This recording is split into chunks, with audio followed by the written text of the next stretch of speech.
Honey, hello. Hi. We're back. Welcome back on this fantastic Friday. Can you believe it? It's Friday already. Not only is it Friday, it's the end of the month.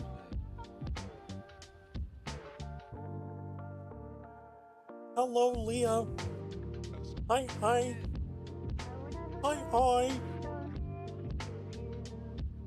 Hope everyone out there is doing well, doing good, doing all right, hanging in there.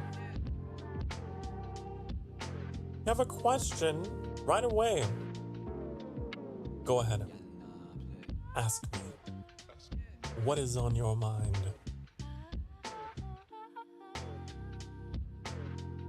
Ask me question. I have answer.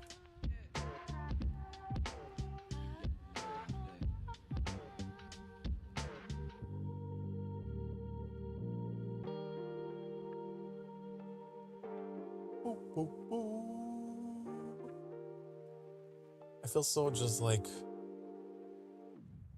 tired today. It's going to take me a little bit to get around, but I will.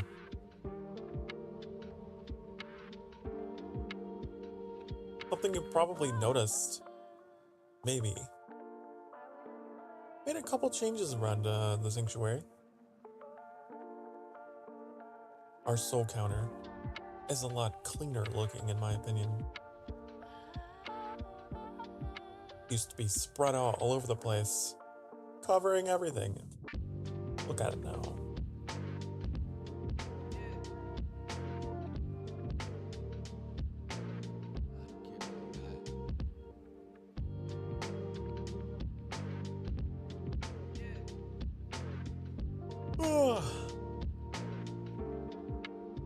Ask me anything, honey. I will do my best to answer.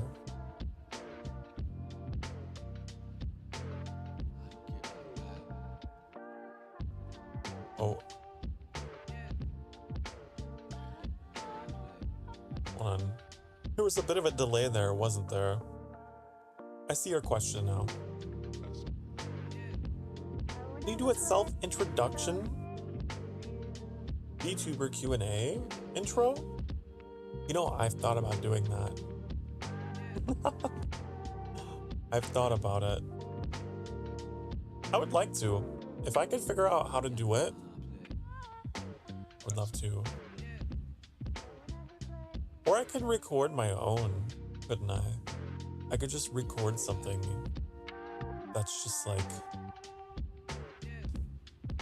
hi, my name's Sokar Starfire, and just blah blah blah.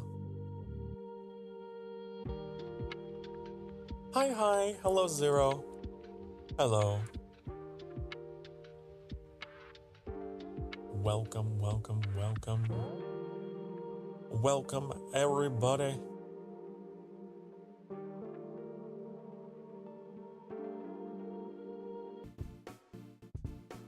Did any of you happen to catch the state of play? Any of you watched that yesterday? It wasn't super notable, in my opinion. There was not really a lot. I got really excited when they showed the gameplay trailer for Monster Hunter Wilds. Other than that, meh. A lot of VR titles and Battle Royale stuff. This is probably going to be a very prickly thing for me to say, but I cannot stand the Battle Royale genre. It's not creative. I don't understand why they give the characters such, like, they try to give them personality, but it's like, it's not like this is a single player RPG. Why are you trying to make them like these rich storied characters? You know? There was like this whole like CGI cutscene that they had at this presentation. they're like, oh, this is our new game. Check it out. And I was like, oh my god, this looks amazing. Wow, is this like gonna be a sci-fi open world with like a story and characters to love? No. It was just a 5v5 battle royale thing. And it just had these characters in it. It was so lame. And the developers were acting like they had just invented sliced bread, you know? We have created a gameplay experience that is like nothing you've ever seen before, where the combat is so tight and so responsive. It's It's like, oh yeah, definitely haven't seen this type of game before. People just in an arena shooting at each other with pretty colors. Oh, but I hate that so much. I feel like the false advertising is just getting worse and worse. You'll get a trailer and it just is nothing like the game. That's why I like watching gameplay, because the trailers can be very misleading. I wait for the gameplay.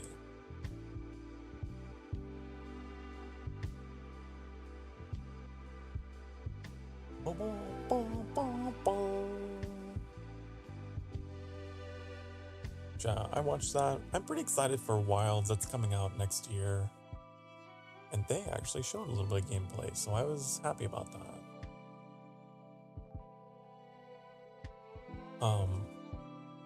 There's gonna be like a much stronger emphasis on weather, and like they're gonna be bringing in this like little mount that looks like the thing that Obi-Wan Kenobi rode. Oh. And apparently you can carry 2 weapons at a time instead of just one. It's just like a lot of quality of life things gonna be adding. Get the clap track ready! Oh my goodness. It's McAway. Hello! Hi, honey. Welcome. I hope you're having a good day. Hope you're having a fantastic Friday.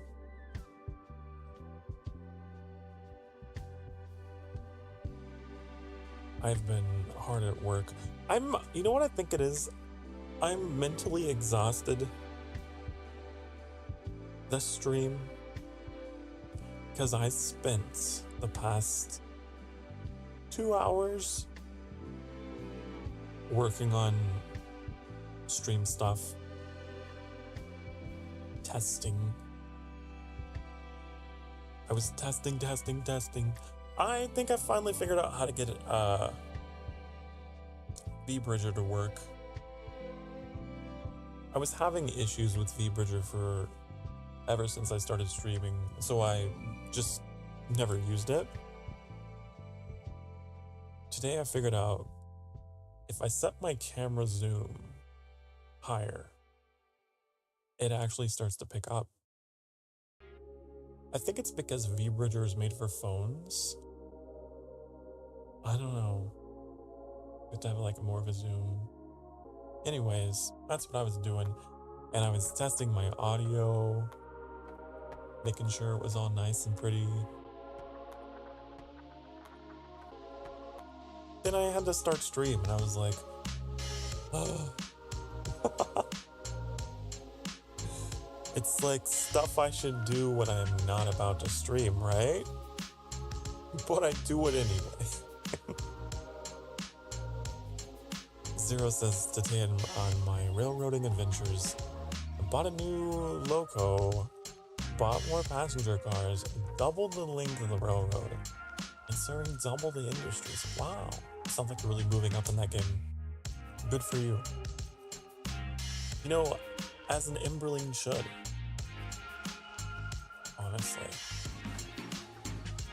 I think that in all the games that you guys play, you'd better be excelling. It's simply the Emberling way to succeed. Or at least to be adaptable. You know what I was thinking? Whenever we play Monster Hunter this weekend, so they give you the option to make a palico, right? Who's technically like a little cat creature, but like, I really want to make them look like the Emberling. Make them like red and black. I think it'd be really cool. A little Emberling companion in the game. Just pretend that it's more canine than feline.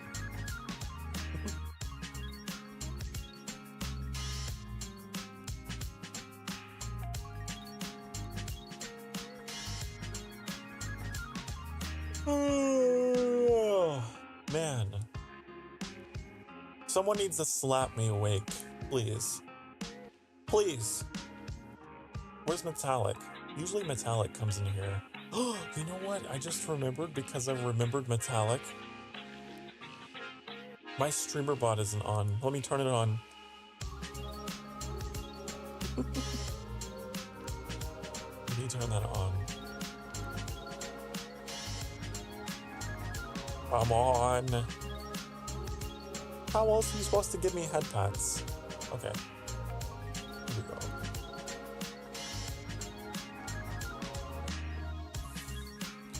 There we go. Now it's working. Max says, I got on my lunch break and opened the mini fridge, and it was like a dam. The thing was unplugged, leaking water all over the electrical outlet. Oh no!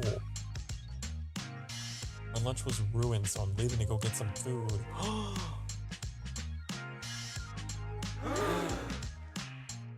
My condolences. Rest in peace, Max Lunch. Rest in peace. Bow bow. Bow bow bow. Bow bow bow. Bow bow bow. Bow bow bow.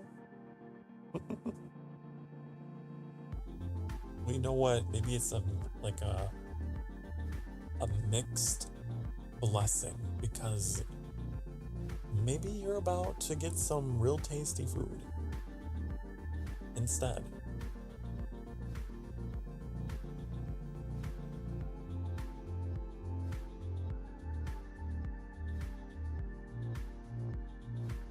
Wow.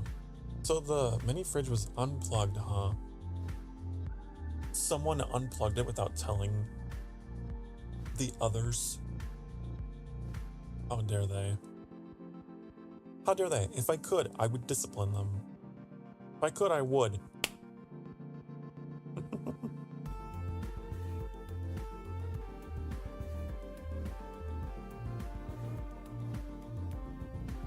Yeah, so I'm guessing what happened was all the ice that you had at the top and the ice maker freezer area of the mini fridge started to melt.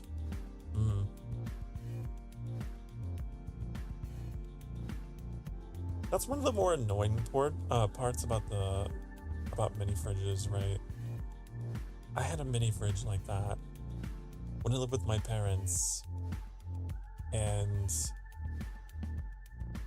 yeah, whenever I had to like clean it, it was such a chore, because as soon as you unplug that thing, it's like, okay, now I gotta take this outside on the porch. Because it is gonna start melting.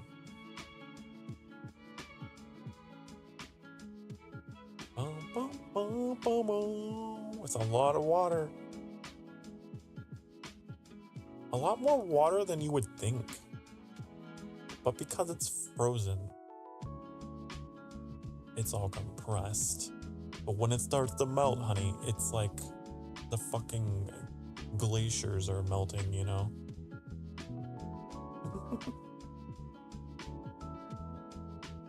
You want a demonstration of global warming and sea level rise? Use a mini fridge.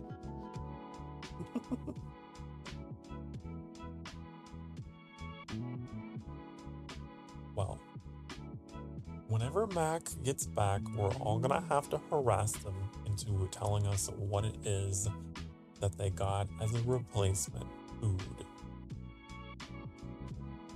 I'm actually kind of hungry myself. Making me hungry. Talking about food.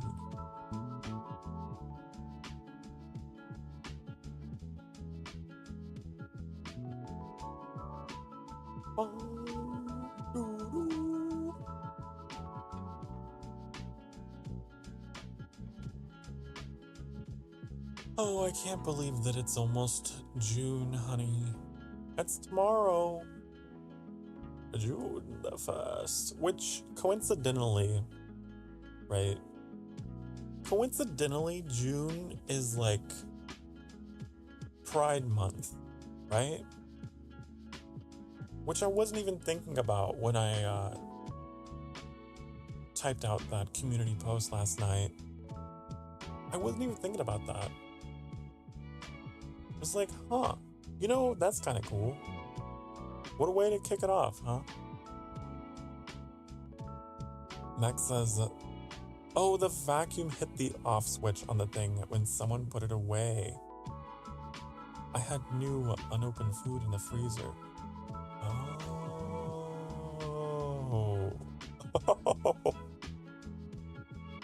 So, yeah, okay. I think I understand what happened now. Oh no.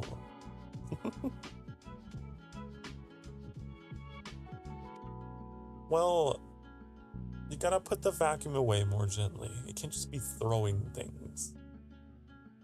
Not like me. Don't be tossing things like me.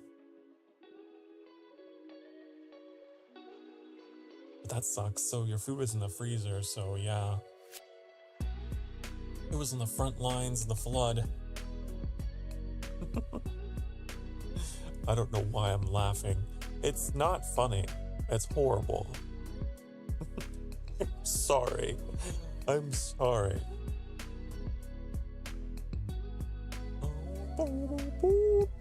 You know something that I really want to do, by the way?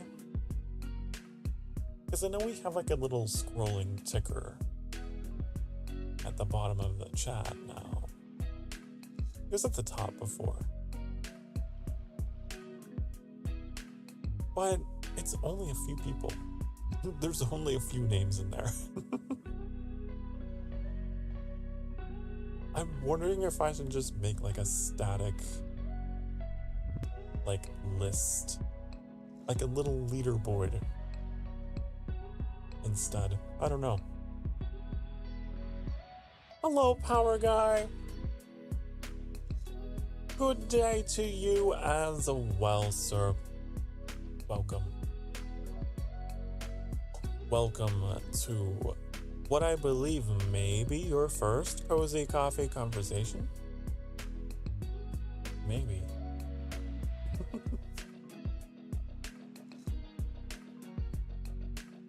I don't have coffee with me today, though.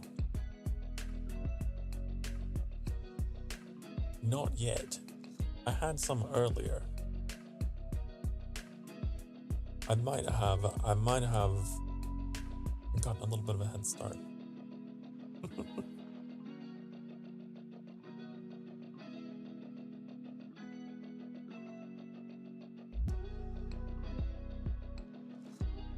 You have a little bit of coffee left from earlier. As long as you don't allow the coffee to cool. There's nothing worse than a cold cup of coffee. And that's different from like intentionally chilled coffee or whatever. If it's like that murky room temperature, yesterday's coffee, ugh. No, no, no, no. You went to Chipotle for a burrito? Oh, Mac, that's so much better. Whatever food you had before is inferior because there's nothing like a Chipotle burrito. Did you get the sofritas? I like the sofritas. It's spicy. And it's weird because the sofritas, like, it's not meat, right? It's like plant-based protein. But it tastes like meat to me. So it's like, it's good. Sure, I'll eat it.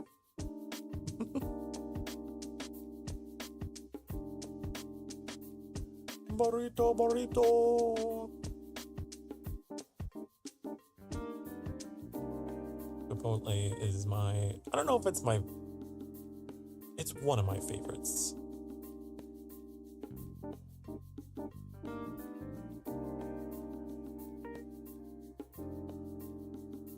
What do I always get? I always get like a burrito that's like sofritas. It's got grilled veggies.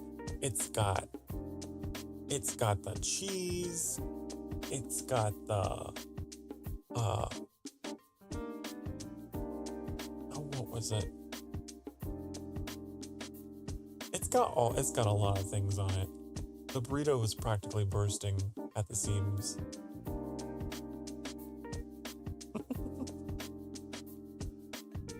I'll try sofritas sometime at my lunch today. It was supposed to be vegan buffalo chicken tendies, veggies, and mashed potatoes.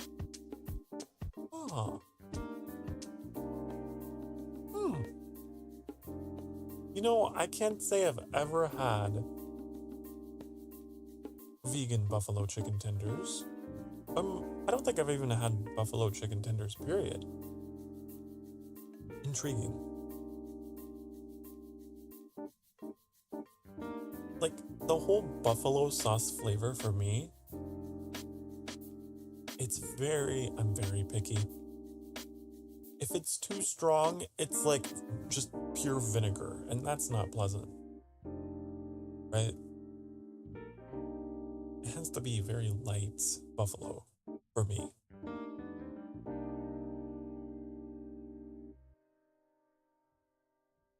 They're yummy. I got on a buffalo kick after hating it for most of my life. Yeah, see? You and I are similar there. I've really not been into buffalo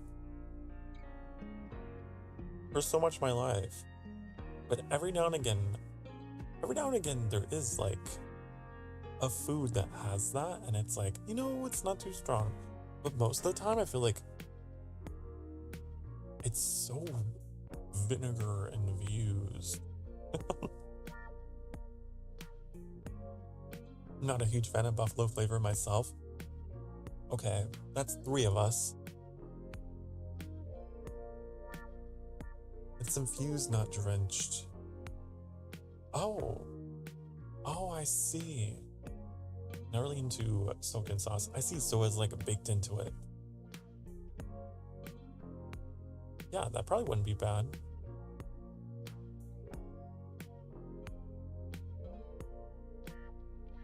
I'm not into the soaked in sauce either. I see those like commercials of like people with buffalo wings and they're just drowning it in like, that cannot be pleasant.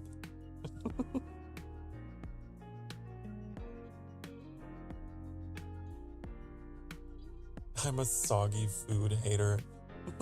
You wouldn't like my overwatered soggy ramen then, would you? Oh. Look, it was just the one time I tried to make ramen in like a cooking pot. So it wasn't like in the little, paper cups or whatever. Those ones are fine. But like, if I have to make ramen from like scratch or whatever, I can't do it. I always overwater it.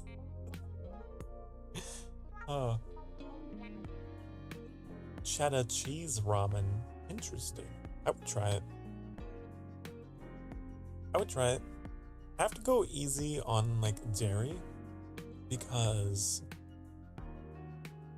my body is like, nope, just a little bit, please.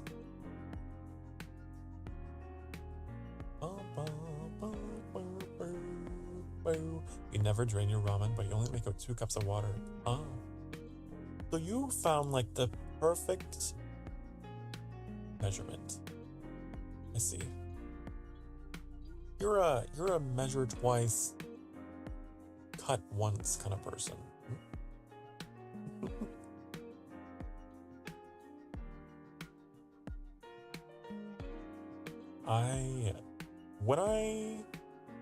When I was a young man, I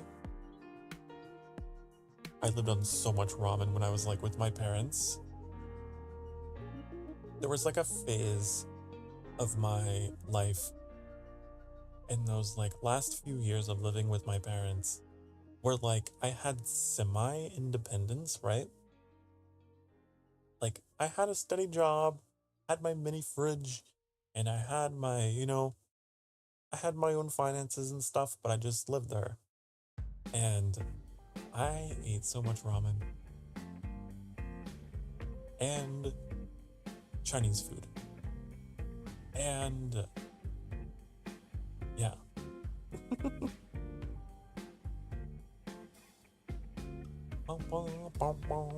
It was a simple life. Oh, what a simple life.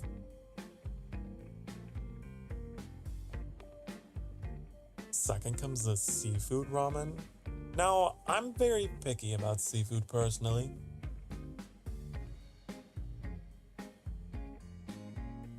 It's something I've learned about myself. I've been trying to experiment with like different fish to see like, are there fish out there that I enjoy? There's a couple. But I really am not a fan of like, that flavor that comes especially with like freshwater fish. They're always so it tastes so muddy. You know what I mean?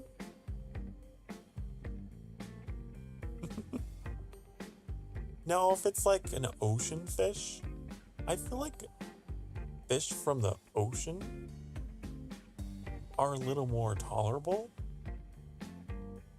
But you got those fish that taste like the ponds they were in,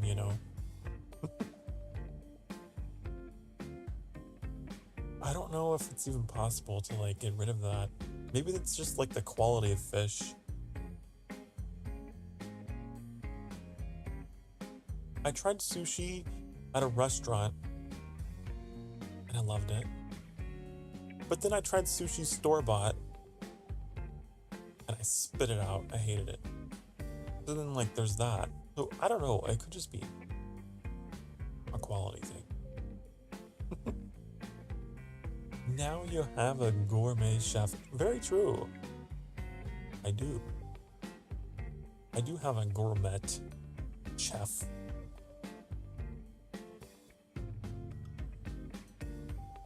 Always say, get yourself a romantic partner who can cook, loves to cook, wants to cook, if you can.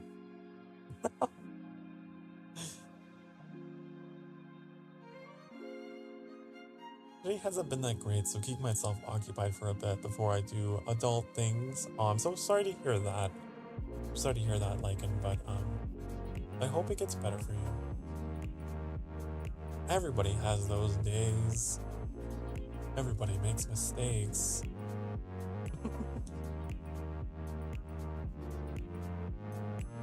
Totally get it. I've had my share of not so great days. But you know what? There's always tomorrow. Eventually, you'll have a tomorrow that is amazing. Sokar Montana sighting. Yes. You get the best of both worlds. It's kind of that way, isn't it? VTubing is kind of like being a Hannah Montana.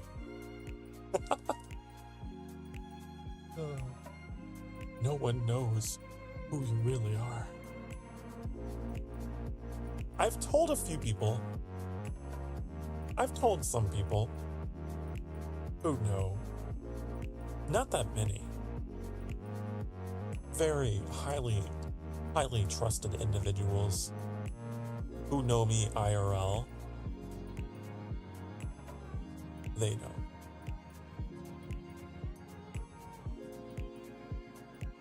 But you know what? You know what's interesting? People are like kind of, I don't know. I think a lot of people, they don't really care all that much. Sometimes I wonder, like I know that doxing is like a very real fear, obviously. But I wonder if it really is that serious, you know, to let someone know, like, at the least, I have no problem with telling people, like, oh yeah, I'm a streamer. Oh yeah, I'm a VTuber. I'm not going to give them my channel name because it'd be embarrassing.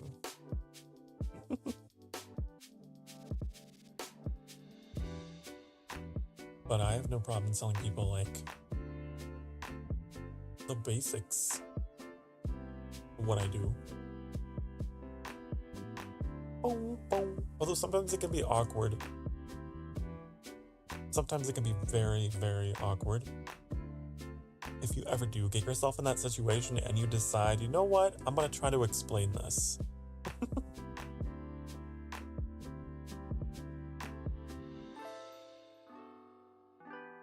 It would be embarrassing if it was like, Sokar sucks, but you're Sokar Starfire. Imagine. Someone openly criticizing. Man, you heard of that? Heard of that Sokar Starfire guy? Really don't like him. Yeah, kind of sucks, actually. And then I'm like, oh, well, good thing I'm not him. I'm a streamer, but definitely not him.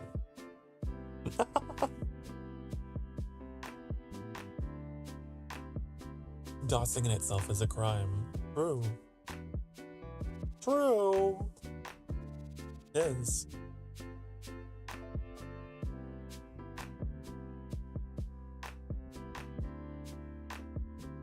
I wonder how often it happens, though. Of course, it's good to be safe on the internet in general. I feel like a lot of us are just, like, terrified, and probably with good reason.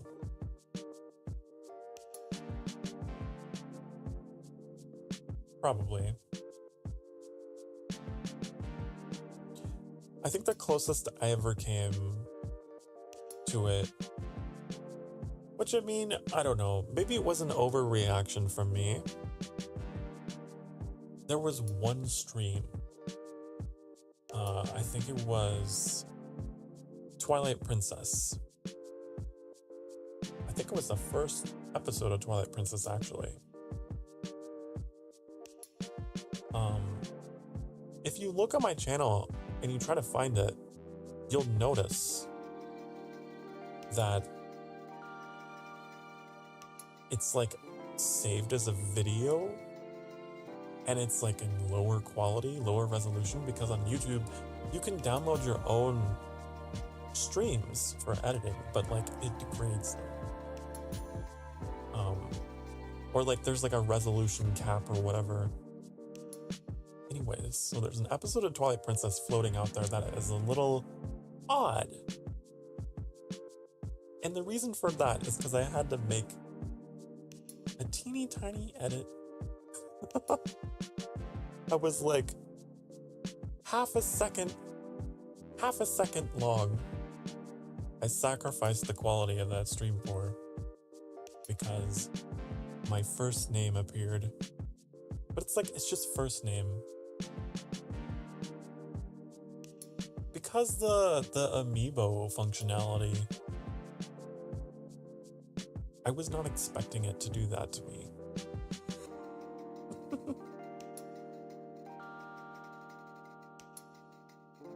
I was like, oh cool, I wonder what happens if I use my Wolf Link amiibo in Twilight Princess.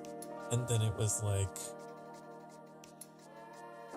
oh, let me just full screen your Nintendo account and put asterisks all over everything but like your first name.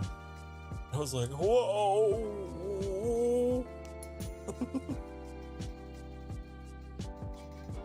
Not my human name. So I went back and edited it. And I was like, live on stream, the like a handful of people that were there, I was like, listen, you and I are now in a pact. You are sworn to secrecy. Those of you who were here tonight. Oh. Wait, your name isn't Sokar? Isn't that funny? Okay. So I hate my birth name. I really don't like my actual human society blending in name. And I feel more like myself with my name as Sokar. I really don't like my flesh name. I wonder how many other VTubers out there feel that way. But like, I'm Sokar. That's who I am.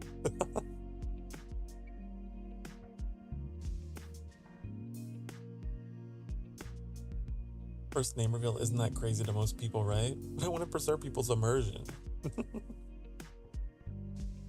But yeah, it's one of those things where like,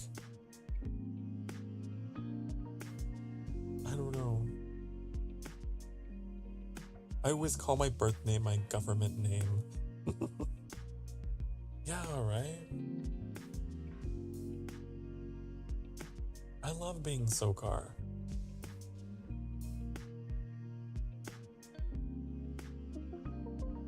Lycan says, I hate how my name is strongly feminine, so I'll go by 3 letters instead.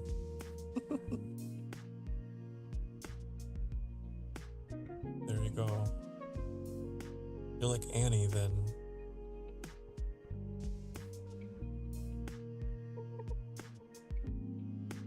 I don't know, it just feels like a different person. I feel so distant from who I used to be and where I came from, mentally and physically. It feels like a different person. I don't know if any of you out there have memories like that, where like you remember your childhood or whatever, and it's like, that's a different person. I feel very disassociated from it. That's what it is for me. And it's not like something that bothers me enough that I'm going to legally change it or whatever, or like tell my family, I'm Sokar now. It's whatever. I don't hear my real name that often, but when I do, it always makes me go, huh? Huh?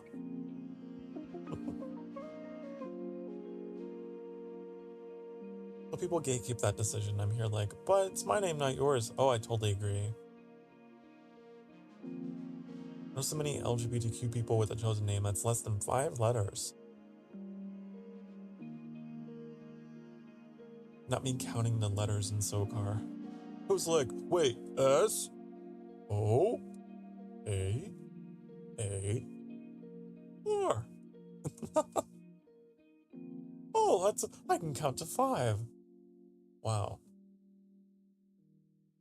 No, like, if it's for a reason like that, you know, like, if it's for a reason like that, like it's related to gender or something like that, oh, totally.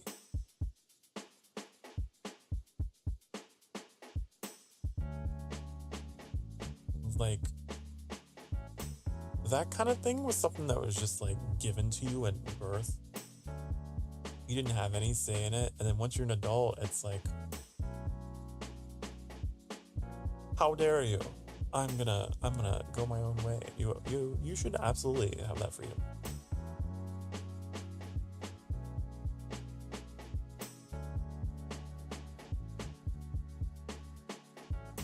People learn new names and pronouns and shit all the time without even realizing it. And the people who gatekeep it are just being dramatic. It's like, come on. Come on now.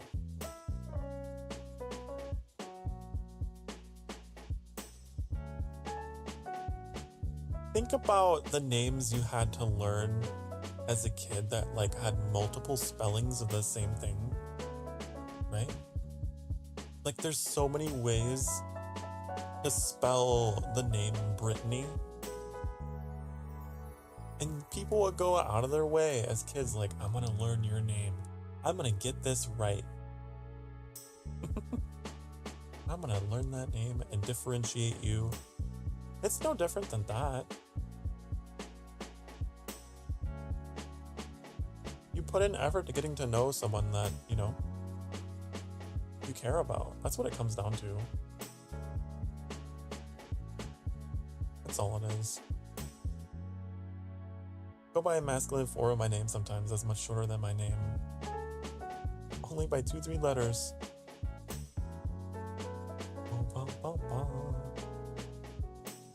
Yeah, I'll learn it. You know something that kind of makes me a little sad? Like if there's someone at like a school like I grew up at, okay, where everyone kind of looks the same, you know what I mean? And then like there's maybe 1 or 2 students that don't quite look like everyone else and they have a very different sounding name.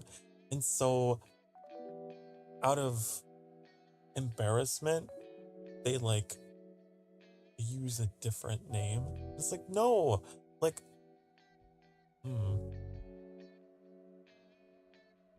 I love learning new names. Please don't change it. Don't shorten it. No. Teach me. I want to learn.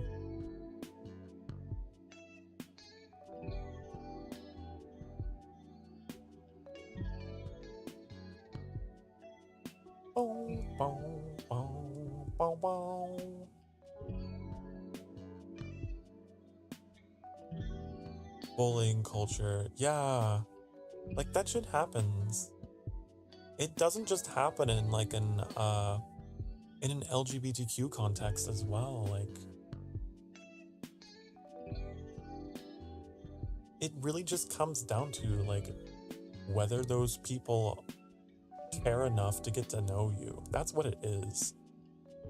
Because it happens in so many other contexts. And honey, I care. I care about ya. So I want to learn how to say everybody's name around here.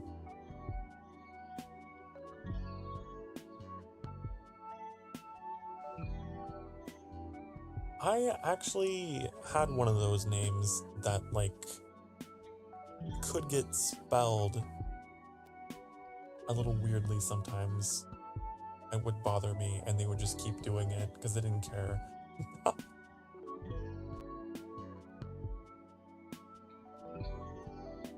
Back to work now. Have a nice afternoon, day, evening, everyone.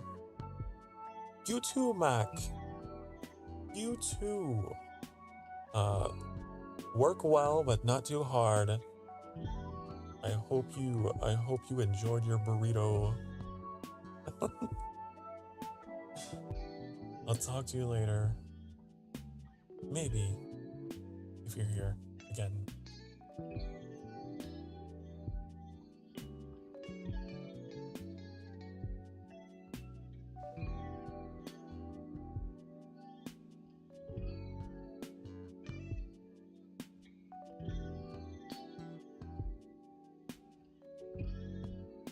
Oh, bullying culture. I know a lot about that. I know so much about that. Consider me an expert.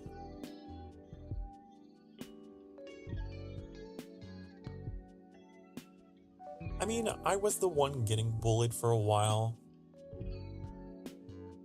But then, like, after a while of being bullied, you learn how to fight back.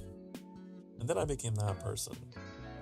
And then I became very protective of others who were being bullied. So, like, in that second half of high school, I just adopted friends.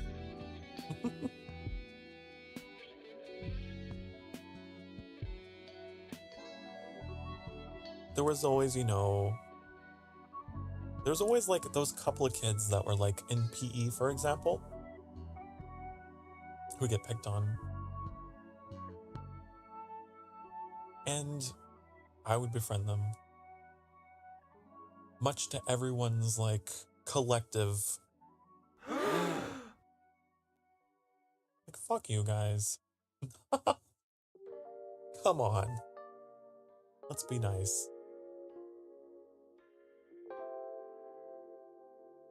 Oh, pardon me, language.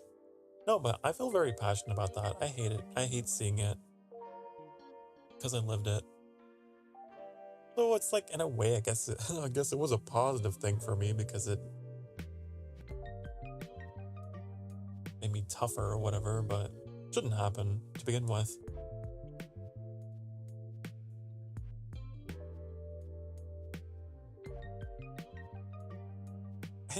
And not just at school, honey.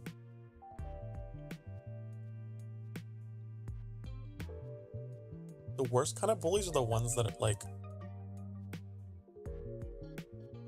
are in your family,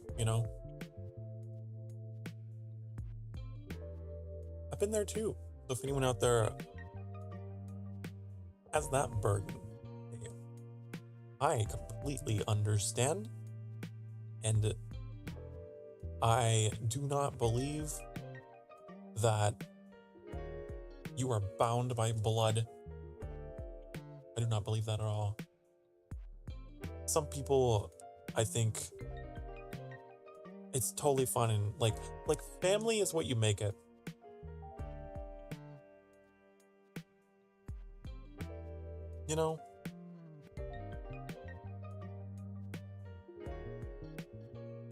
I really come to believe that.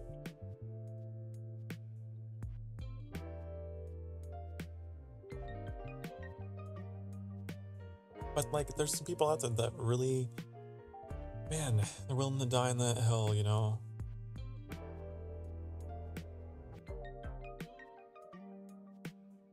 And my closest family wasn't like too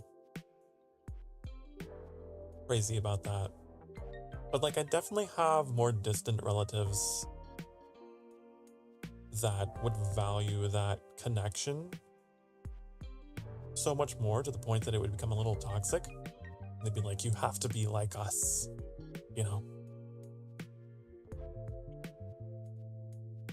You have to be like us. You have to come visit us.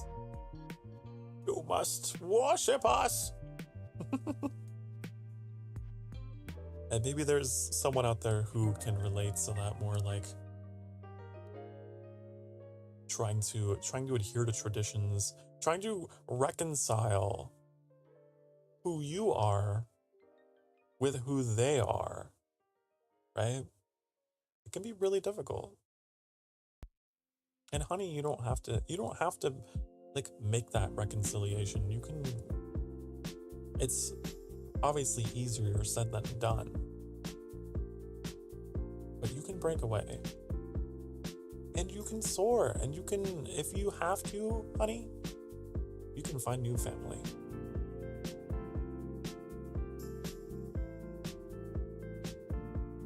I totally believe that, like, you can meet people who feel like family. I definitely had a couple friends, like, in high school that were like that I literally called them, like, my brothers, you know? My bros.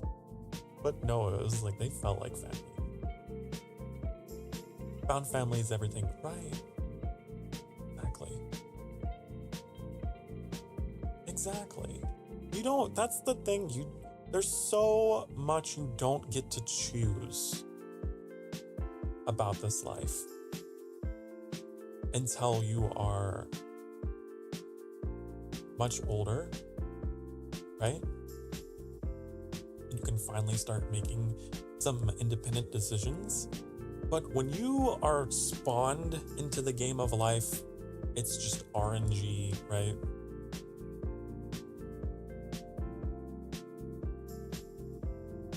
But the beautiful thing is that you can still find your place. Just take some time, and it sucks that it's so luck-based, but that's how it is. But you'll find your place. My hope is that with my channel, I can help more people at least find a little bit of what's the word? Some feeling of grounding, I guess.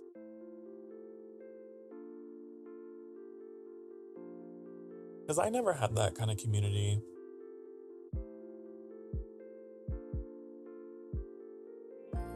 I know that growing up in the middle of nowhere,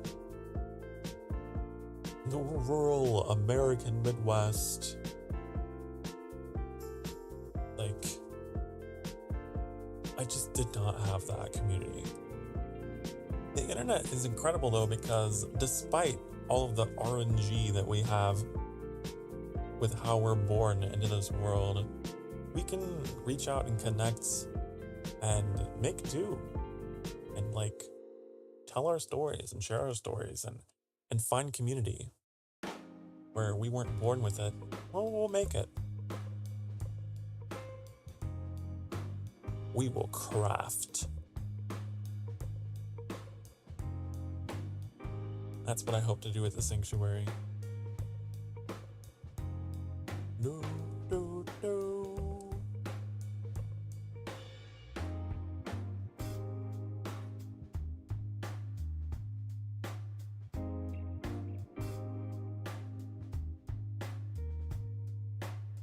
Found family is definitely everything though. But like I don't know about my whole life. I am like the eldest. I'm like the eldest sibling or whatever. So I've always, I guess, kind of had that attitude of like, I'ma take care of you. I will protect.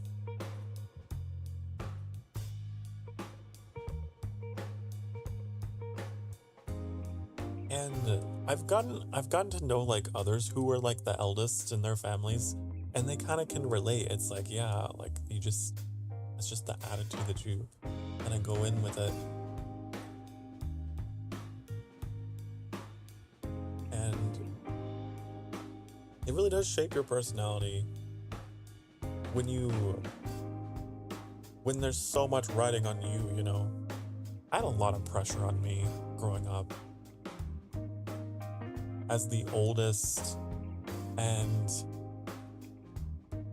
also just like academically, right? I felt like I had to be the best at everything. I went through all of school being like A student with a B here or there. And I think that was a really rough part for me of like adjusting to the wide world outside of that. Because once you go through that system and you graduate, it's like, okay, now what? You know? Like, I was so used to being perfect at everything and just having something to just put my nose to the grindstone on. And then you are thrown into the wide world with like high anxiety and a sense of perfectionism. At least I was.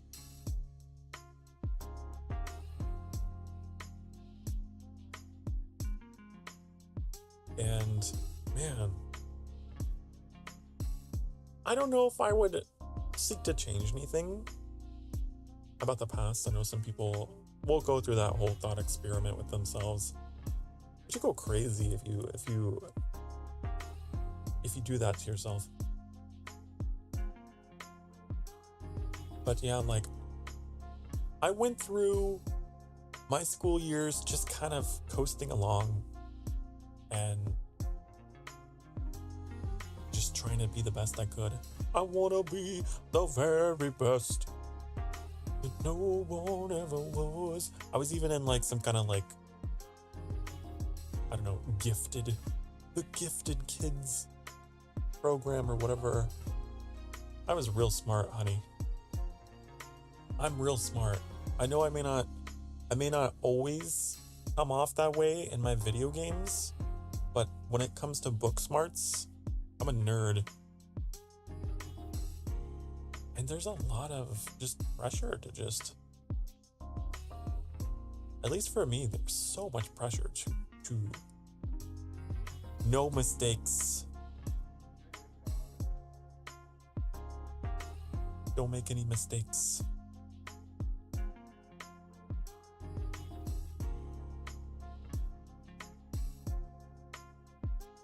And like, I would have gone to college, but one, very poor, right? In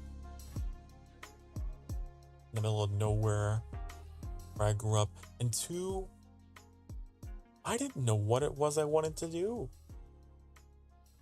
All I knew was standardized testing, honey.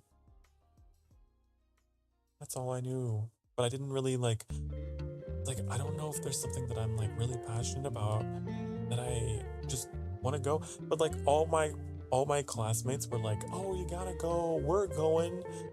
We don't know what we're gonna do, but we're just gonna go. Because they would just like hype you up for it. I don't know if they do that anymore,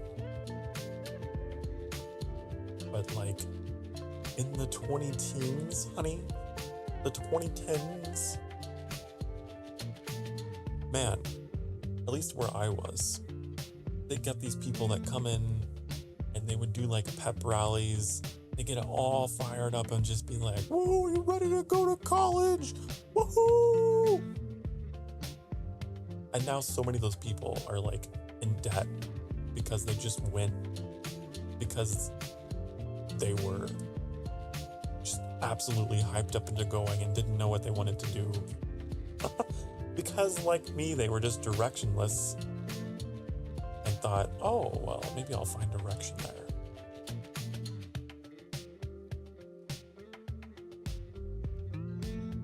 So I'm kind of glad. I feel like maybe college is something you should put a whole lot more thought into before signing your life away into it after a pep rally. For sure.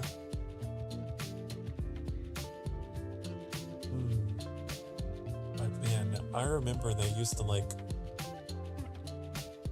call our house all the time, and man, they were desperate. They were desperate to get Sokar Starfire in there. I didn't go. And so I spent those years after high school just kind of drifting in between minimum wage jobs, living with my parents, and life was simple. It wasn't perfect, but I was getting by, and like I was, I don't know, neutral.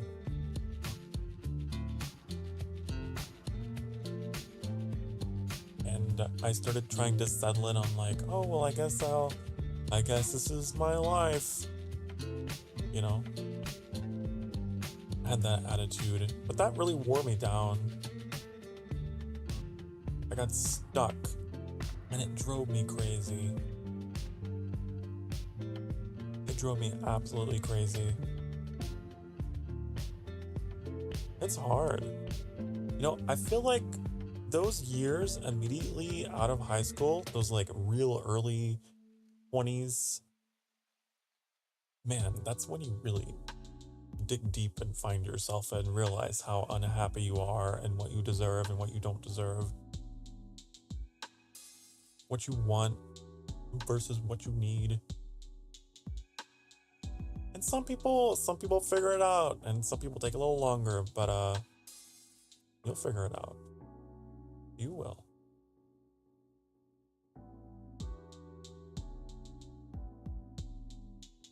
I figured it out for myself. The first step was leaving. The first step was leaving that all behind. Big step, but a necessary one. It's kind of weird to think of like in an alternate timeline, I could still be there living that life in that town, but I'm here. I'm glad I'm here too. I'm a lot happier.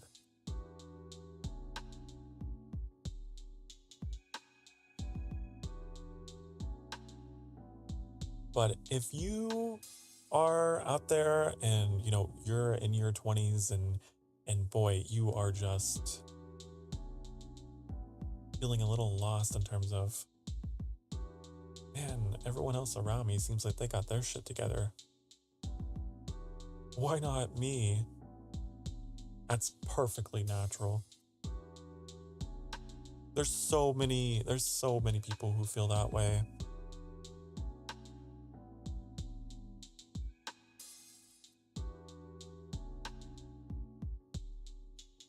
And I felt that way all the time. All the time. I always felt like I was never like advancing in life fast enough or something. Like it was a race, you know? Oh, I gotta get ahead. It's not. Everyone's got different starting positions and different paces and different destinations.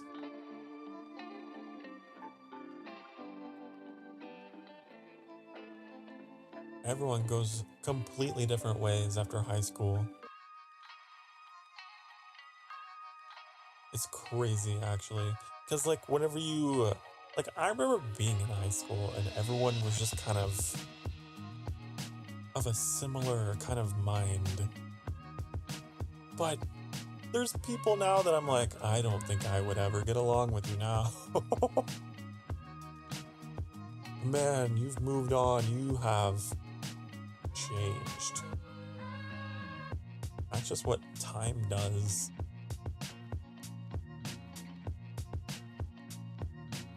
And yet, you know, you get those assignments like in school where they're like, oh, write an essay about where you see yourself in 5 years. I hated those. I hated those because it's like the inclination was to just get like philosophical with it and be like, how can we know the future doesn't exist? Oh. But you know, you're trained on that.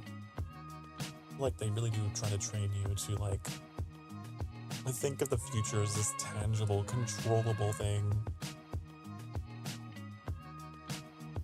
And it's not.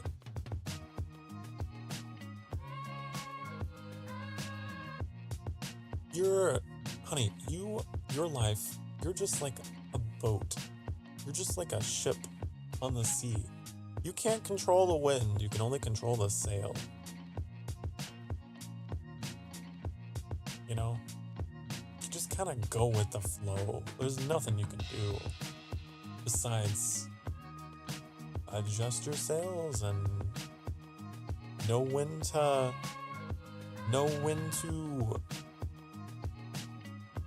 go easy and when to go hard.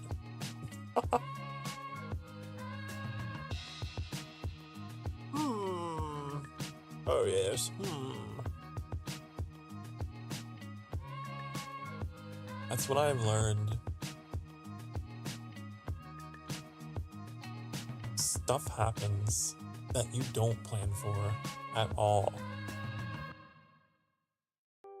You're like, whoa, well that wasn't in my essay.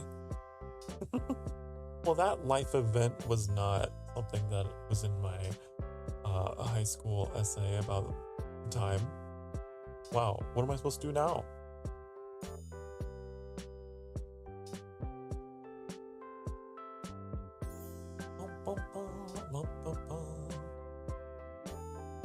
You adapt. Adapt. What was that? Hold on, I'm gonna find it.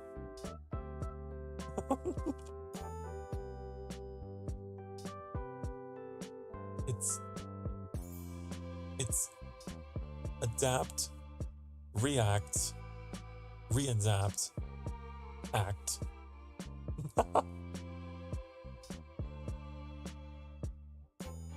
That's what it is. Not necessarily serious advice, by the way. That's just a meme. A meme from Michael Scott. Dum dum dum dum dum dum dum dum.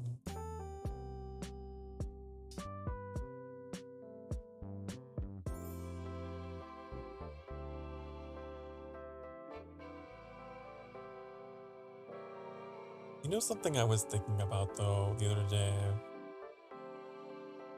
Despite the immense, loneliness that I came out of, now I have hundreds of people who tune into my content. Maybe not all at once, right? Obviously, that's impossible. But hundreds of people nonetheless. That's a big deal. That's crazy to me.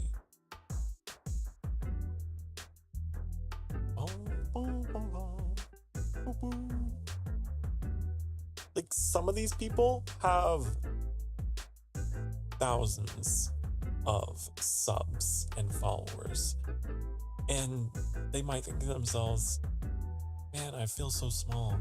But it's like, you have a small town like the one I grew up in as a following. Honey, be proud of yourself. You can take any number and make it mean something. If you think of it in a more tangible way, right?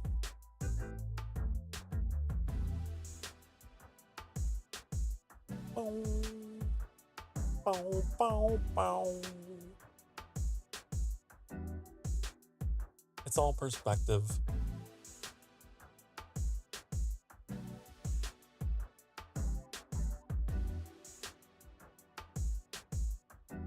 Be like, oh, man, I'm not streaming to that many people.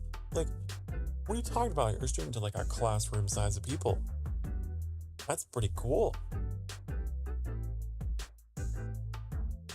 It's easy to lose sight of that, of how big these seemingly small numbers actually are.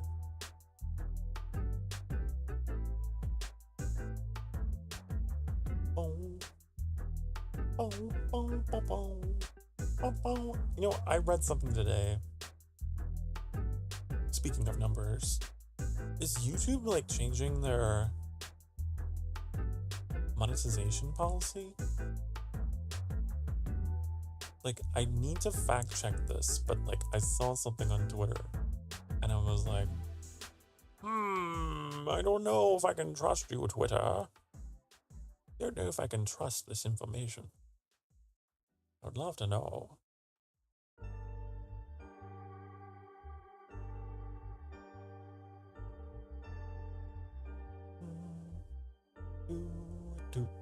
Whoa, that's so weird. This is not related to anything at all. At all.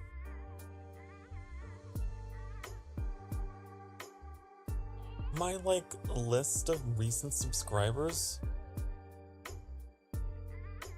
updated. What determines that? Is it only when you stream that it updates? I don't know. There's things I'm still trying to learn about streaming. There's things I'm still learning. Like, oh, these were not here before. But the dates are definitely showing that they subscribed before today. Weird. Anyways.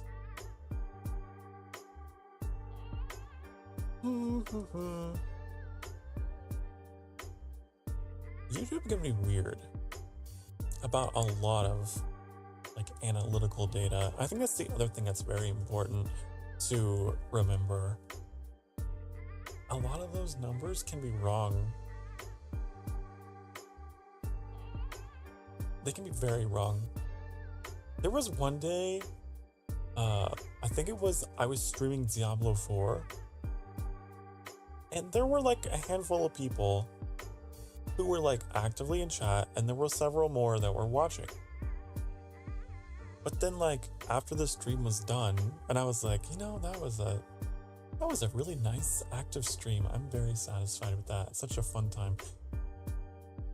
Then YouTube reported like, oh, you only had 3 views. Like, now I know you're lying. Now I know. Now I know you're out of your mind.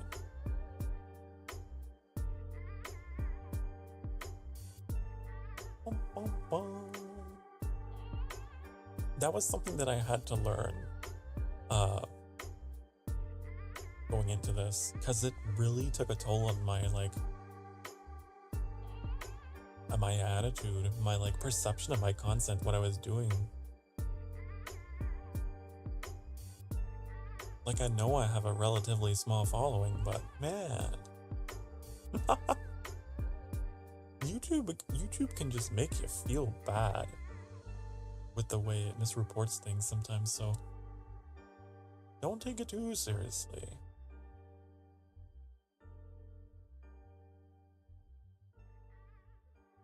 I also think that a lot of that is meant for, it's meant for when your channel is like much, much bigger. Because at this kind of stage of doing it, those numbers represent huge percentages, right? It's just how math works. But if you had a larger pool, then it would have less of an impact. Right? It's just a perception. We're talking about perception today. In all kinds of ways, aren't we? Perspective. As a streamer, as a person. Hello, Deeb. D's nuts!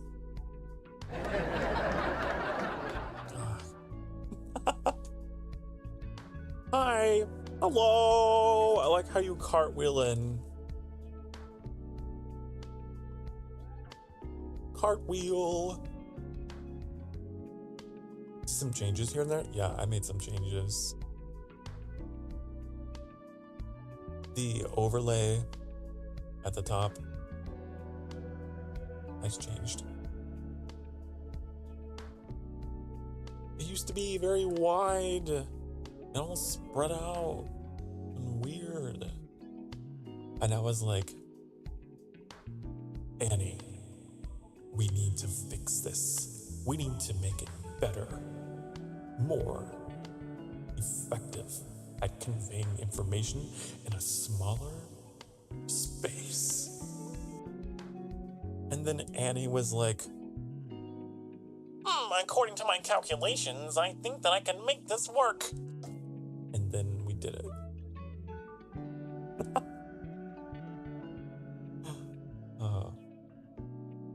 Finally, someone said it. I'm glad it was me.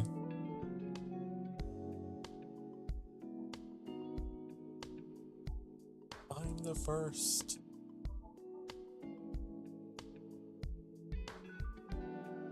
Woohoo! Woohoo! Yay! Woohoo! Yahoo! I am number one. Crown me the king of these nuts jokes. So, how was your day? My day? I had some technical issues with my computer, and I spent a good 2 hours testing stuff, breaking stuff, fixing stuff, but I got it all sorted out. I started stream so exhausted though. I was like, hi honey.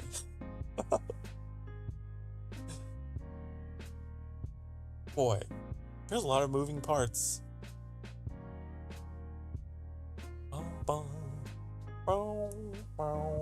But I got all that technological stuff fixed, and I had my coffee, and now I'm having cozy coffee conversations with you. Pretty good day. Could be worse. I've had worse days. At least I didn't sleep in. I got up with my alarm again. I've been pretty good at doing that. I'm proud of myself. Usually I'm like, no, sleep in. I shall break your computer, my lord. Nothing is not to bother your highness. If you break my computer, then I can't stream, though. See? I want to do that. Although, I appreciate the sentiment.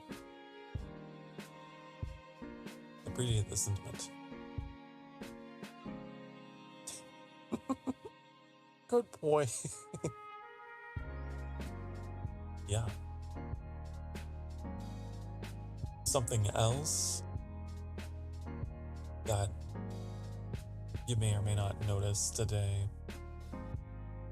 is my voice.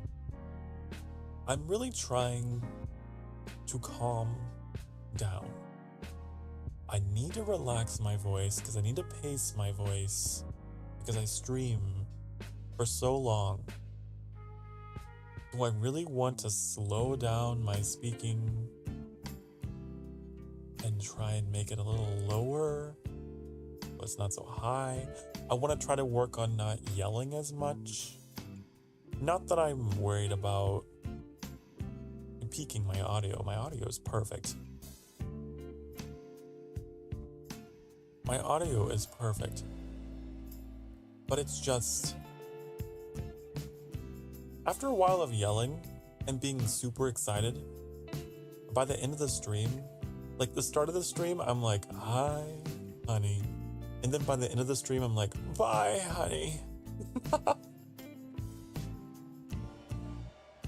Especially when I stream for like 6+ hours. actually notice like what's going on. I'm trying to commit to becoming a little cozier, being a little kinder to my voice.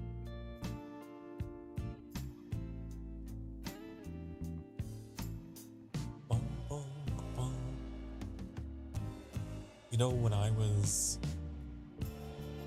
a kid, actually, I had a speech impediment. I still kind of do, but I've worked on it.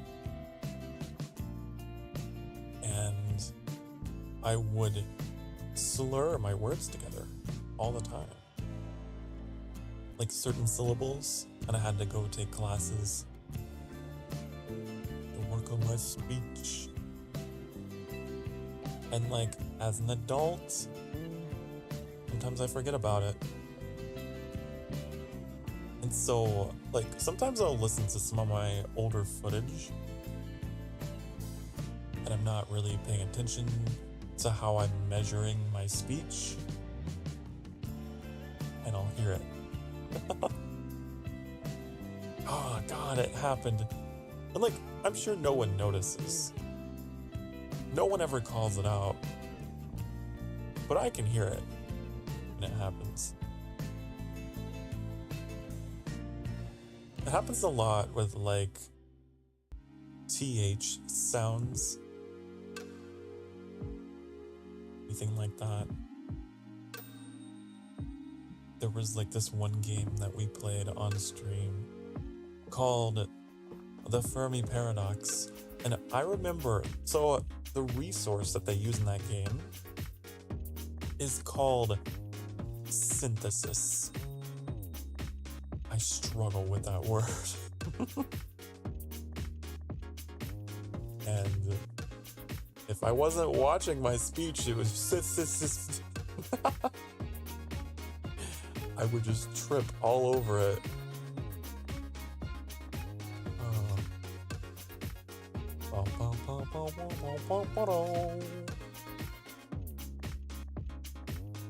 So yeah, that's a fun thing that I have. It used to be a lot worse when I was a kid.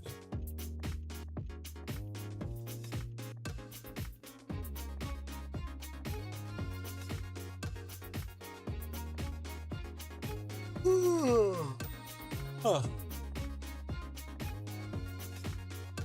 Also, like, though a part of my more mellow voice is also because I'm a little tired.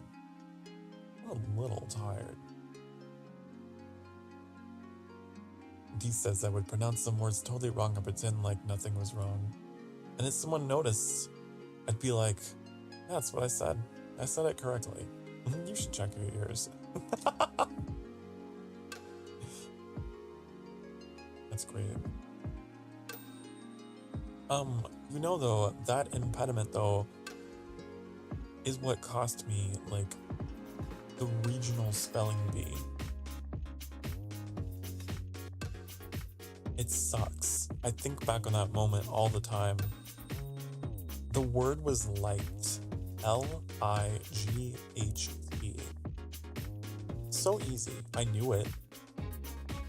But I slurred the G and the H together when I was spelling it, and they disqualified me. And I can never forget that moment as a kid. Oh, I was so heartbroken. I couldn't help it. And I tried repeating myself, and they just were like, nope, you can't. Starfish asks, do you watch anime? Not recently. I don't know anything new.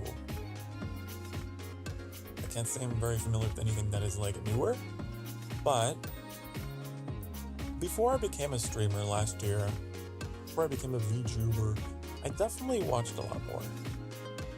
I'm a big fan of animes such as Inuyasha, Tokyo Ghoul, Full Metal Alchemist, Death Note, and Erased.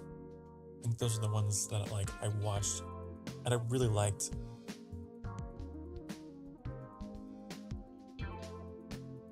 Oh, I have like the complete manga of Inuyasha, Death Note, and Tokyo Ghoul, by the way.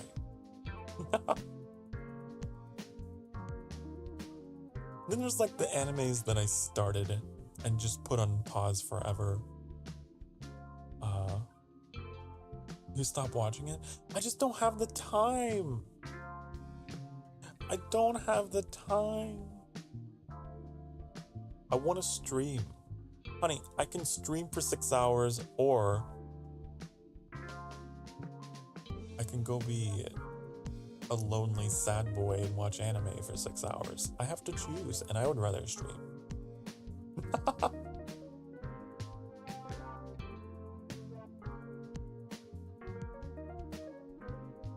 Things change whenever you become a content creator. You stop viewing content because you're too busy making it. I guess, I don't know, do VTubers count as anime? Sometimes I watch my friends stream. Sometimes I watch the VTubers stream. The closest I've been to anime in a while. When like I started watching, what was it? It wasn't an anime, but it was a movie. You know Princess Mononoke, honey? I think I got halfway through it, and I put it on pause. I never finished it. I just have such a bad habit lately, like, of starting things, and then not finishing them, and then coming back months later and like, oh, I need to rewatch from the beginning now. And then I never make any progress.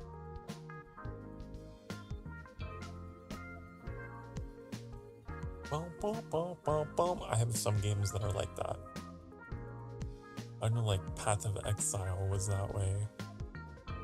I would start it, binge it for a little bit, forget about it, come back, not understand anything about the game at all, and have to start over.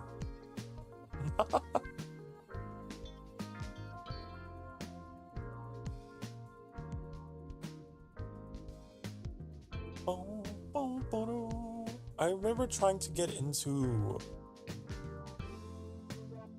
oh, what was that anime called? With the giants. You know, the big giants. Attack on Titan. I finished the first season of that. But I didn't go back. I was like, I remember getting asked about my opinion on Attack on Titan, and I was like, it's okay, I guess. There was a lot of people that just kept getting introduced and then eaten. I didn't really get attached to anyone. But I was told that, like, oh yeah, the first season is kind of blah. And it gets better after that point. But I didn't go back. So I don't know. It's like Naruto, right? Same thing with Naruto. I watched a little bit and then got distracted with other things, with life. And then I get asked, so how'd you like Naruto, Sokar? I watched like part of the first season, whatever. It was okay. It didn't really, but again, like there's so many characters just get introduced and thrown away. And they change moods faster than me. And I mood swing crazily. But they were mood swinging like you wouldn't believe. And then it's like, oh well yeah, like the first part of Naruto is just kinda, you have to keep with it. Like, oh, well, it's gonna take a while for me. It's hard for me to get into the long animes now. Now that I'm a fully functioning adult. It's difficult. I'm sure they're lovely. I'm sure they're amazing. I try to keep up through like the memes and you know, the fan art, the juicy fan art. That's it. Can't watch long animes, either 12 or 14 episodes or I'm out. Yeah. Yeah, I guess we're just old. It's like Erased was that way. I think that Erased was only 12 episodes long. I think. Let me look it up. Oh. Let's see. Yeah. I think.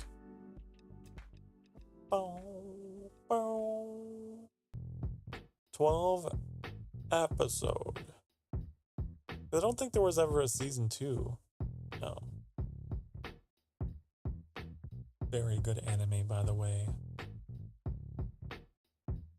Very, very good anime. Except for the ending. The ending was kind of meh. The ending was kind of... It was alright. But it gets a little supernatural. It gets a little magical. It gets a little, you know... What? Oh, the anime Erased. I really like it. I really like it because it goes into exploring the butterfly effect, which I'm very passionate about the subject.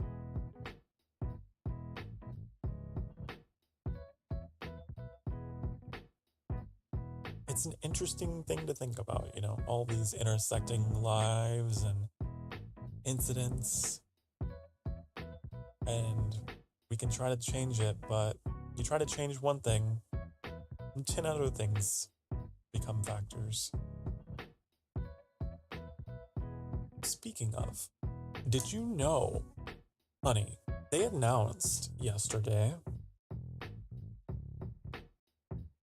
speaking of the butterfly effect, they announced yesterday that they're going to be remaking the game Until Dawn. I'm very excited for it. Because that game also had to do with, like, you know, branching choices that, like, cascaded into other choices that affected outcomes and stuff. Boop, boop, boop, boop. So I'm looking forward to that. I think it's a remake.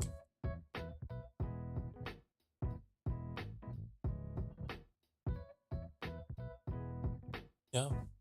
All the article headlines are calling it a remake. It's cool.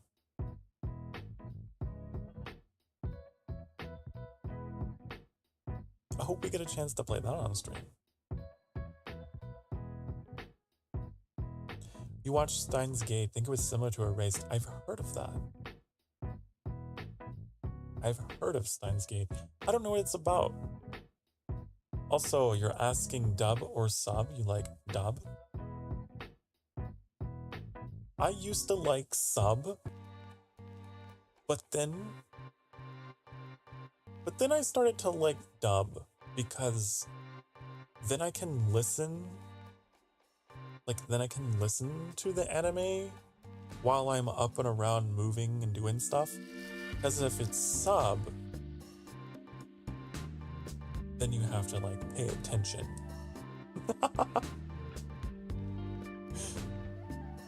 Right? But it is interesting to go back and listen to both. Like, if you listen to Inuyasha as a dub, and then you go back with the sub, there's like different translations. Someone's trying to call me.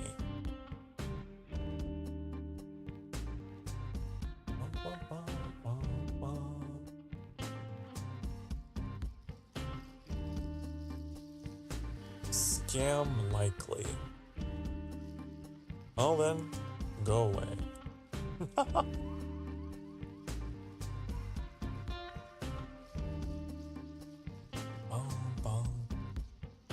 Hello, Tashiana. Hello. Welcome to the stream.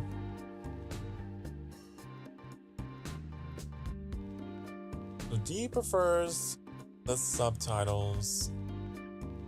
Leah likes the dub. I see. Watch Demon Slayer in dub and sub. Yeah, because it's kind of interesting to see how they differ. Sometimes it can take a completely different meaning in Japanese versus English, because the translation might not be perfect. Hi! Welcome, welcome.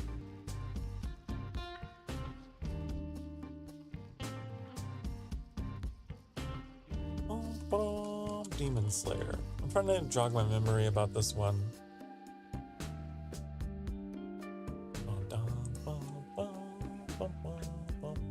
Demon Slayer. You know, I don't think I've seen Demon Slayer. I know that I've seen like artwork of these characters like everywhere though. Interesting. Not good at reading words. That's okay. It's okay, Leah. I am. I'm very good at reading words. I know what you're saying.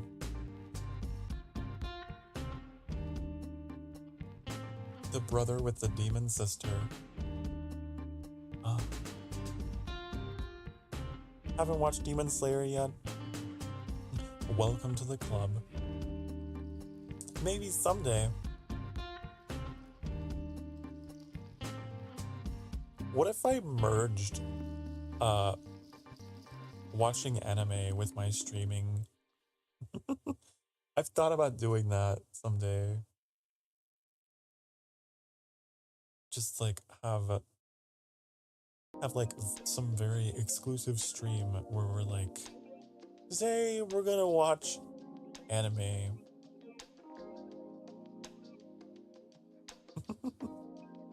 But like, I couldn't show the anime because obviously that would be a copyright thing. So it would be a little weird, wouldn't it? You'd just be hearing my voice.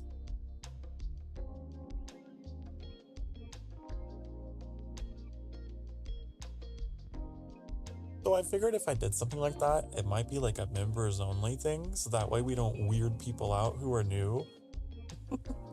Imagine being like a total stranger coming into my chat and it's like, hello, how are you? What's going on?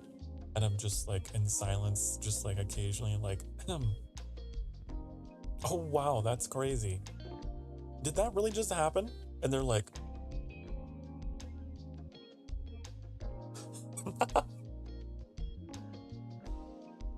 go watch along? Yeah.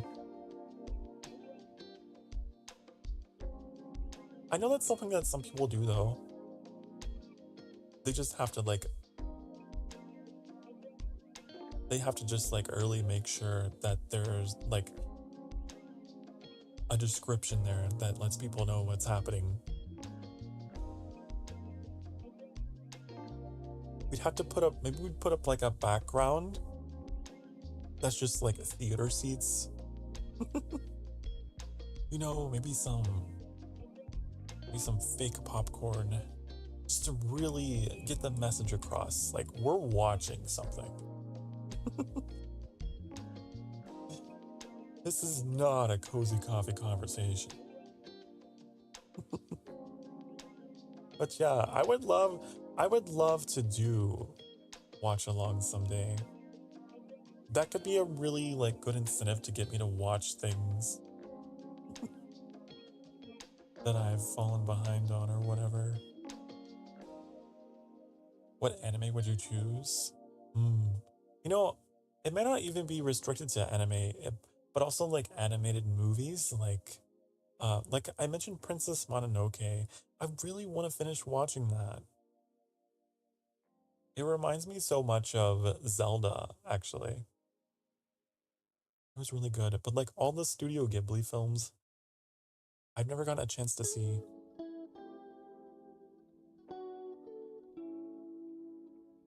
Also, there was The anime Ruby. I forgot to mention that earlier. We were talking about animes that we liked. I haven't finished it. I'm still pretty early on because I have been procrastinating on watching them.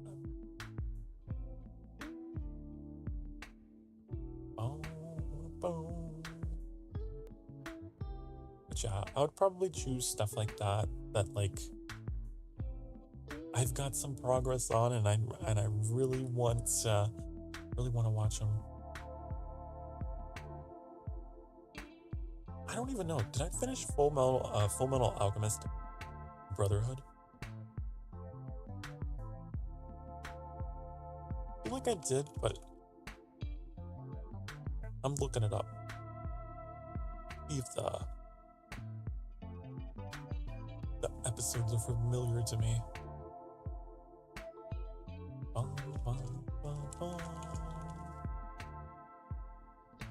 Also, thank you for your soul. Whoever number 282 was, thank you for your soul, honey. I'll do my best to take care of it.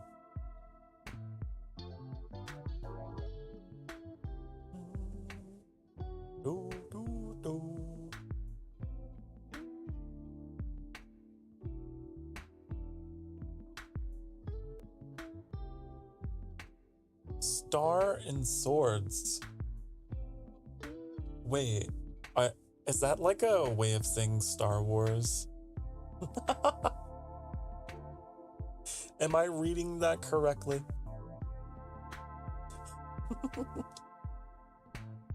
Star Wars. Yes. Celia. I can translate anything.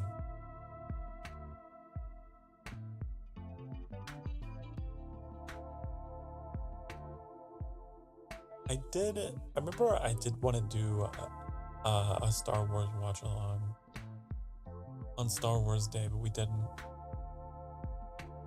Because I was like, oh, a little complicated. I don't know. I couldn't really. Oh, I forgot about Code Geass. Code Geass.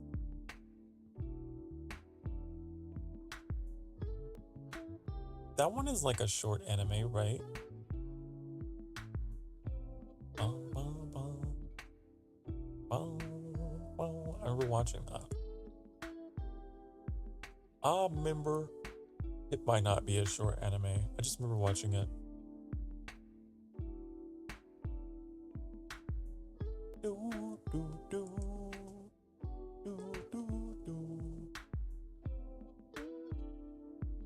You know an anime that's not short?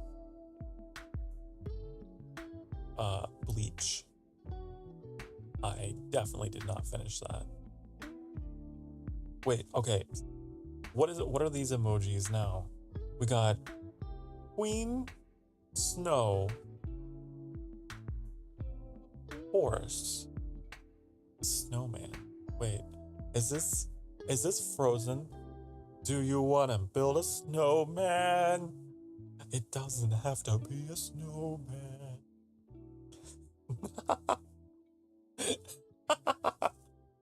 Oh, I got it. See, this is fun. trying to guess the movie through emojis.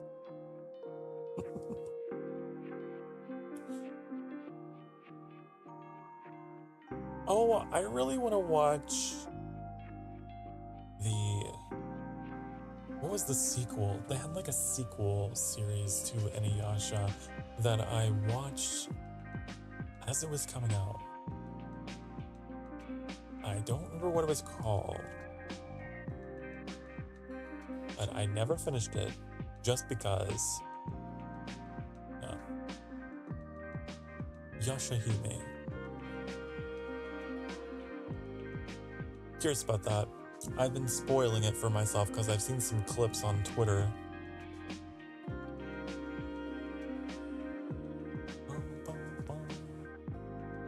Let's see. CCC, what do you got for me? We got a mermaid emoji, a lobster, and a fish. I'm gonna go with...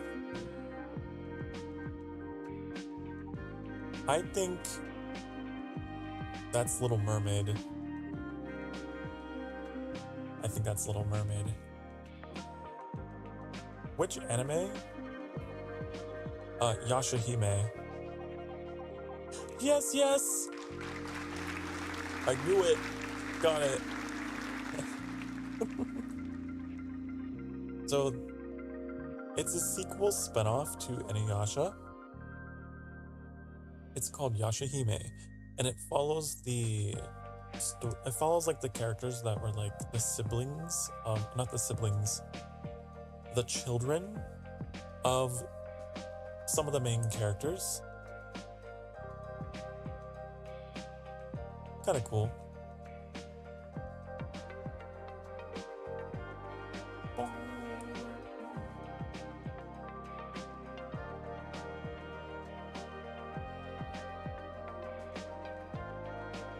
Pretty cool. I didn't get very far though. Not because I was uninterested or anything, but just because I was watching it as the episodes were coming out because I was so excited because I'm a huge Inuyasha fan. And I got so impatient. It's like, you gotta wait a week for the next episode. Like, no! No! And I just was like, you know what? I'll just allow them all to come out and then I'll binge them later.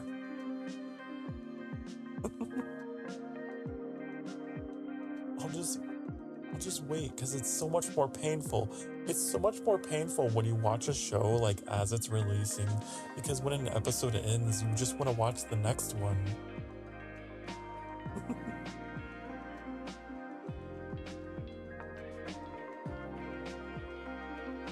You just want to watch the next one.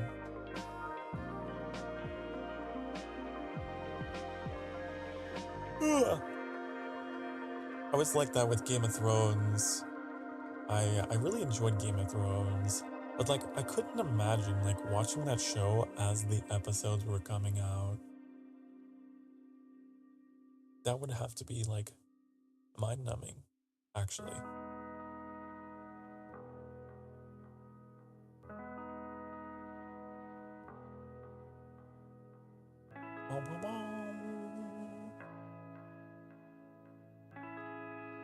Can't do that waiting a whole week. I know. It's so difficult.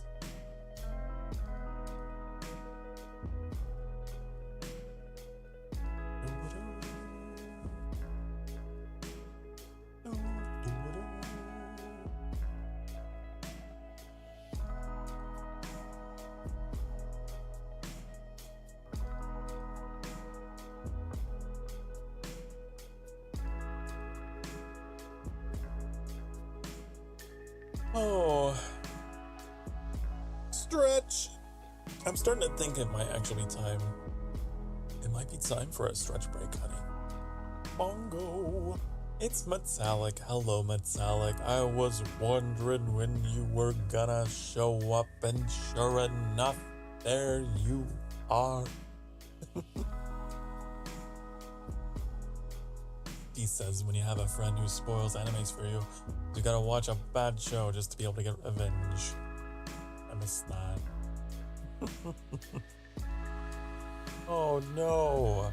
You know, I don't think I ever had a friend who spoiled animes for me.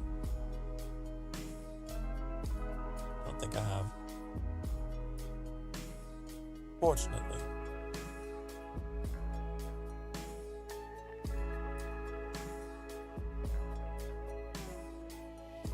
I do remember trying to keep up with a show that was not an anime. I've referenced several times. The Walking Dead, honey. It was hard for me to keep up with. They killed off Glenn. I got very sad. And I tried to keep watching it after that, but it was just so hard for me to keep up that I was just like, just recap it for me. Just tell me what's happening. Like, my parents were like really into it, but I lost interest. And so I would just be like, just spoil it for me. What's happening? You ever have a show you just don't care enough, but like you just want to know how it ends, but you just don't care how you get there. So it's like, it's okay if you spoil it. You've already killed off my favorite character. Just tell me how it ends.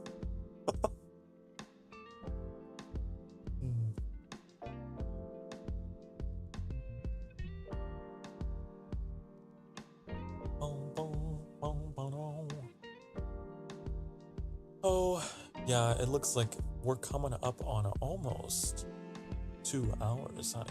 We're like 5 minutes until 2 hours. So I think what we're gonna do is we're gonna take a quick stretch break. And I might go make myself some spiced hot apple cider to warm up. I'm a little chilly. And I'll be right back. So if you've been sitting for the past 2 hours, as I have, time to get up and stretch your dang darn butt cheeks. Do it, because I told you to do it. Okay? I'll be right back. Be good. Don't break anything. Please, don't break anything. I'll be right back. Mwah!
Hi, honey, I'm back. Thank you for being patient.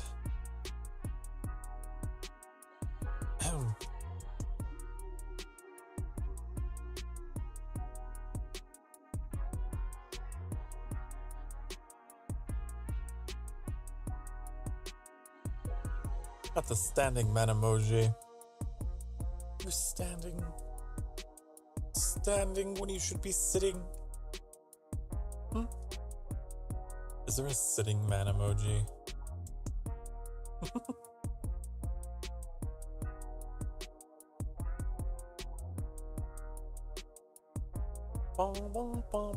What do you think of wireless headphones?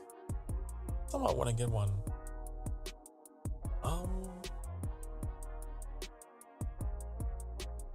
The headphones that I have now actually have wireless capability, but they are a little dated, so they don't work well. I would say, I don't know how far Bluetooth has come, but I know that Bluetooth has always had kind of they're kind of spotty in their reliability.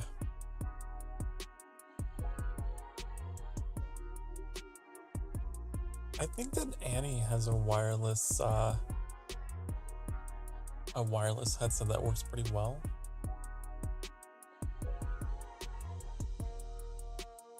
But I can't speak on their behalf. I don't know what they have.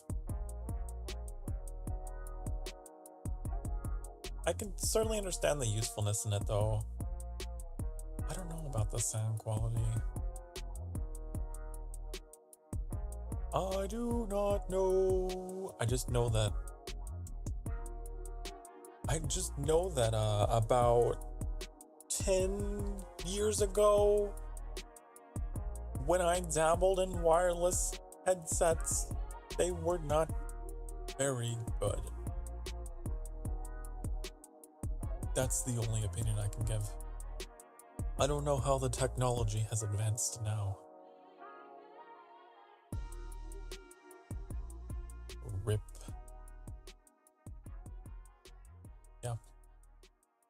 Yup.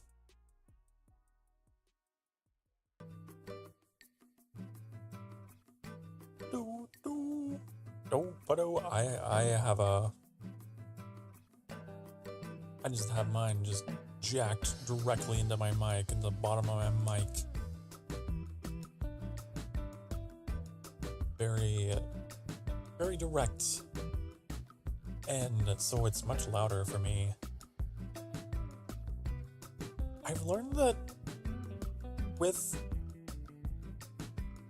an audio jack, the sound gets amplified.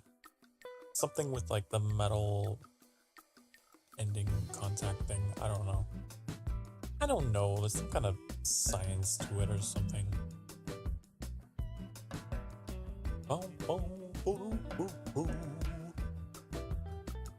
But you know, when I first started streaming, you know what I used? I used like the little earbud that comes with the PS4. I used that. And a lot of my earlier audio sounds very like overly processed because I was testing my audio through that little PS4 earbud and not getting like the full range. So I was like going in and artificially trying to add stuff to it so it was better. And then when I found these proper headphones, used them, it was like, oh no, I've done too much.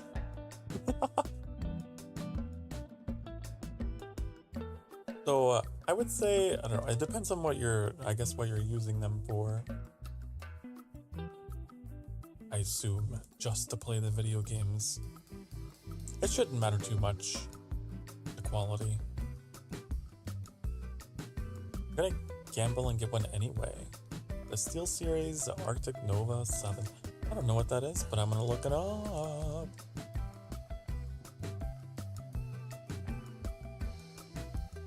It's a very fancy name.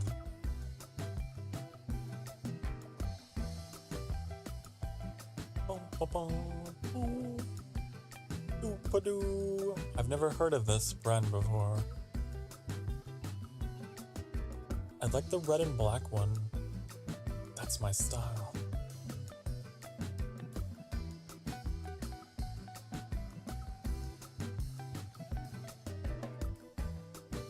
Well,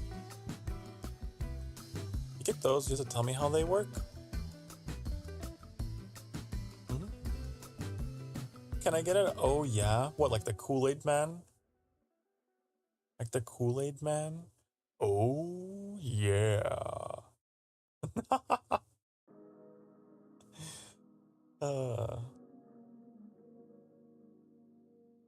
There's a Diablo theme version of it here? A Diablo version? Ooh. Really? You know I like the Diablo.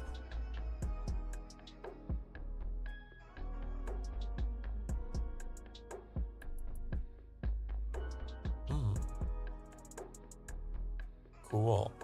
Very cool. Nice. That reminds me, I need to get to... Am I Diabloing? No. No. That's something... You just reminded me. That's something that my dad would ask me all the time. Like when I was a teenager. He'd just like knock on my door and crack it open and be like, "Are you Diabloing? Are you winning, son?" He was very much that dad.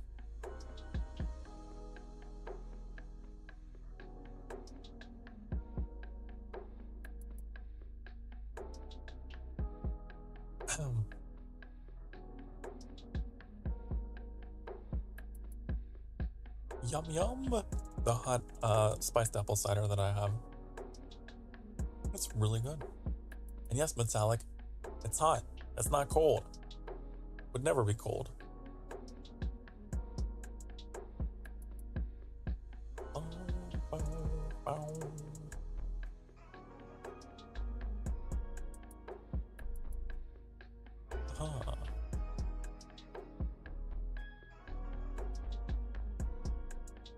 Standing Man. Wait, did they change the standing? Did they change the color of the Standing Man shirt again? It's green now. What? But it used to be. It used to be like a gold.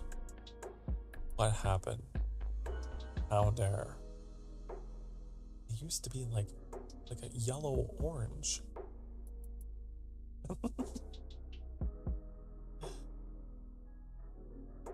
Blue looks green. I can't believe they've done this. I can't believe they would take your favorite emoji and they would alter it.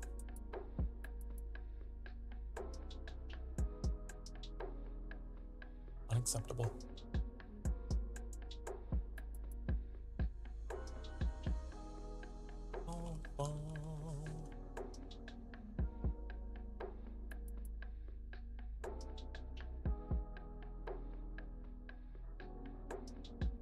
I recall that there's like a lot of those emojis that are blue that for whatever reason get turned green. Anyways.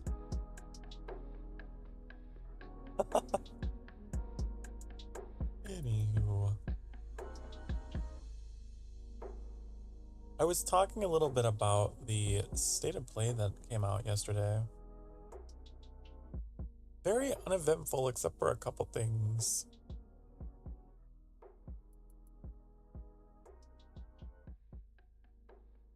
There was like this stream that I was watching that it was crazy. They had like 3 hours of like their pre-show, whatever, and then like the actual 30-minute event. It just seemed like a bit much. uh, Hello, guys, and welcome to the pre-game show, where they just sit there in a circle and just yap about absolutely nothing for hours. And then the event itself is just like a blip. Okay, welcome to the post-game show. It's so weird. Why did game publications do that? They treat it like it's a football game or something, you know? I really think that this developer is gonna pull it through in the second half. I don't know, I got my eye on this one. All they have to do is pull the following plays, and I really think they could make it all the way to the championship. Back to you, Tom. Yeah, I'm here live in the studio, actually, with, I don't know, some guy who claims to know a little bit about what we can expect today. Steve, so we're gonna talk about it. So, this is such a stupid roleplay with myself. But that's how those shows go. They're so boring. God, I feel like they know they're boring. Because the way that they're so just like fake happy, you know? Then you've always got like, you got like the guy that's like, and he's super chill, you know? He's like in a Hawaiian shirt. He's like, yeah, man, I'm just here to see some great games. And you got like the Valley girl, who's definitely not a gamer girl, but she just pretends to be for the demographic that they're marketing to. Then you have the extreme nerd.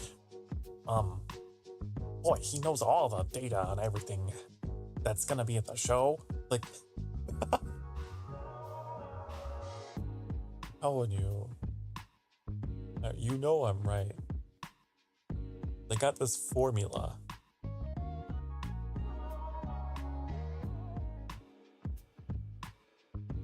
Oh, like the Game Awards show is always so fun to watch, just because of like all of the bizarreness that is like goes into hosting it. They're so weird. I like seeing all the outfits that they end up putting on. It just, I don't know, bizarre stuff. Yeah, like they'll like do all kinds of weird like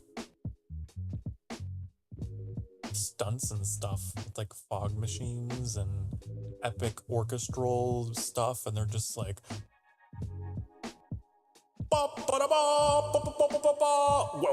to the 159,000th Game Awards show with your host Sandra, who is dressed like, I don't know, she's trying to impersonate Lady Gaga. You know? And then they got like their fancy like little envelopes. They're like, and the nominees are.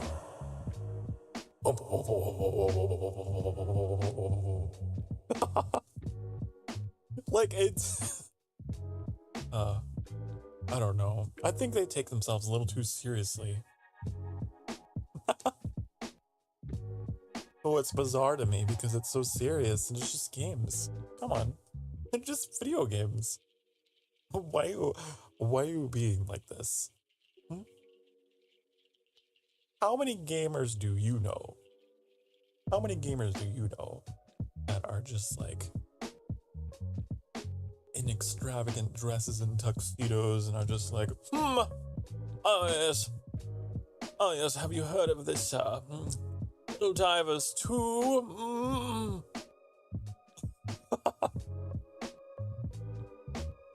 uh,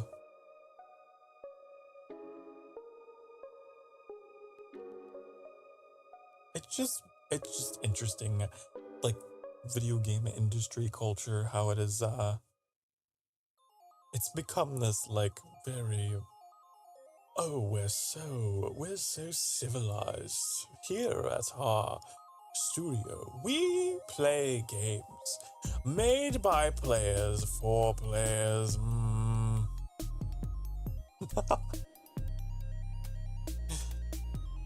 We're just like you. Definitely. Just like.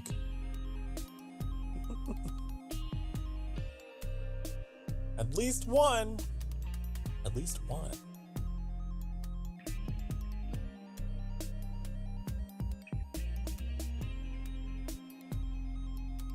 It's the new Hollywood.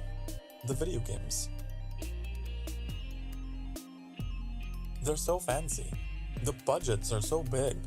The suits are so tidy. The awards are so prestigious.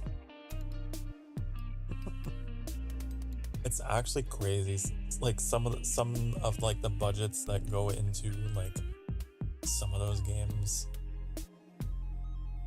A lot of money. Just to make another clone of a battle royale.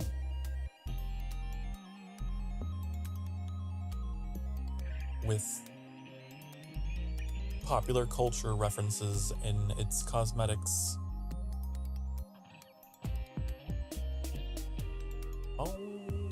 It just, sometimes I wonder some of those games. It's like, does it really cost that much money? Does it really cost that much money to make them? Because, I don't know. Like, are you just really bad at spending money? You just spend all of it on the wrong areas of the game? Because then there's like other studios that have like barely any budget. That just, they're amazing. They're incredible.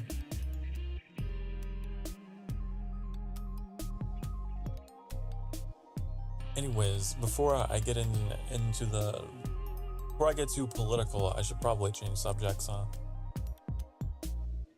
I knew that the video game corporate culture is a touchy subject these days. Oh.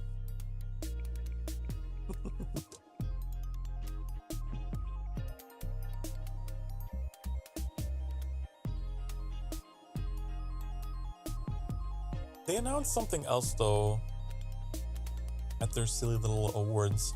They announced something else. It wasn't an award show. I don't know why I'm making that comparison. It was not an award show. It was just a state of play. What was the other thing that I was like, ooh? There was like this really cool looking game.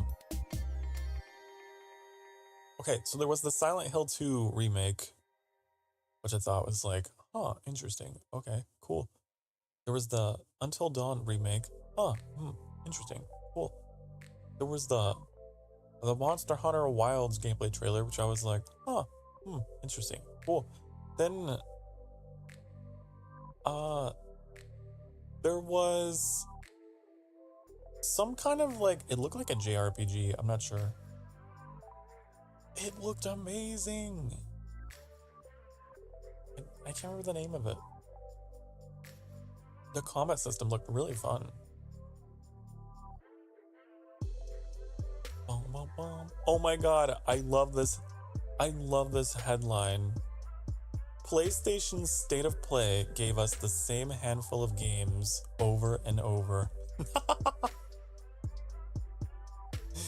That's pretty accurate. Like, there were a couple things that grabbed my attention, but most of it was just, Mm-hmm.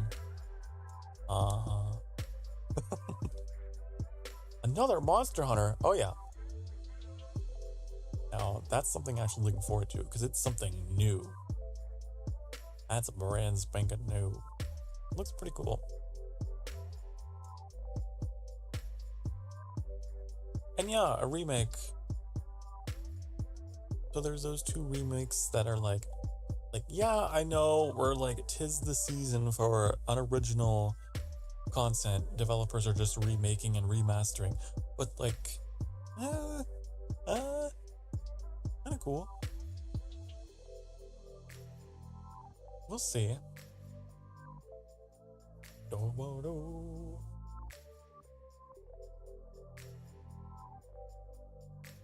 I think the thing that I hated the most in that state of play,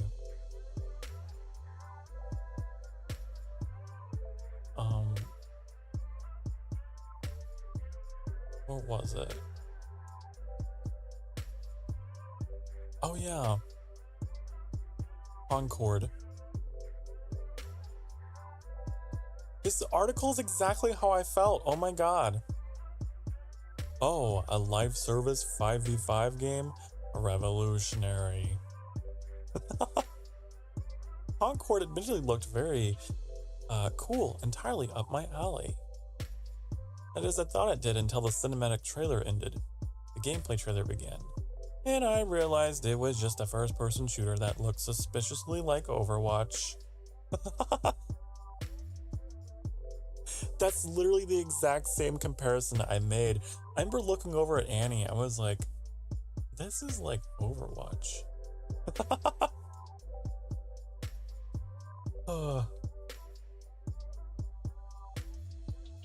You know, like they put all this backstory into these characters that are just generic people shooters, you know? They're just guns with legs. That's all those characters are. Why do they have to pretend like there's some kind of depth to and personality to them? Like, my name is Jim Bob, fuck it all. I'm so rebellious and like, whoa, I got a backstory of revenge and blah, blah, blah, blah, blah, blah, blah. There's no story in those games. Stop. Stop it.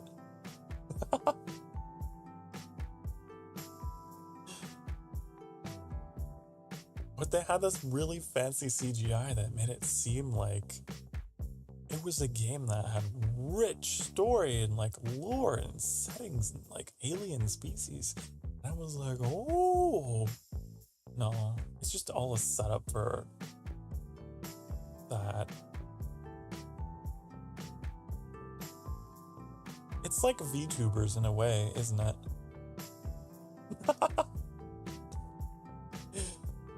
When, you know, the VTuber focuses a little too much on their lore.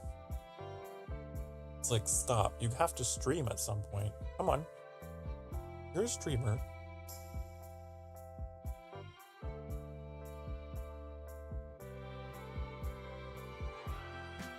Especially if they have like, if they're very generic. But they like to say, oh, I've got this exquisitely deep lore.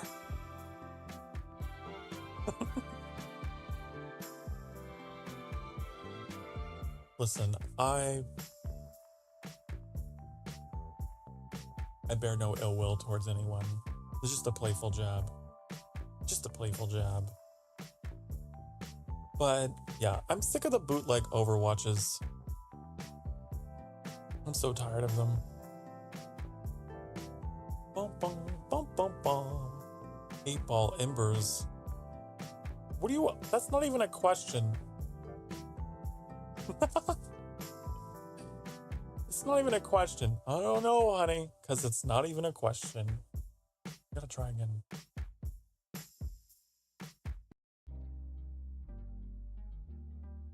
Was it Where Winds Meet? It was like a Souls-like that was based on Chinese history and culture or something? Like,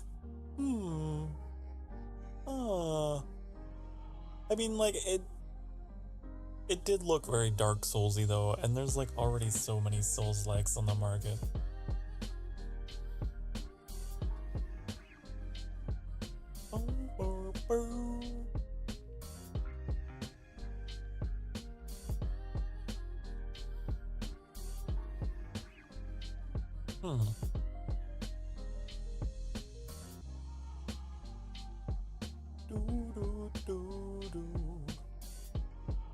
There was this other game that they showcased that Annie and I were both like laughing at because we didn't know what it was trying to like be. It was just like these cute anime girls that were just like running all over the place with their pet cats and like on bicycles, and it was like we were watching some kind of like cute anime intro. I don't know what that game was. No idea. I think it was a platformer. It was weird. It felt like anime girl intro to like a stream or something. These developers are just really bad at pitching their games. I hate to say it, but your trailer should not leave me going, huh? I gotta Google this to figure out what it's about. That's a trailer is supposed to make it easier for the audience to, you know, sample. And all these mysterious, shaky camera shots at like millisecond intervals. Oh, great. Yeah, I really know what that's about now. You know my favorite trailers? I mean this sarcastically. You know the best ones? The best ones are the ones that are just like absolute darkness. And you have some like narrator that's like, long ago there was an ancient elder god that lived amongst the people, and now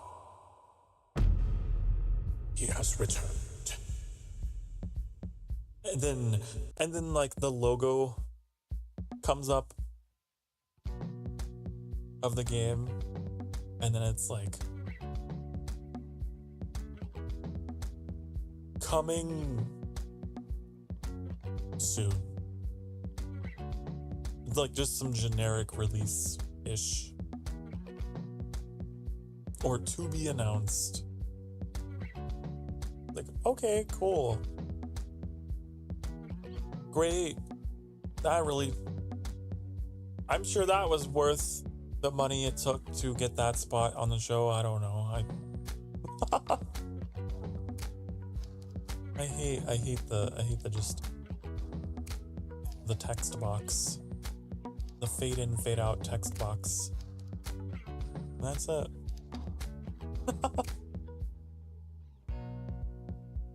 Oh.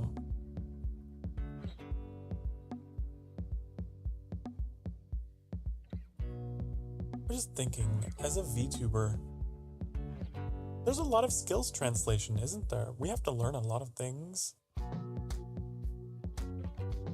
I bet you, if things don't pan out for a VTuber, they got skills they could cross over and maybe help those people make better trailers.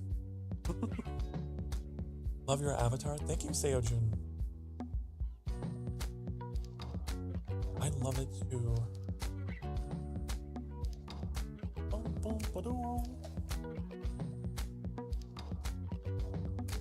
Thank you. It was made by my artist in rigor, Shu. Did an incredible job.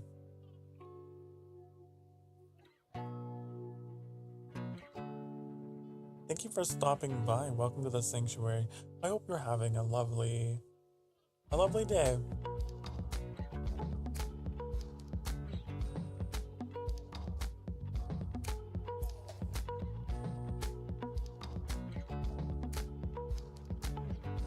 Also, Metallic, weren't you the one that suggested Embers as like an idea for a currency? think you did. I think you did. I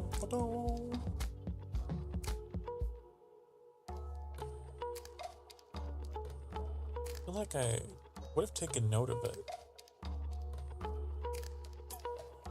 Why don't I take note of important things?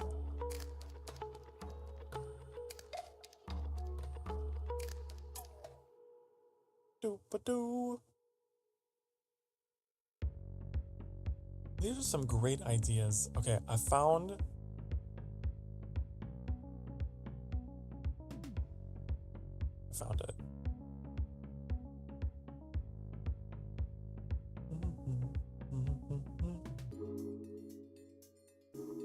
We were really dreaming big, weren't we? I see like a merch ideas list in here.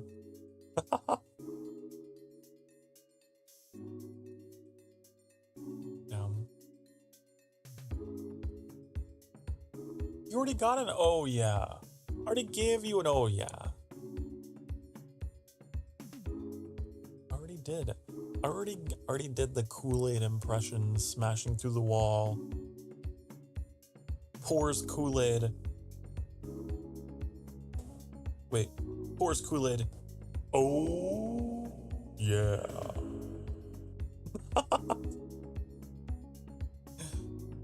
There you go.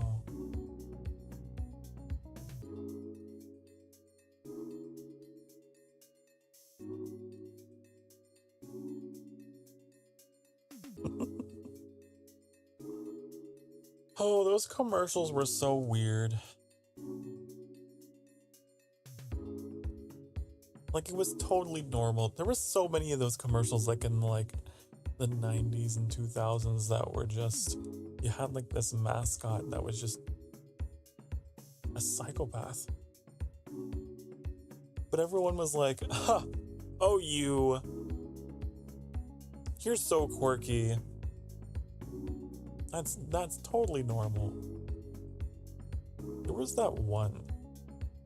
He was a cereal brand mascot. What was his name? I don't know. I think it was like Waffle Crisps or something.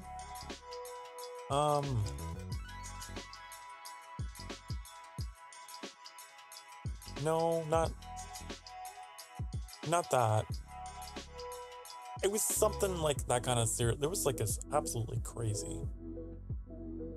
Insane.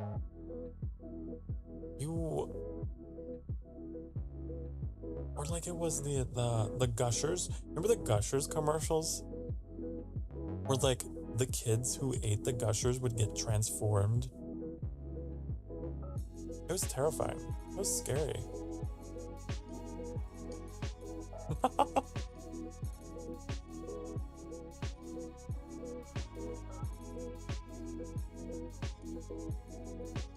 They don't make those commercials like they used to. Now the commercials are like some like generic mom that's like, huh, I'm very healthy and conscious of my health. I reach for this when I feed my demon spawn children. It's very generic now. They used to be really off the wall. 4 people are watching? I don't know. How do you know? Maybe. It's possible. It could be. I don't trust that number anymore. I found sometimes where it's wrong. There could be more people.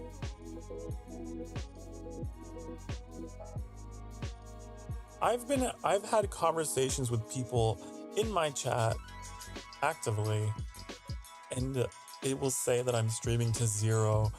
I was talking a little bit about this earlier today. How YouTube is just strange. Like, it doesn't always mean.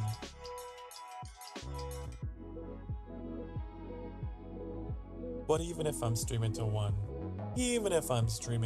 honey, or even to none. When I started off streaming, I streamed to 0 for so long. But it was fine because like the way that I approach streaming is just like a way to just kind of vent, you know? I would just talk to myself. Just talk to myself, get stuff off my chest while I'm playing. And then like every now and again, this is very early on when I streamed, every now and again someone would pop in and be like, there's no one here. Why are you talking to yourself? Oh, hi. I forgot I was streaming, actually. Forgot I was streaming, actually. I just have a habit of talking to myself. Hope you get to 1,000 subs. We'll see. I'm not holding out for it. We'll see. I'll be lucky to make it to the 500 to unlock the bare minimum stuff.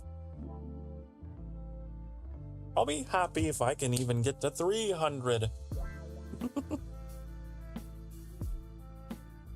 You just call me honey. I call everyone honey. I call everyone honey. That's like my little catchphrase.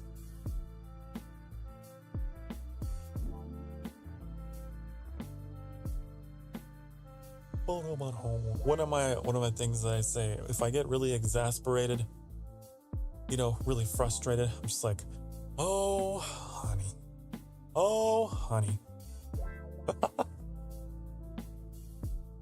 It's just me. It's gonna take a while. It is. That's fine. I don't care. We could be at this for years. It's fine.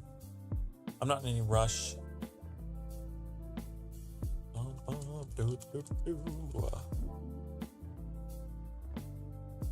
It's just, you know,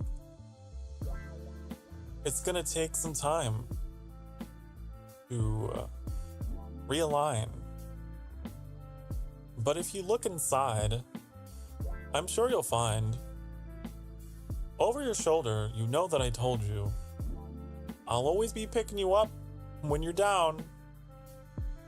So just turn around. Oh. That was a reference to the opening theme of Drake and Josh, by the way, which I definitely didn't Google the lyrics to because I forgot.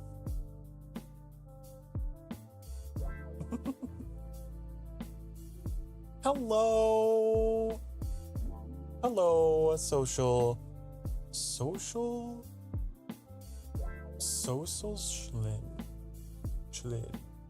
Hello. Welcome to the sanctuary.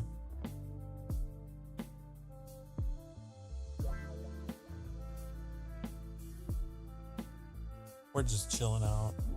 We're just chilling, relaxing.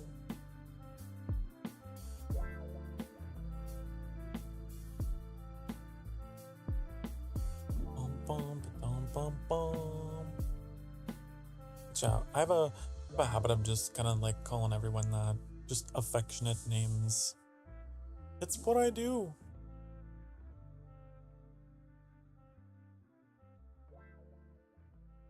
My honeys, my dears, my darlings. It's what you are. My silly little imberlings. That's what you are. Those little creatures there at the top they're imberlings. That's what you are.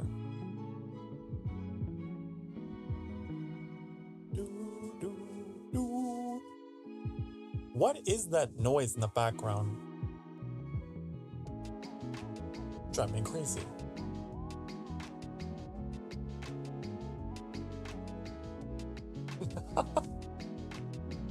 Feel like Annie must be up to something.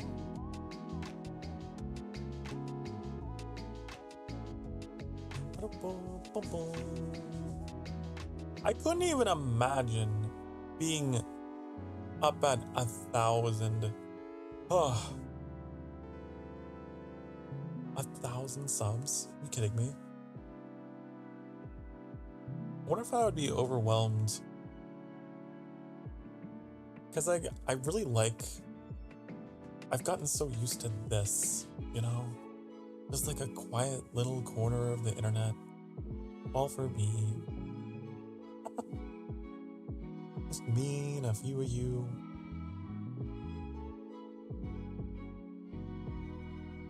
I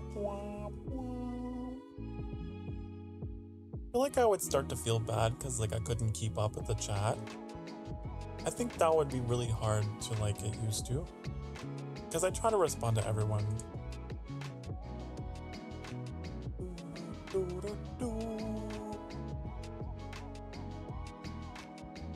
Annie, you doing something? Probably cooking. Who knows? Maybe.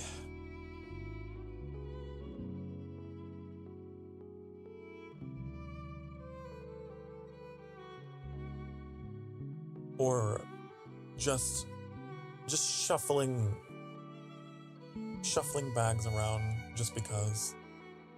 Like, oh, Sokar's streaming. So I should just go start, you know, just shaking trash bags everywhere and no. Could you imagine if we sabotaged each other that way? Just trying to sabotage each other's audio. I guess I kind of did for a while. Unintentionally. Because, like, they're like audio setup I had to go fix. I had to go fix something for Annie for a change. Because my voice kept coming through every time we would collab. So like whenever we would collab, I would have to be very, very quiet. I fixed it finally. Otherwise I would just keep... There was one stream of Helldivers 2 where I watched it from their perspective at the very beginning. And I was just like shouting in the background. Because I was like dying in the game or whatever. I was like panicking. It was so funny. No!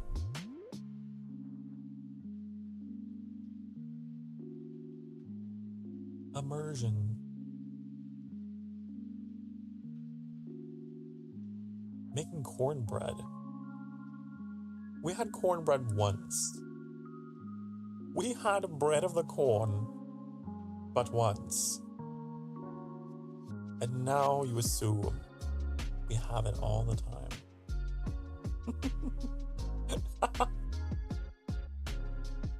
Bread.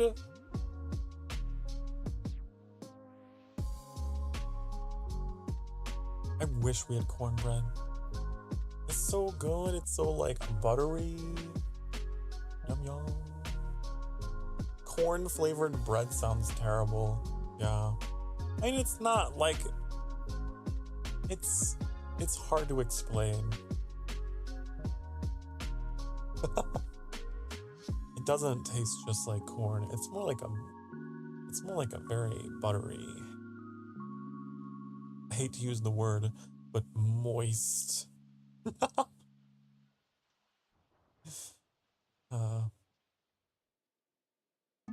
Almost like the consistency of a brownie.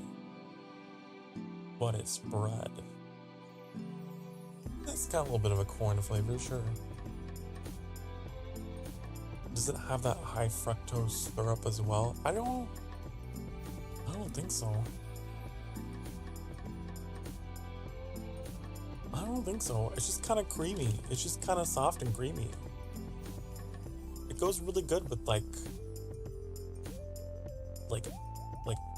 pinto beans or I don't know, some kind of soup or yeah.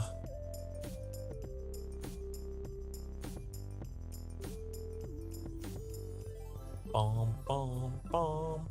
Bum, bum, bum, bum, bum. It's an example of butter bread made from cornmeal. Yeah. Oh, no, no, no, no. Buttermilk and eggs. A little bit of sugar.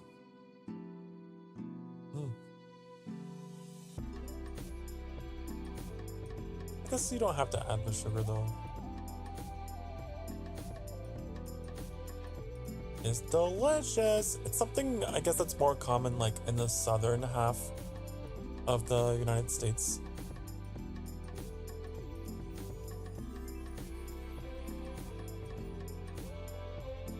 There's a lot of things that are like very particular to like certain parts of the US or whatever that I especially wonder like how other countries' attitudes are towards them. Like the idea of like Mexican cuisine. Pretty common here. But like to another country, maybe they're just like, huh? Taco? Burrito? What? Never had. To which I would respond,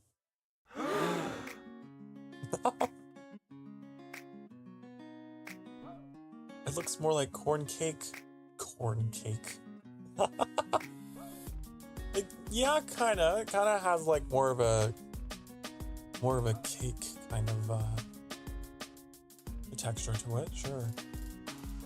Corn cake. That just sounds weird though.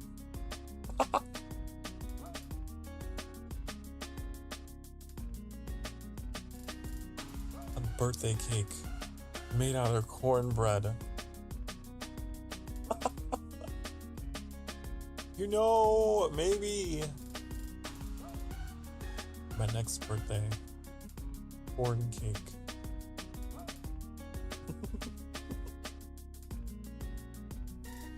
I too never had burrito or any Mexican food. Oh, really? I'm sure it's not. I'm sure that's actually pretty normal outside of the US. I mean, like half the country was like Spanish or Mexican territory at some point, so we're very hybridized culture.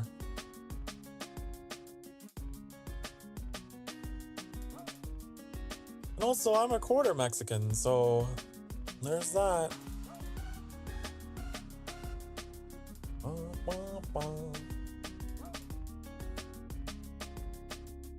There's a restaurant that did make Mexican food, but it felt half-assed.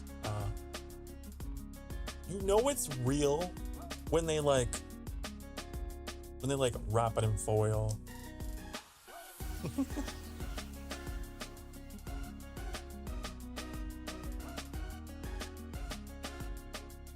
And it's just like dripping, you know. You know it's real and very unhealthy.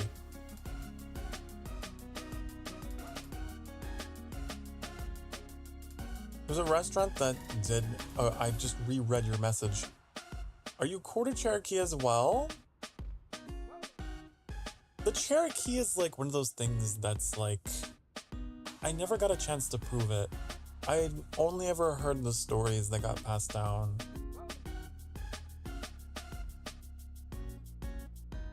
Hello, Primrose Bard Lichen. Welcome back. Welcome back.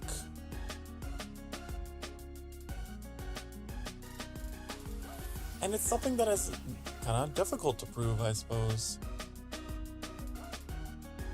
I hesitate in saying that I definitely am, though, because I don't know for sure. But I grew up being told that.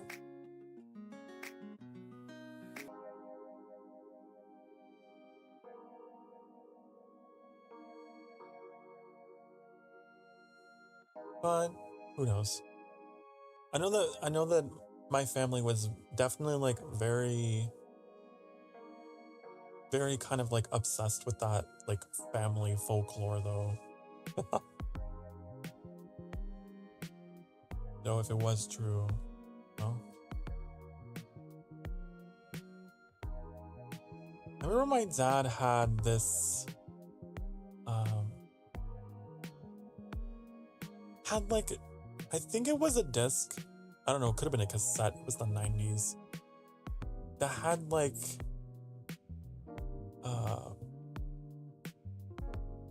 Cherokee singing and stuff on it. I remember listening to that. There's just a lot of just like weird things. But who knows? Who knows? Maybe we just like a weird family fixation, or maybe it was real. I don't know. I hate that. It sucks when you don't know your heritage, but there's like echoes of stuff.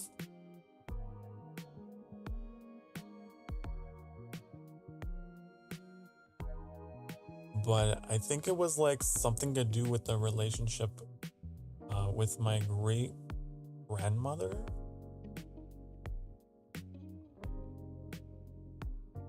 Like that is the very specific part of the family tree where it was.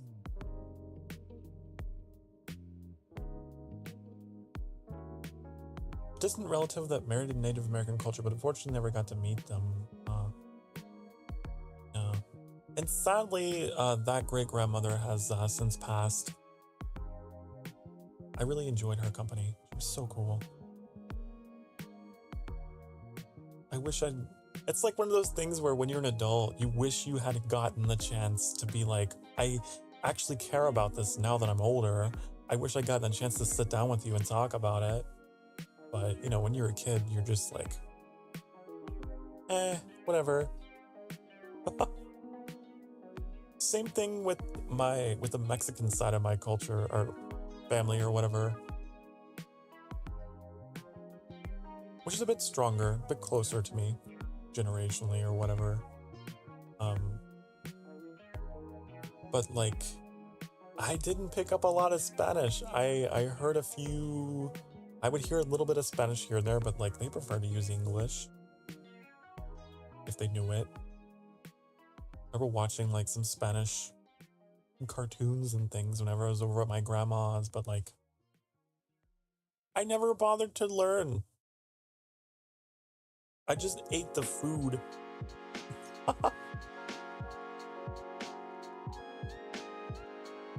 That's what they gave to me. That's what my family gave to me. Maybe someday I'll learn. Nor their children, because they moved to Florida.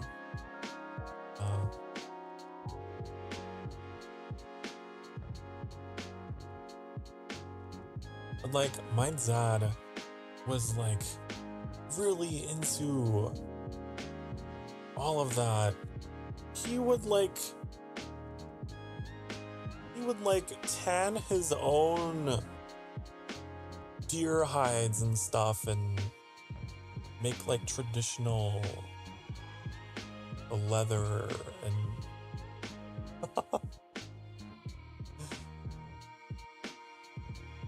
I never bothered to learn any of it. That was all some passed down thing, I don't know, but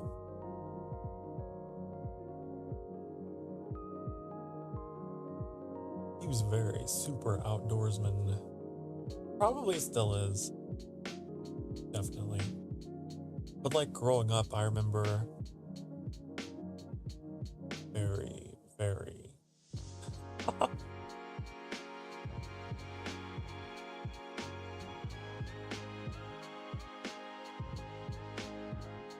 and I feel like it's such a unique kind of background to have, isn't it? I don't know if I know many people who are like, yeah, I grew up on literally nothing and, you know, lived on what we hunted and fished and gardened to supplement because we were dirt poor, lived in a trailer in the middle of nowhere. Huh. There's a really, it's really weird to think about. At one point, not even having electricity. Super poor.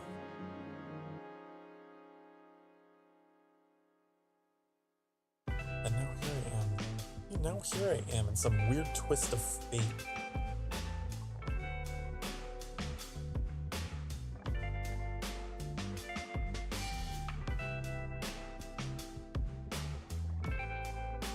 I never bothered to learn a lot of those survival skills or whatever, though. I suppose I was spoiled.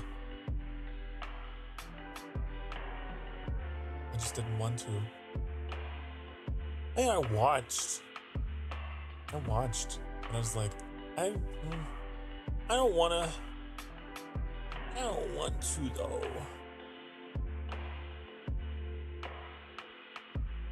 It's one of those things that's really, it's just strange to talk about. It's hard to talk about because I feel like there's almost no one that can relate to, like, oh, you grew up these traditions or whatever,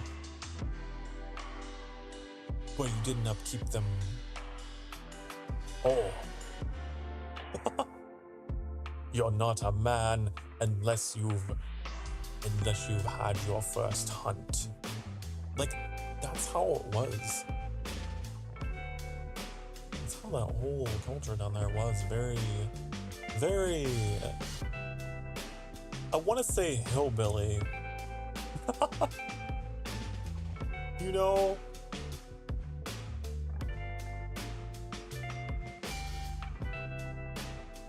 It was less indigenous, more just hillbilly. And I didn't really quite fit in.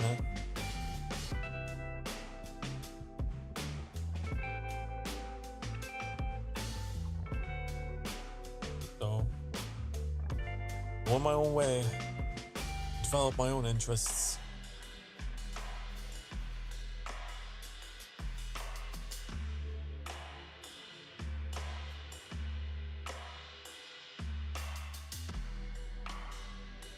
Now imagine growing up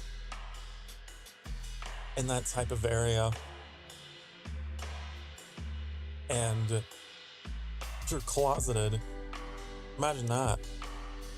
Have fun with that scenario. What a great, like, spawn location that I had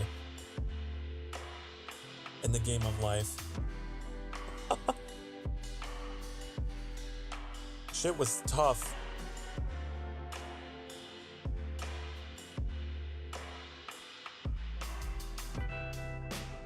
But we made it. But we pulled through. We survived. Somehow. Some way.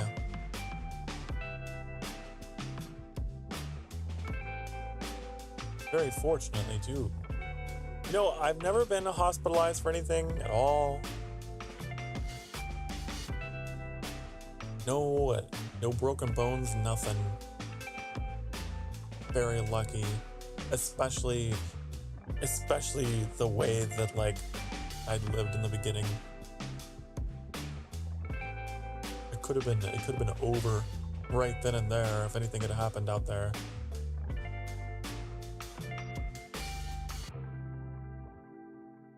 Pretty crazy.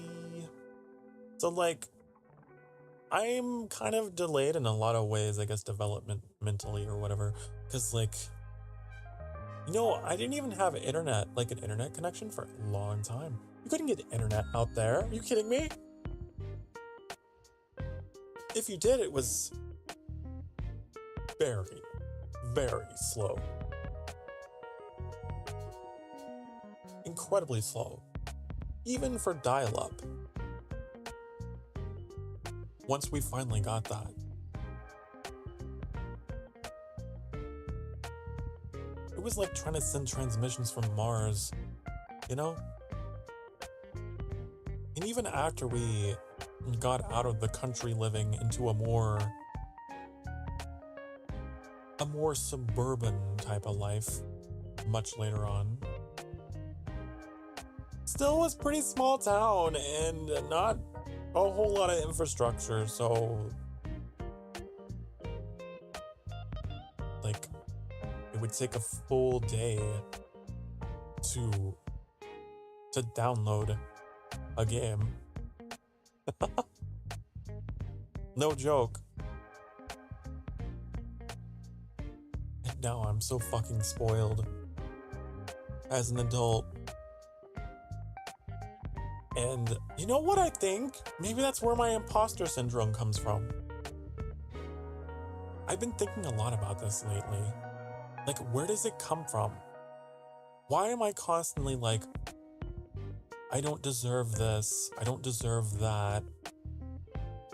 I feel so... I think it's because of how I was born. Coming out of that financial situation and coming out of that whole lifestyle. And now being where I am now, it's like, it's so hard to accept. Maybe that's where it comes from. I don't know. I'm not a psychologist. We couldn't afford that. Are you kidding me? They couldn't afford to send me to the state spelling bee. Even if I had one, the regional one.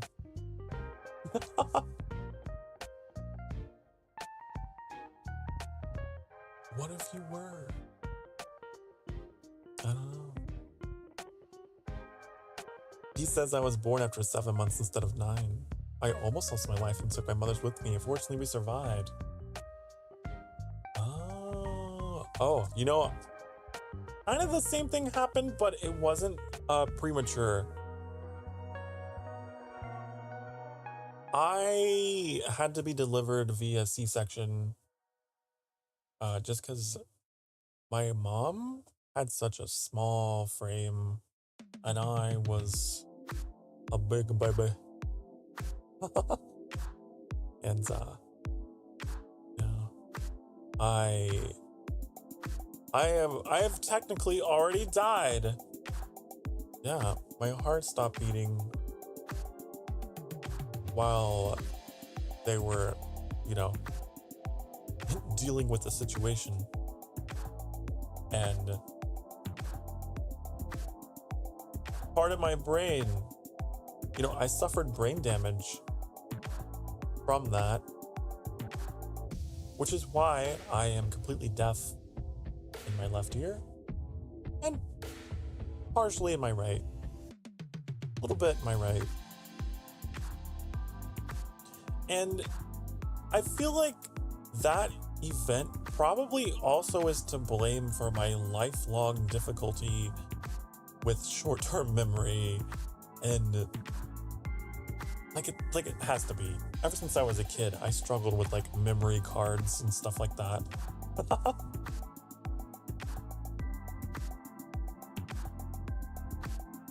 I've always wondered. Survived with a damaged ear. I know. I got pretty lucky. Like carved me out of my mother. And she survived. I survived.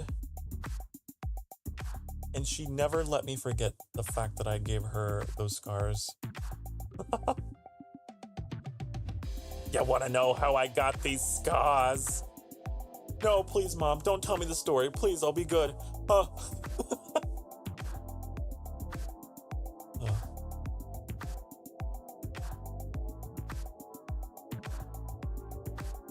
Shit's crazy.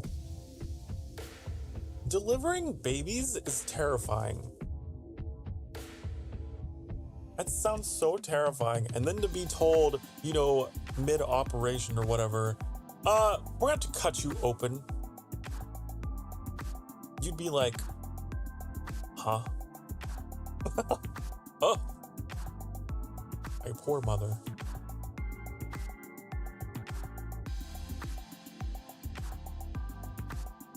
Oh. So, hey, at least, you know, both of us have somewhat of a very dramatic, aggressive origin story, huh? I came into this world kicking and screaming. Oh yeah, that's actually where the deafness comes from. And that was an issue that they didn't know until later. Obviously they wouldn't have any way to know in the moment. They knew like, oh, heart's not beating, that's probably gonna lead to complications. You know, the whole being temporarily dead thing. But like later on, like as a kid, my parents were wondering, like, why is he not responding? Why is he not, like, I shout across the room, Sokar! And he's not, what's going on? Is he just ignoring us? Is he just like a rebellious child? And it kept happening, and they were quite annoyed, but started to realize, you know, Sokar's pretty well-behaved kid for his age, actually. Pretty good kid. Just not really responding when we call his name. Kind of weird.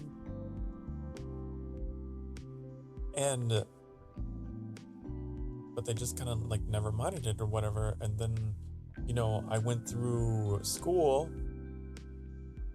like a preschooler or whatever, you know, real little. And, you know, and the teacher starts saying, hey, Sokar's just a little hard of hearing, or, you know. And then I got to go to the fun audiologist. The super fun audiologist. Where they test your hearing. They put big old bulky headphones on you, and they're like, I need you to repeat the following words. Truck. Fish. And then they do that thing where they play very loud beeps in either ear to like test your hearing, right? So, beep. Did you? Sokar, did you hear that? And there was like this little monkey toy that had like cymbals that would like bang the cymbals together on like one side of the room in the dark with red eyes. It was terrifying to this day. I'm like, it kind of traumatized me. They'd be like, Sokar, did you hear that?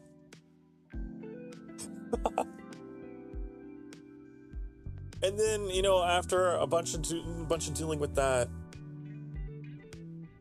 they were like, your son is totally deaf in his left ear and partially in his right. So, yeah, probably should look into that. And then they found out. Then later on, they're like, oh, appears to be some kind of neurological thing, because the hearing aid doesn't work. We tried it, but the hearing aid's not working on Sokar, so it must not. This goes a little deeper. And yeah, they determined it was congenital from birth because of that. He said, I had very sensitive skin and bones. Everyone was afraid to touch me for the first 4 months. Didn't they break a bone in an accident? Oh no. Oh. No. Because you're just so precious. You're so fragile, so precious. Poor D.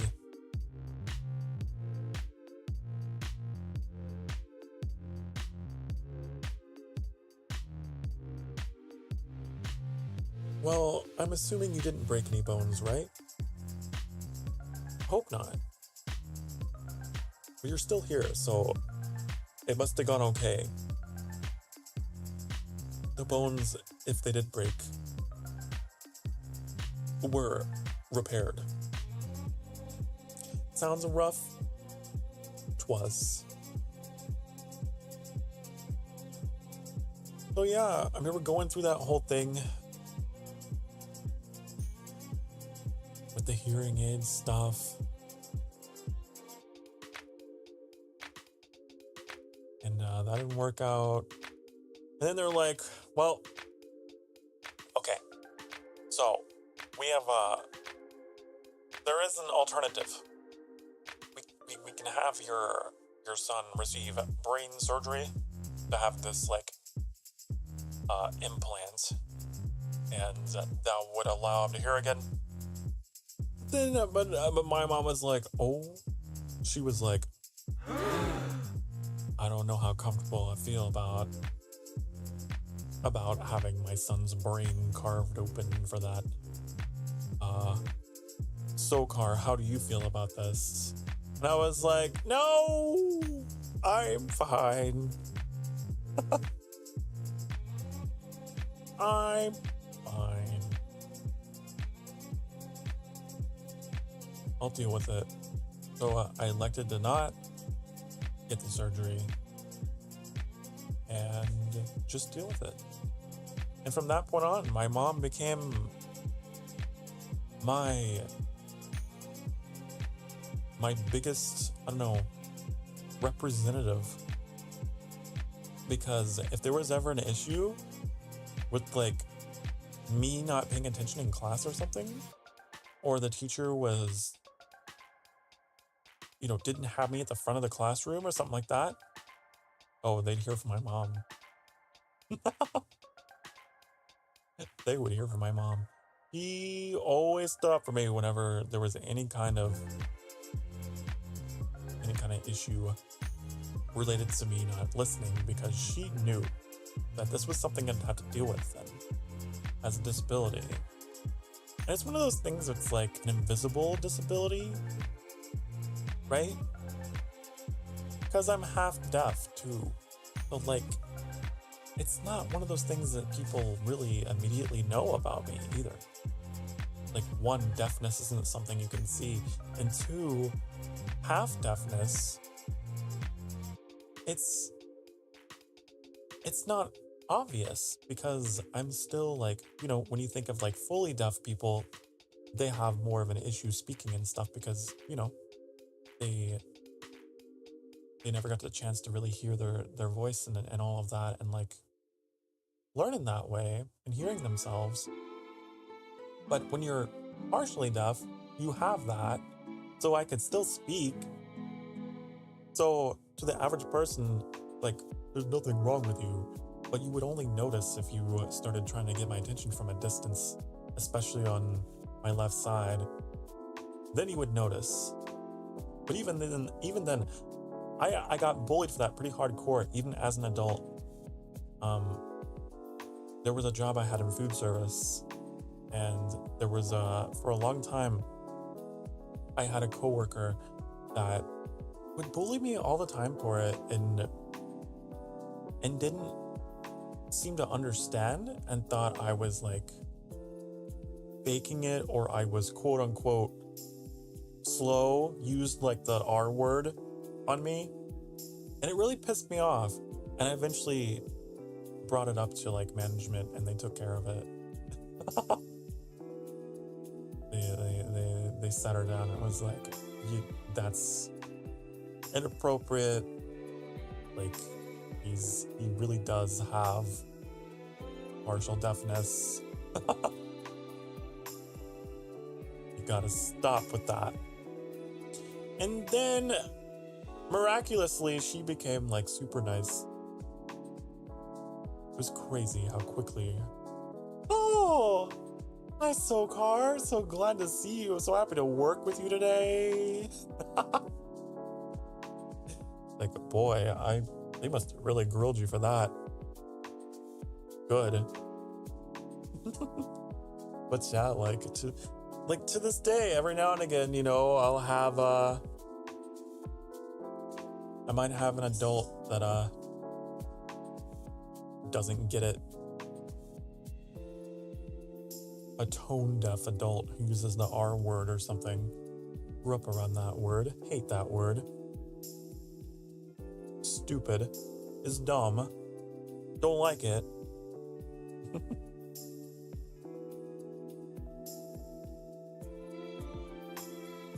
Because it's like an insult to my intelligence or whatever. I had a family member who also was like that. And who bullied my mom about it. And was like, your son is just like an idiot.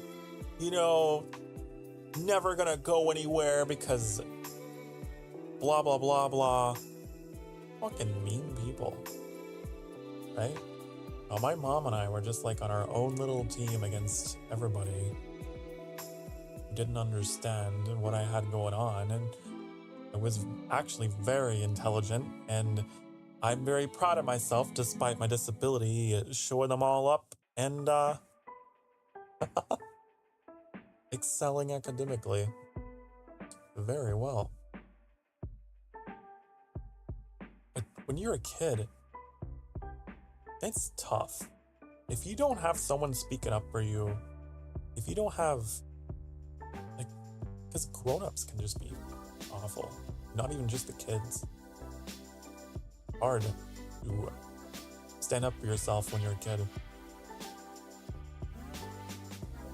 So anyways, little bit of information about me, huh? A little bit of inside info.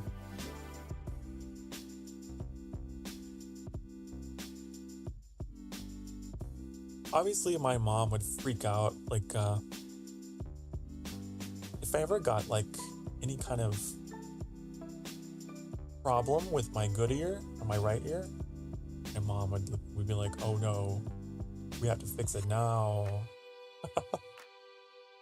Because then I can't hear at all. You get an ear infection in the good ear? Or anything like that?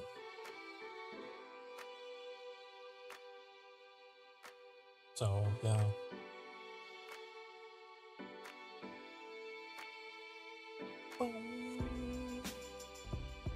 Just something that I live with, but I can live with that. I've managed this far. One of the really cool things about streaming is that that particular disability doesn't really matter.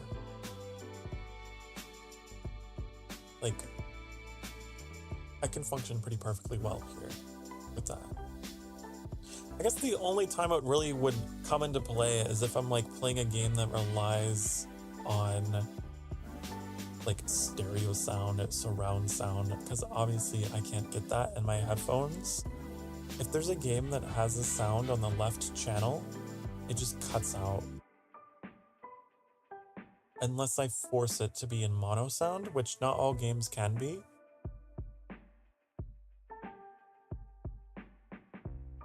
So if it's if it has to be stereo, it just cuts. I don't know what it is. Don't know what's over there.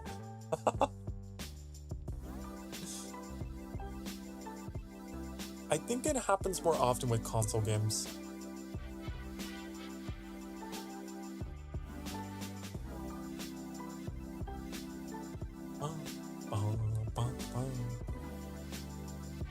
Because you have less control over those. But on PC, I can just go into the Windows audio and change it to mono so it overrides everything on PC.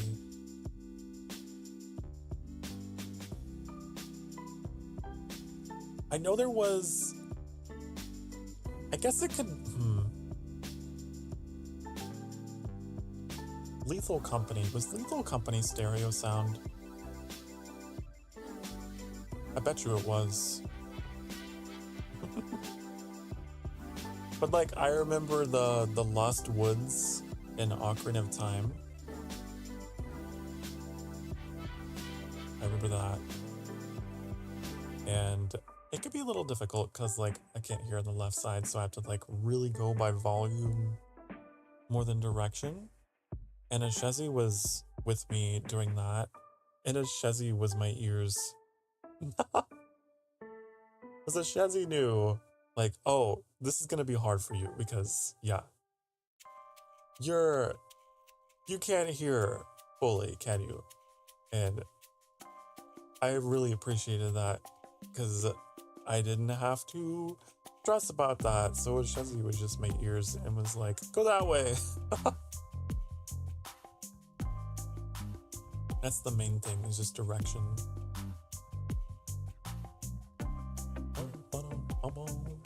But it can also be another way, I guess it can hinder me IRL, is like, I really hate crossing the street. I do not like crossing streets alone. It's terrifying to me because the way that the sound bounces from like traffic, it's everywhere. And it just sounds like it's everywhere. It's scary. So I have to like look both ways several times to make sure like there's nothing coming, because the sounds are just like overwhelming. I don't know what's coming from where.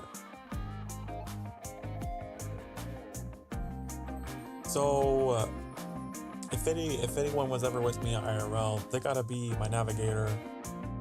I do not like crossing things by myself.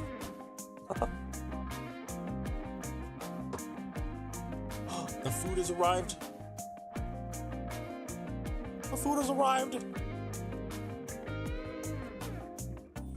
Let's take a break. I gotta take a break to get some food in me. I haven't eaten anything today and I need to eat. But yeah, I hope you enjoyed it. We enjoyed that. Is it burgers? No, it's not. It's something Annie cooked. Annie was cooking. I thought so. We were hearing like, I thought I could hear like sizzling in the background, like, you know, some chopping. It looks, let me see. Whoa. It looks like some chopped potatoes with some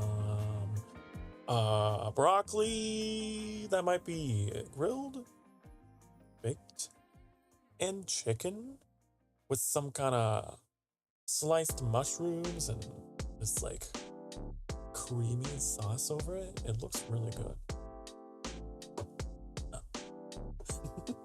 I'm sure Annie will come in with the full description and be like, today's meal is blah, blah, blah, blah, blah, blah, blah, blah. Today's meal is delicious. So, I'm going to go to break. I'll be back soon. A little bit of an extended break because I am stuffing my face with food. But I will be back for more story time, okay? Mwah!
Hi, honey. Hello. I am back. I have returned. And with tea of the peach. I have so much of it now.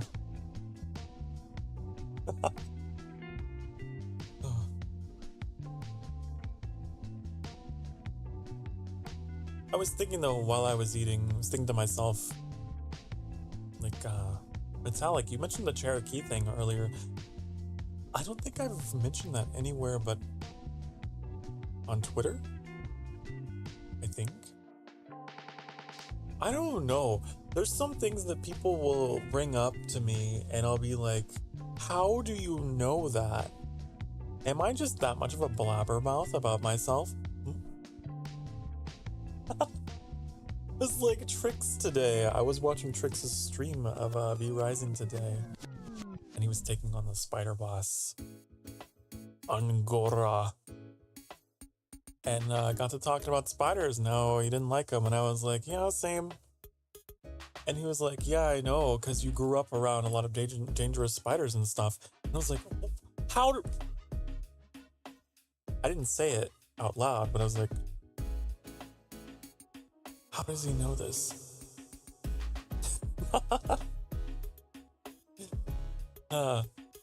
I'm sure there was a stream where I was like, yeah, you know, where we grew up, my mom made us shake our shoes out every day and tap them on the heels and give them a good old shake because chances are to be a brown recluse or, you know, maybe wolf spider or, you know, we even saw black widows. And maybe, I don't know. But sometimes the way that, like, I describe my life, it sounds like a caricature, doesn't it? It's just like... it sounds like that, like, joking caricature that Markiplier came up with, where he was like, you know, when I was growing up, we were so poor that if we wanted to cook our food, we had to sit on the cooking slab to warm it up. Like, it has that kind of, it's like, did that really happen? Oh, I've lived a crazy life. And it's so interesting though, whenever people repeat things back to me about my life that I'm like, how do you know that? Because I don't remember telling anyone that. But I just talk so much on these streams that it just... I can't. I can't stop it. It's always story time with Sokar. I'm sure there's gonna be a day when someone, when like a fan is like, I don't know, referring to something that I said in this episode related to my hearing, and I'm gonna be like, huh? How do you know that story? You in my walls? No, I love it though. I'm not like upset or anything about it. I'm just kind of like laughing at it for the bit. But like, it's kind of cool to like, to have people in my life who know about me and who know about the weird, bizarre things that I have been through and the things that I've survived, from tornadoes to lethal spiders to, you know, congenital deafness and all the rest. It's nice to have these stories told and to have them out there and to have them bounced back at me every now and then. It like reminds me, wow, it really happened, you know? Like, I'm really me. I don't know. I think, therefore I am. What's the word I'm looking for? Validation. It's validating, honey.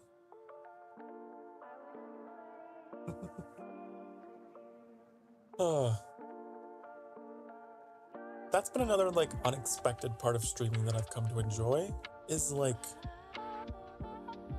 to know that there's people out there that care about me enough that they remember those details of things that I feel like I'm just saying in passing. You know, I feel like I'm just yap while I'm sipping on my coffee or whatever. Not really thinking about it, but to them, you know, something resonated with you and you held on to that and you fixated on that, and then I'm glad. That's awesome. I hope everyone finds something they can hook onto from these streams. That's the mission, that's the plan. I always just wanted to have some kind of legacy, and if that legacy is in my words, wonderful.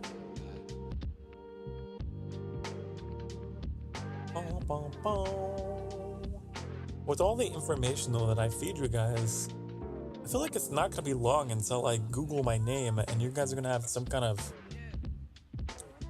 wiki page with all kinds of details I didn't know I shared.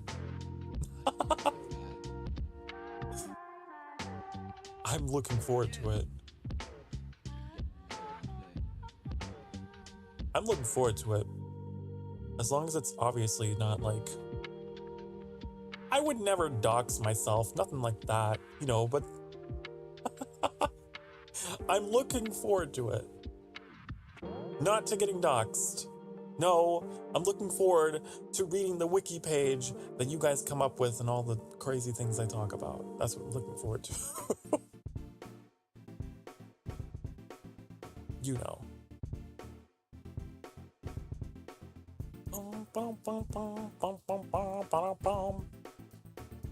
As I know there'll be a lot of... There's a lot of stuff. You know what? I should give you the extra challenge of overloading you with information. If I overload you, then you don't know what to do. What are you gonna clip? What are you gonna quote? You don't even know, because there's so much content. Okay, so there's this really funny... Obviously you guys can't see this. There's a reflection on like the glass casing of my computer. It's reflecting my monitor, and I can see my model being reflected, but it's like a mirrored. It looks so weird. Have you ever like flipped an image of me horizontally? It's not right. It's all wrong. That looks so weird. Anyways, sorry. My attention span. What? An image of my model flipped horizontally looks strange. Because my hair is like parted the opposite way. And there's a reflection in the glass exterior casing of my PC that is like, I don't know, it's freaking me out. It's all backwards. There's the inverted Sokar in my PC case. Rakos. But not the fun Rakos. The existentially terrifying Rakos. That lives in the mirror.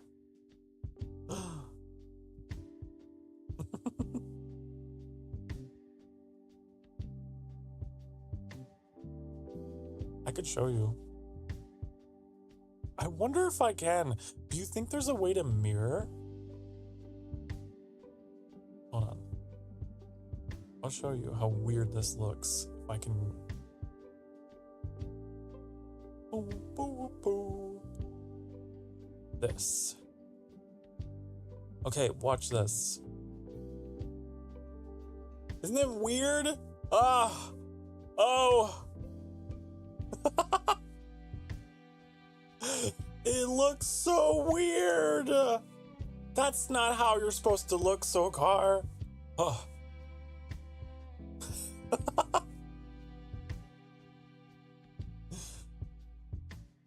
Like, why does it look like I'm getting, like, blown away in a hurricane or something. It's crazy.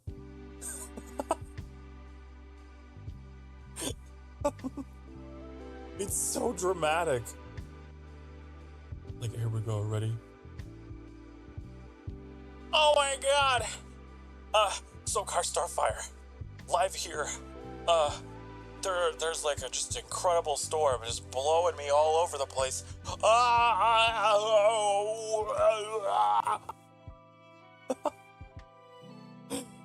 God, I look so messy. Looks weird. I know. It looks weird. Don't reverse your Sokar. If you reverse your Sokar, it'll get weird.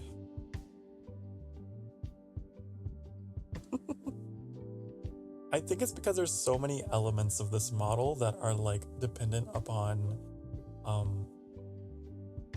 you know, the side, right? There's so many different elements that are pointed this way and that way. It's not really symmetrical.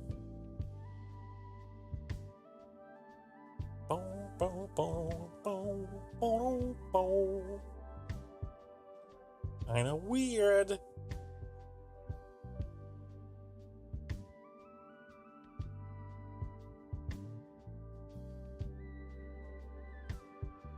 Reverse Sokar isn't real though. He can't hurt you.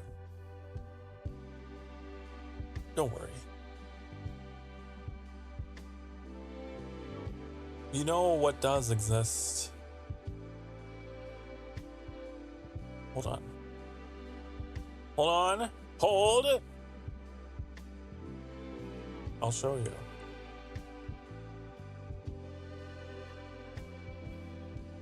Almost there.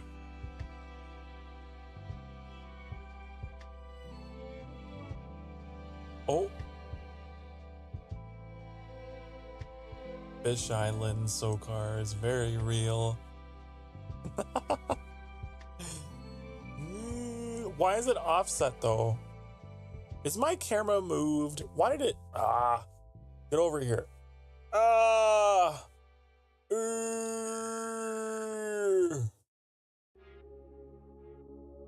That's so weird. Why are you like this? Hmm?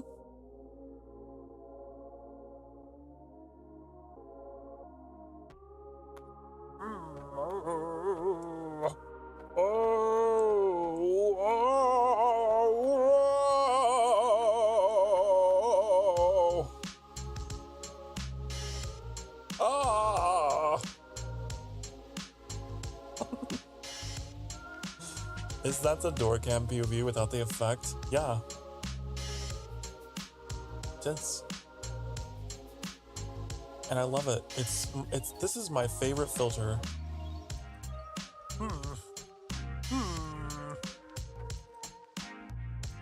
Whoa. I'm a long man. I have such a long face. Oh.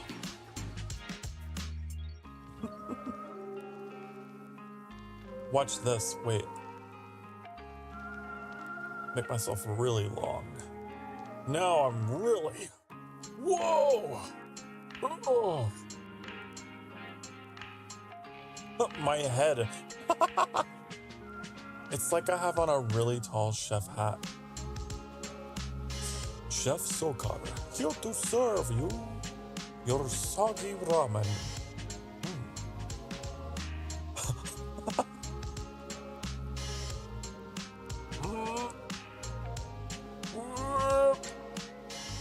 Hip, hip, hip, hip, hip, hip, hip, hip. Yeah. Can I throw it at the door? No, you cannot. No. Whoa. No.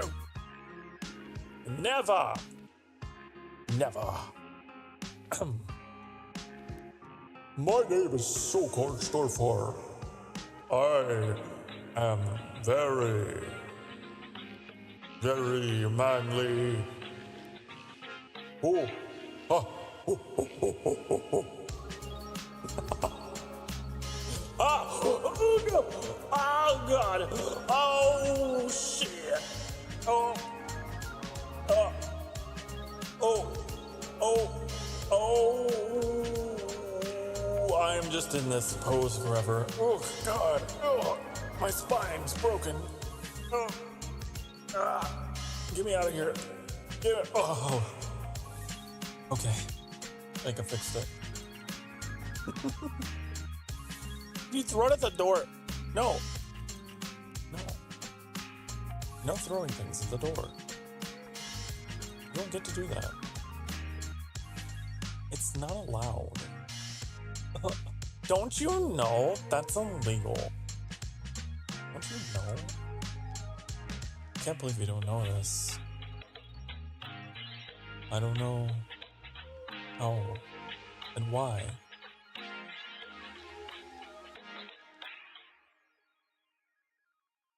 Have we played with this one before? What is this? Oh, I hate it. Whoa.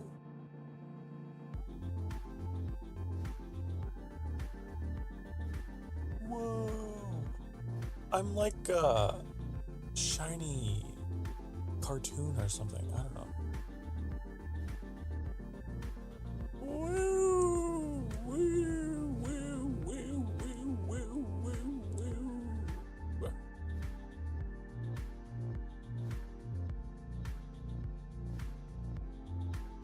Oh, you wanna know the thing? Chromatic aberration. I hate chromatic aberration. You ever like play a game that has like this effect? You know? Isn't it stupid? Don't you hate it? I hate games that have that. I always turn it off.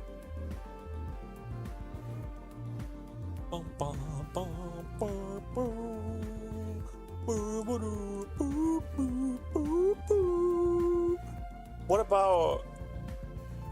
Yeah, you always turn it off too? Good! I'm glad to know I'm not the only one. We should start a petition. Stop it. Be like, developers, now is the time. We must take action. No more chromatic aberration and no more motion blur. No more vignettes. No more shaky camera during action sequences. No more bloom. All that. Just take it all away. None of it. All of it gone. Please and thank you. Signed, Sokar. There. I doth decree.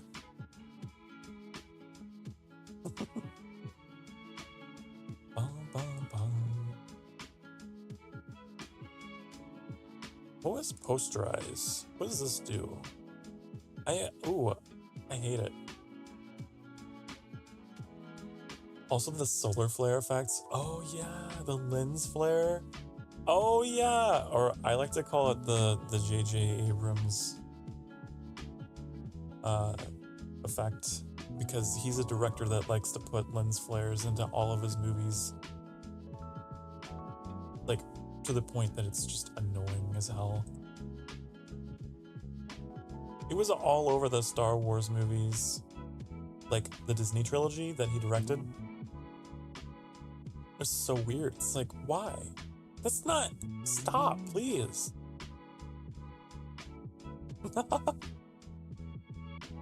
Star Wars has never been like that. Why are you making everything like that?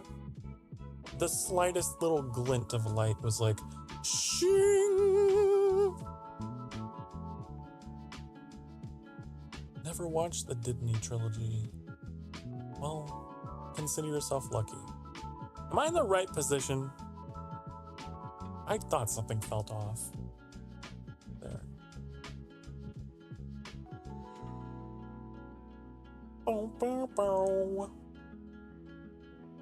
Yeah, no one likes Bloom. No one likes Bloom.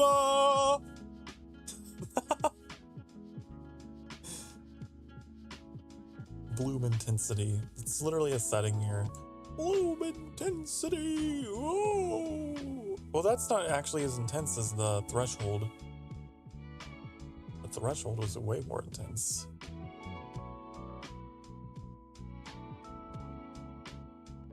Or the light streak intensity.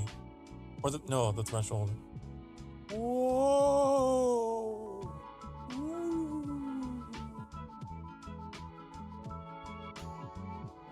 Star Wars ended with sex.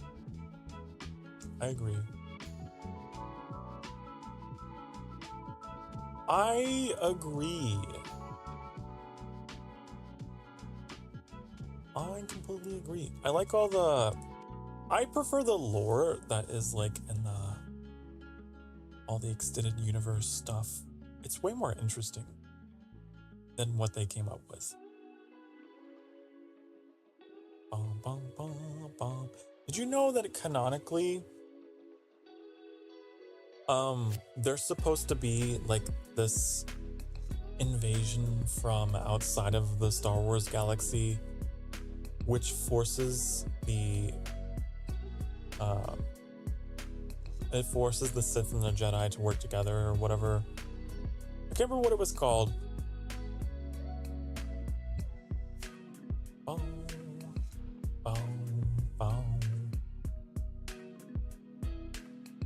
What? Yeah. There was like an existential threat to the galaxy.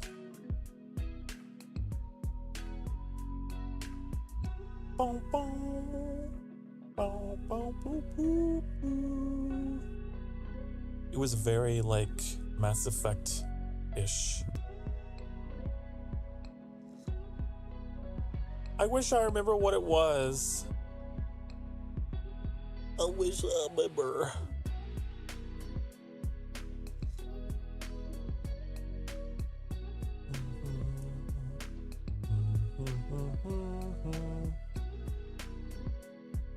Now I'm looking up the Star Wars timeline, trying to figure out if I'm misinforming you, cause that would be really dumb. I hope that I'm not doing that, cause I would feel really stupid. What if I'm like mixing franchises in my brain?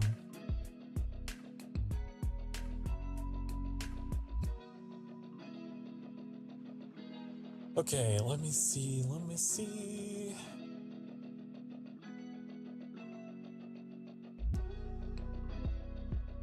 Dum dum dum dum dum dum dum dum dum dum dum dum.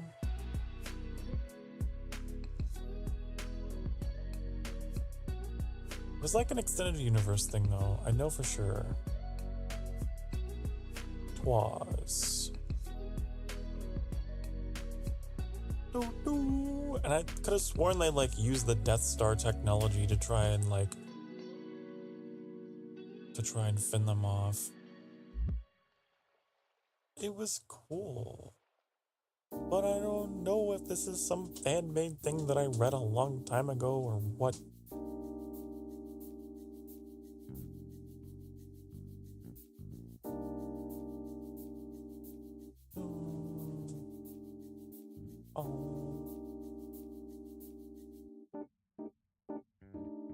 I'm just like speed reading.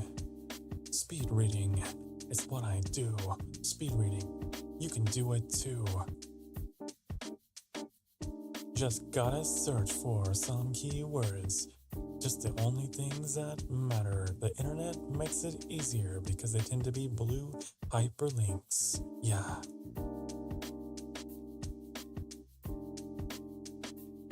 The Eternal Empire? Oh. Eternal?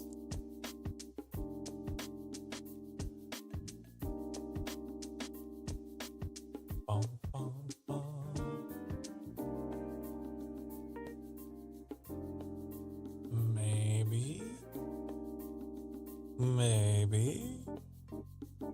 Possibly.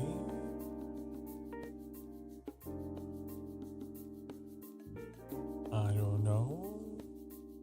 Maybe. That might be the thing, but I could have sworn it was not in the Old Republic era. Thought it was at the end of the timeline, not closer to the beginning. I would feel really fucking dumb if I was wrong.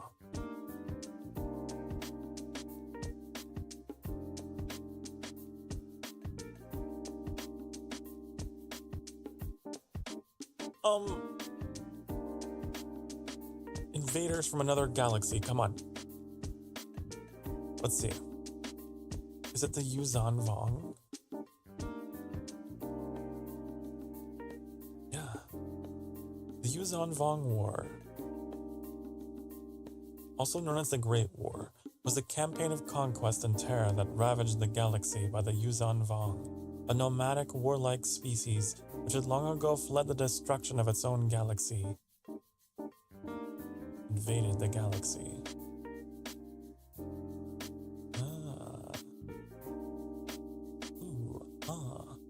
Yes, this is the people. I remember reading about this. That just goes to show what a nerd I am, actually.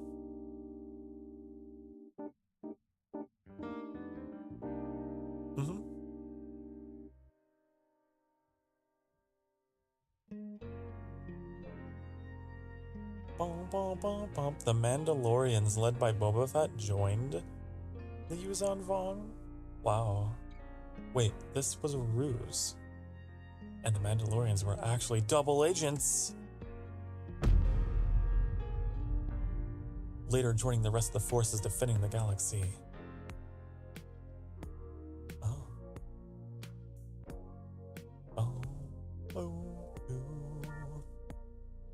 But yeah, they had like an invader from another galaxy come in, which is crazy.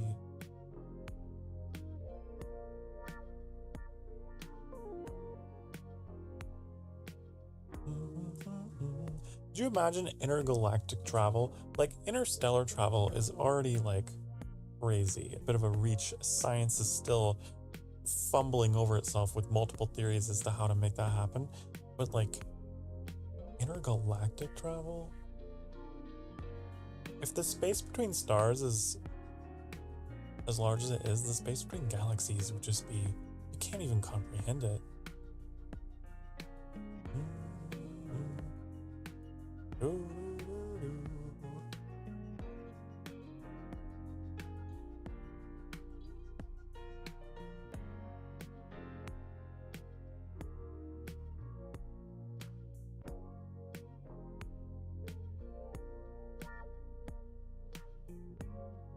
Speed reading.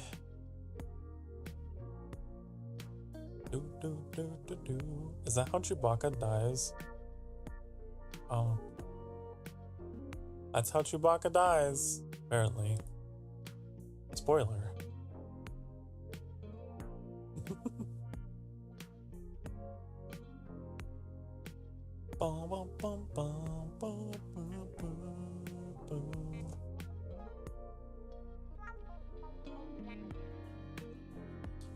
Wow.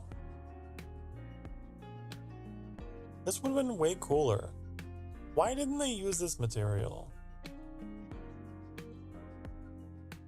That would have been way cooler and original. Also, this wiki file or whatever, it keeps mentioning Anakin, but it's like this takes place after all of that. So did Anakin Solo? There's a character named Anakin Solo, the third child of Han Solo and Leia. Huh.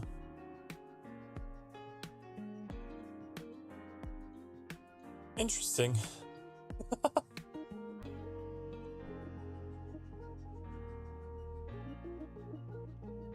Wow. Of course, like in the Disney trilogy, they didn't give Han and Leia any more children than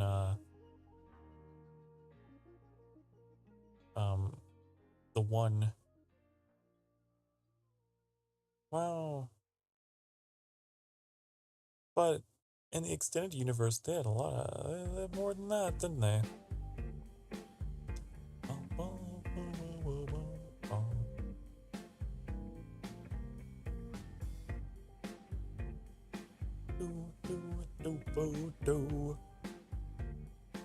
Here's hoping that like someday, maybe they delve into that and try to retcon what has occurred, but I don't know. Dum, dum, dum, dum, dum.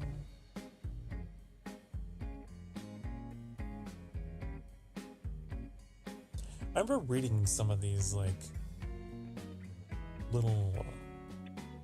some of the books in like a junior high, the Star Wars books. They're very interesting. It kind of like feed your imagination as to like what would happen after.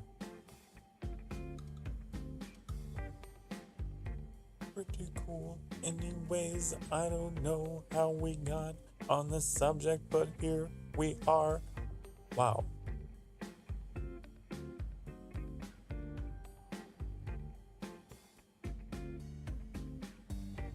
I wonder when they're gonna come out with that new Star Wars game. Speaking of Star Wars, are they done yet? Are they done yet?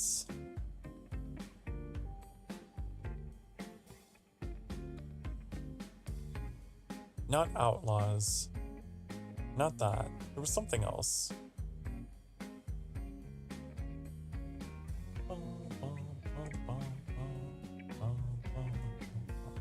What was the other one? That was like made by Quantic Dream. Is it called Eclipse? Yeah. Star Wars Eclipse. Set in the High Republic era of the Star Wars universe. Star Wars Eclipse lets you play as a diverse cast of charismatic characters, each with their own story, abilities, and role to play in the tapestry of events that could alter the carefully balanced peace of the Outer Rim.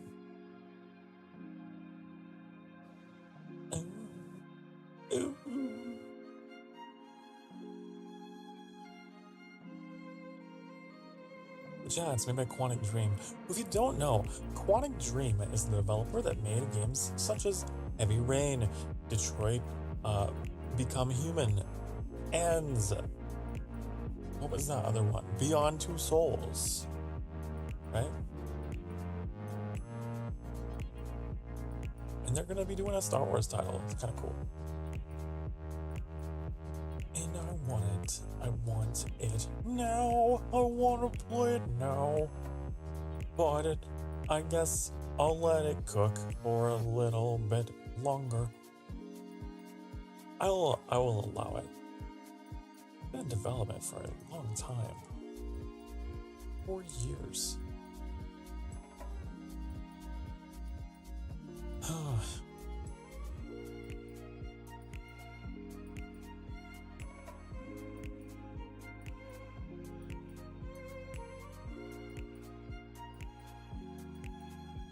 Was announced on December 9th, 2021.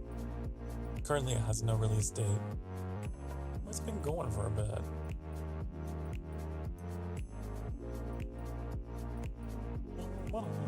It'd be a shame if it's one of those games that gets cancelled. Like they just are like, we can't do it.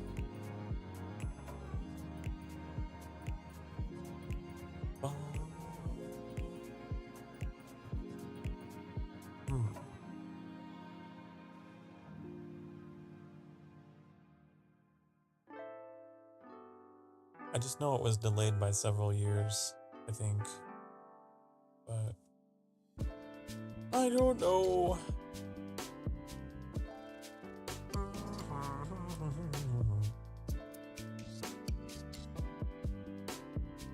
Anyways, God, I wish we had some, like, new stuff happening in the Star Wars world.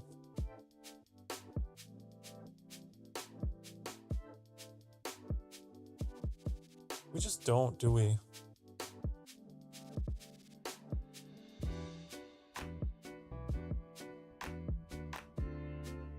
Ugh. Wasn't there like some like TV series that was gonna come out called Star Wars, The Acolyte or something like that? The Acolyte?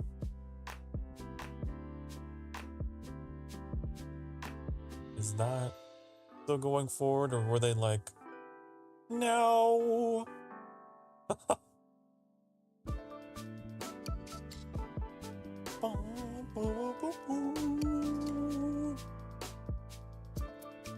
Set at the end of the High Republic era, before the events of the main Star Wars films.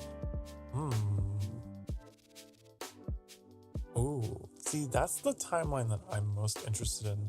I like the stuff that's like set before episode 1. It's so fascinating.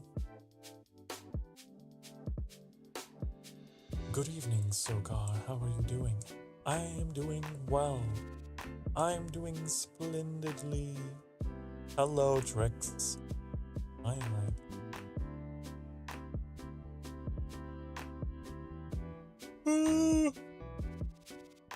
It might be time for another coffee.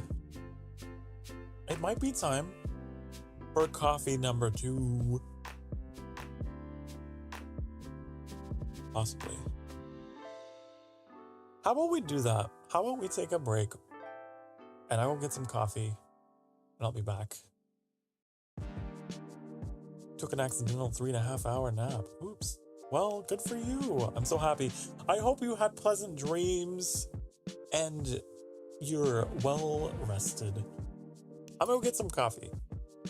I'll be right back. Don't go anywhere.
Hi, honey. Hello. I have returned with my coffee. And time for me to catch up on the chat. Of course, Annie's in here with the taunting, with the Outlast. Annie played Outlast last night. If anyone doesn't know, he's very proud of himself.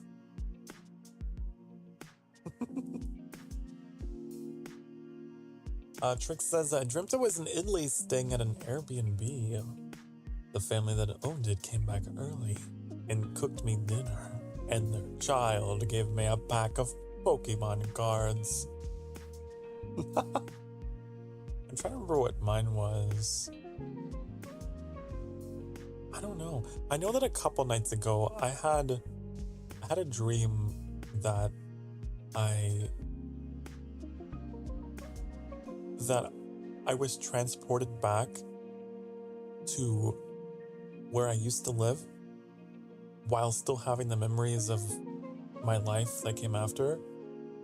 It was really, I hated it. I hated it so much because I was living this like alternate reality where I had chosen completely different life choices, and I was just so unhappy. All I could think about was, oh no, I'm not a streamer anymore. Like, the friends that I had, I don't have anymore. Like, there's so much that I don't have now. I was really sad. That was a horrible dream, and I was so happy when I woke up and was like, oh, so glad that is. I'm so glad. Maybe it was like my brain. It was like my subconscious's way of telling me, like, Sokar, you need to be appreciative, be grateful for what you have, because there was a time when you wanted these things and you couldn't have them, and now you do. I don't know what my brain was trying to tell me, but I am so happy to be here. I always hate those kind of dreams, you know, that are like, they feel so real, you know. Tricks dreaming about being pampered.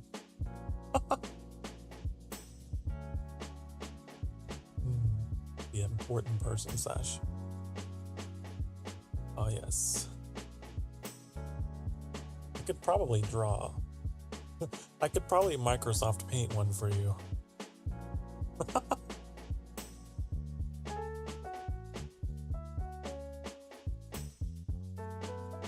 I'm trying to think. Ooh, this stream we've just been talking a lot about perspective, I guess, has been the main theme. The perspective of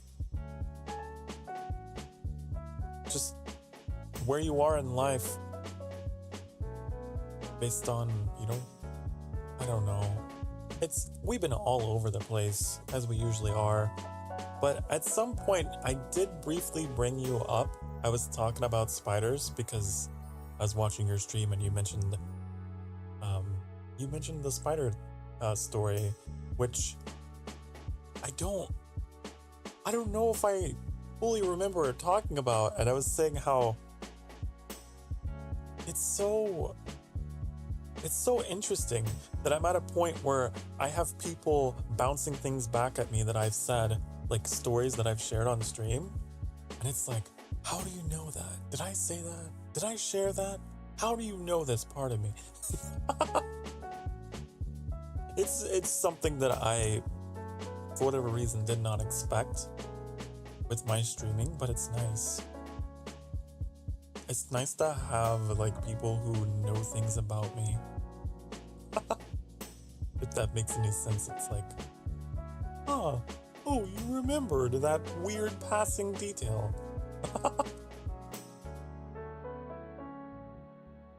I don't treat myself, so someone has to pamper me.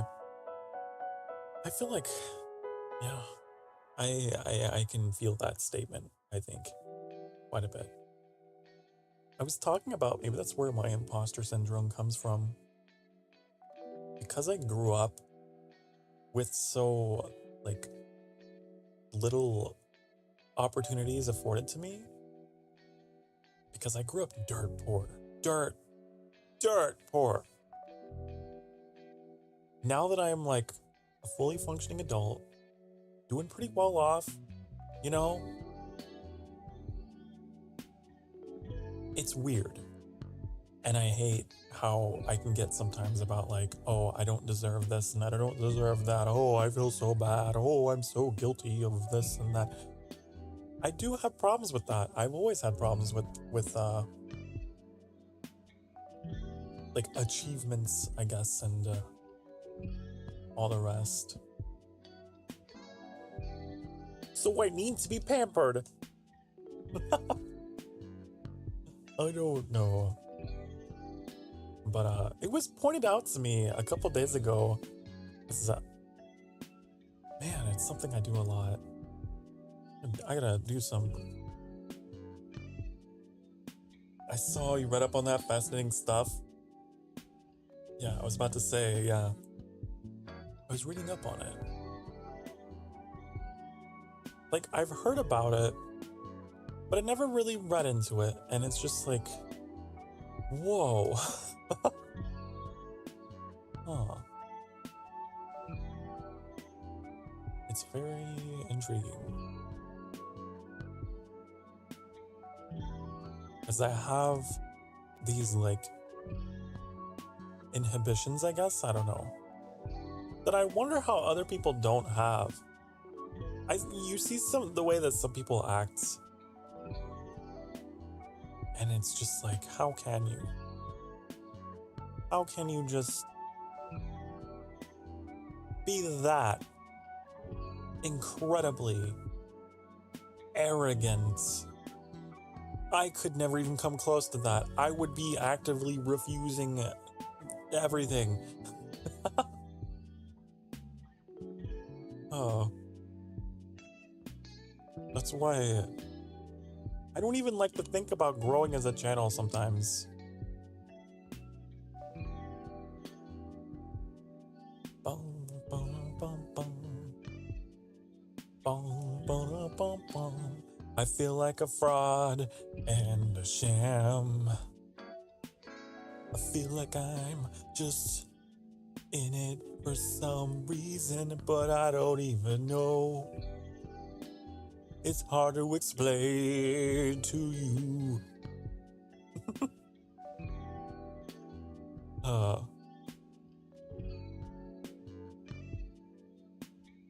Feels like I'm just putting on a show.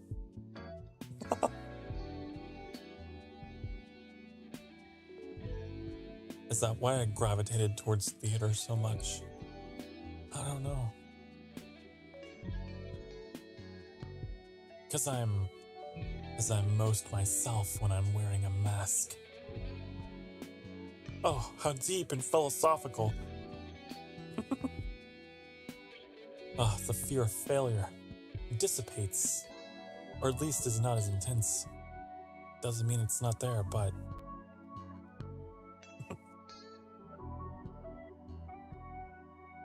isn't the human brain just a wonderful soup of fascinating discoveries?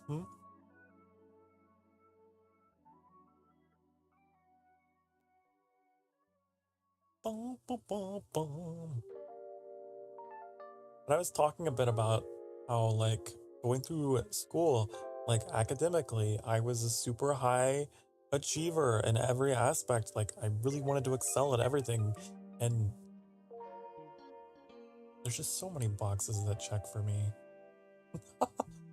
I'm insane. I'm crazy. Oh! Time to look, so I'm gonna run some errands, okay? Go run those errands and go run them well. Do them well. I'm sure you will.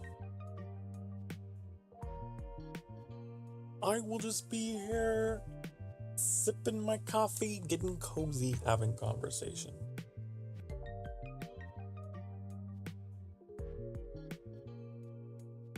Which I'm very good at. I'm very good at all three of those things, I think. If there's one positive thing I could say about myself, you know what? I'm very good at talking. Mostly because I'm so anxious all the time. There's so much on my mind at any given moment. So I feel like it just comes naturally. You know, I can talk about anything and everything because there's always something.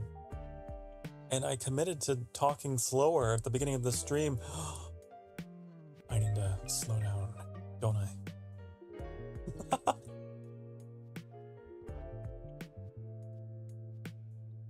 There's this thing that I've noticed about my speaking pattern, and I've had it ever since I was a kid. I talk really fast. And sometimes my syllables will run into each other at high speed collision, you know? So I had to train my voice, and even as an adult sometimes I go into motor mouth mode and I have to be like, oh, reel it back. Okay, time to slow down. Dial it back.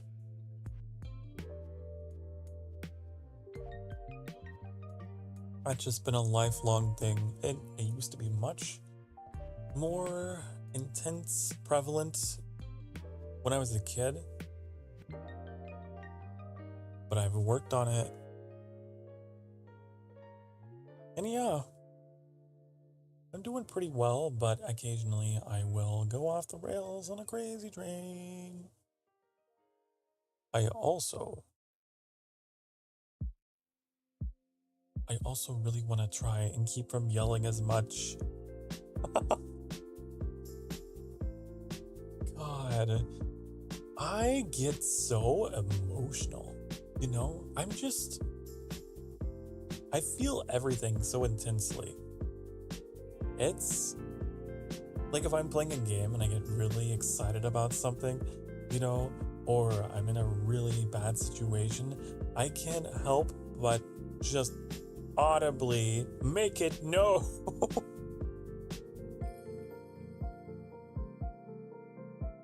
And I have my compressor and everything set up to take care of that. It's just more the maintenance of my throat. I love to stream, and I stream for hours and hours and hours, just staring into my own reflection, talking to myself for 6+ hours, taking hourly breaks to do it more.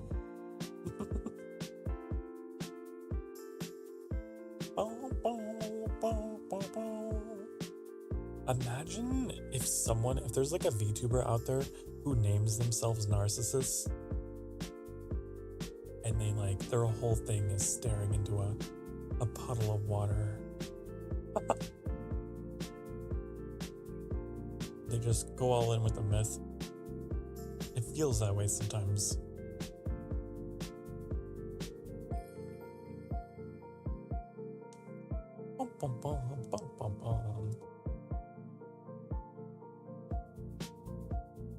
Oh, we got about half an hour left in the stream. I was checking the time.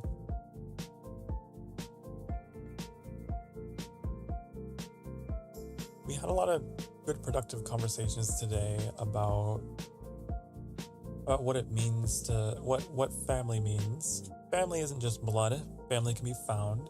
We talked about the importance of having an identity that you're comfortable with, because it's yours at the end of the day.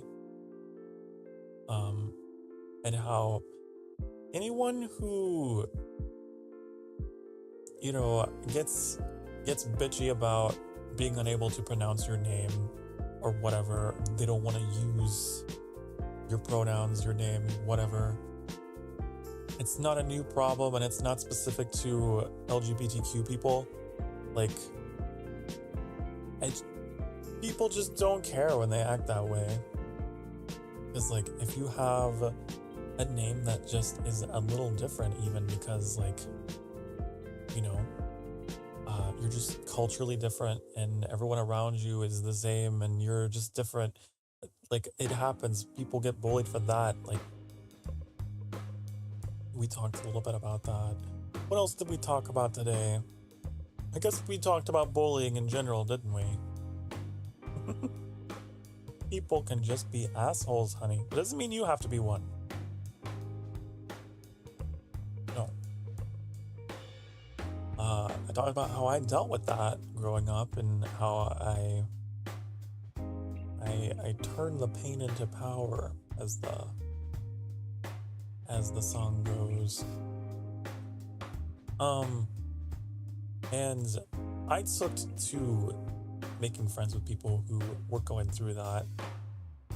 It sucks. But like, if you live in that like kind of area, or you've been through that, then you know, like, people will discriminate you for all kinds of different reasons just because you're not like everyone else. But it's something to be celebrated, and there's a whole lot more to be celebrated about you. And you'll find your people, you'll find your tribe, especially on the internet. There's a lot of communities for everybody.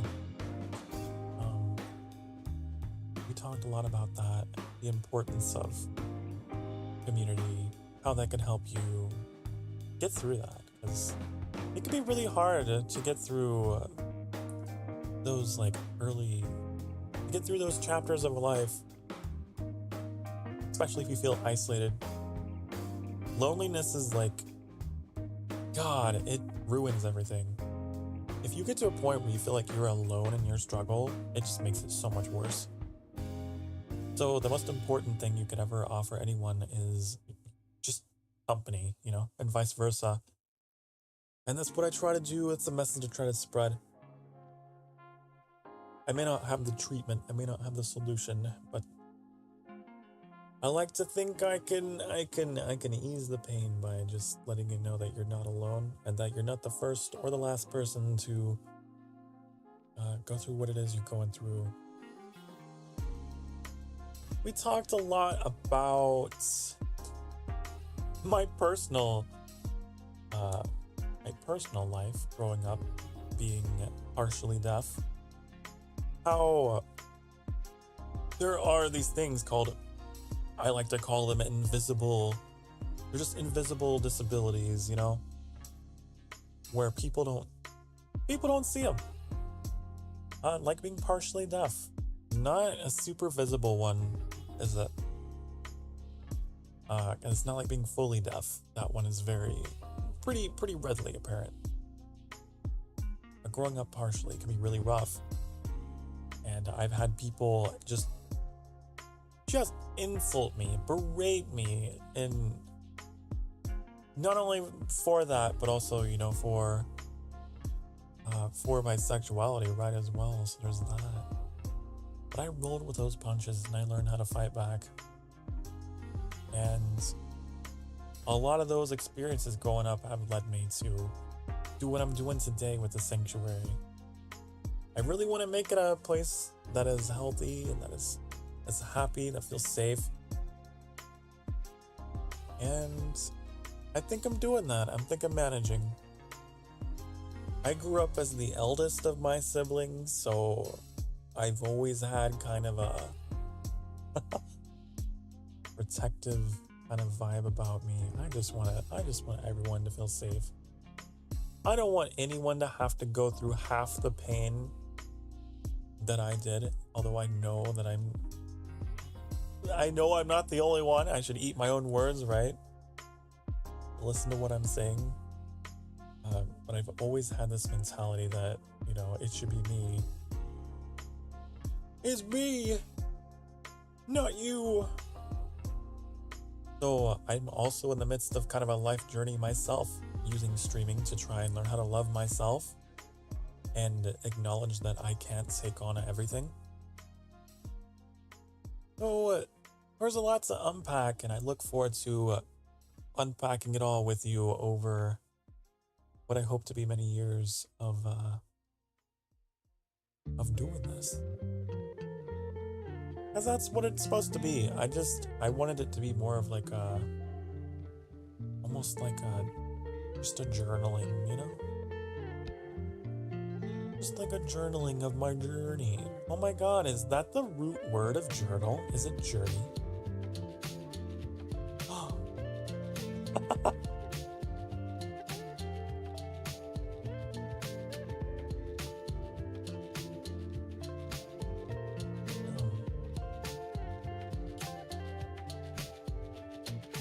Don't know.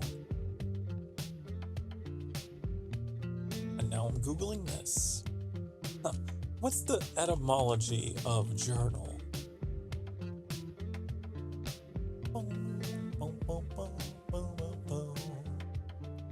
Interesting.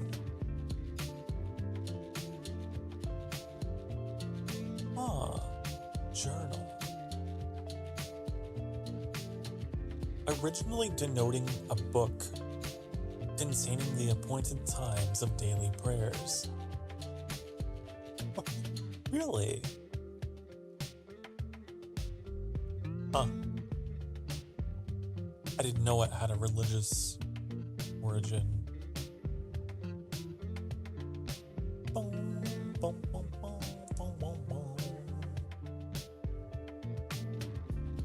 Etymology is fascinating.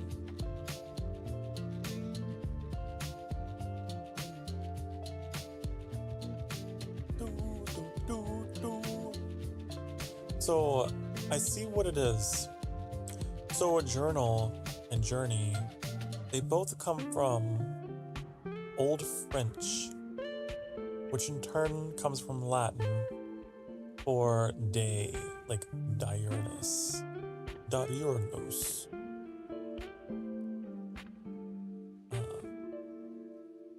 So they are connected in that way.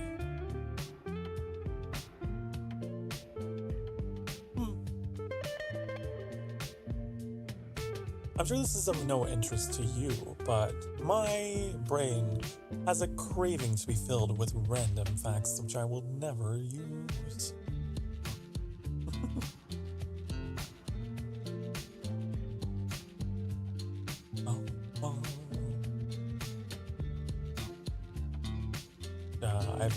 I've been very reflective, especially lately. We're 282 souls strong. I'm very proud of that, very proud of the community that we have here already. The fact that I have well over a couple hundred people that tune in, it's amazing to me. However you watch me, even like if it says like a VOD, I always try to take that into account as well. Like when I first started streaming, I was streaming to a big fat 0. And the way that I got through that mentally was I was thinking, well, these are like messages in a bottle because I'm just throwing them out there and they're going to be picked up by someone in the future. Once the footage has already been recorded. And I think I even made a video called My Message in a Bottle where I talked about, it was like my first real statement of like what I'm about, why I'm doing this. And so that's how I got through that time. Was I just was like, I'm making these streams for the people of the future to find. And that's how I kept talking. So I just kept talking to myself like a crazy mad lad. But yeah, however anyone watches me, to be a part of that 282, that's cool. We're well over halfway. That heart is, if you didn't know, that heart actually dynamically fills up as people subscribe to the channel. It's kind of cool. It's something that Annie came up with. It's really neat. Pretty cool. And someday it'll fill up. Maybe. I don't know. Possibly.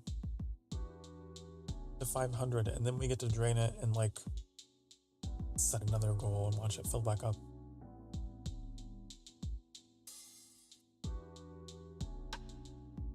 Cool, right?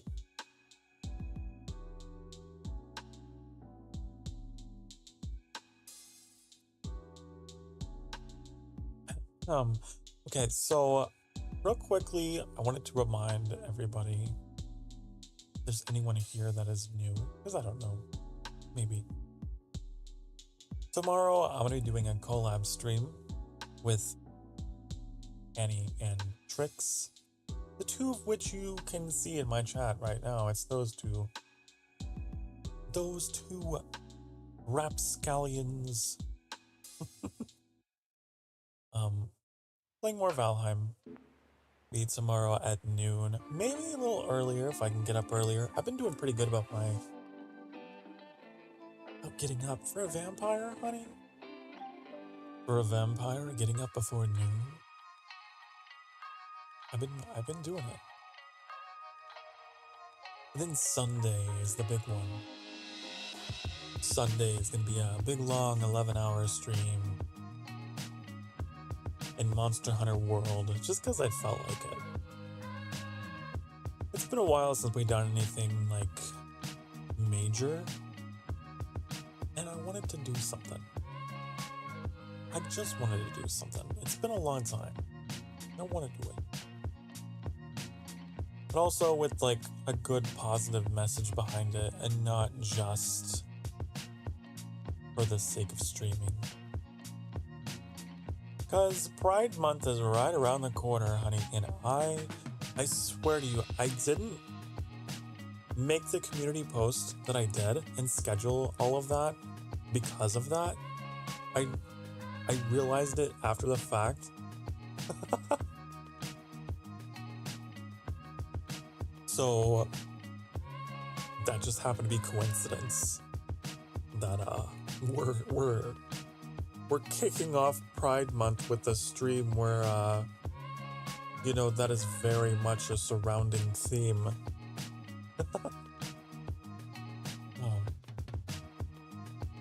And I'm looking forward to it. Look forward to no-lifing that for a day. Nostalgia is always, I don't know, it can be healing. A nice dose of nostalgia every now and again. Does the body good, does the soul good. I don't know about you guys. Every now and again I like to play things that are like sentimental to me. I guess I'm just a sentimental guy. But sometimes I like to go back and I'm just like, I need to feel something. Please. So I'll just play something that I associate with a very strong core memory, and that usually gets me feeling pretty good.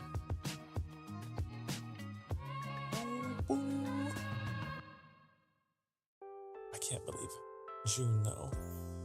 Summer is upon us.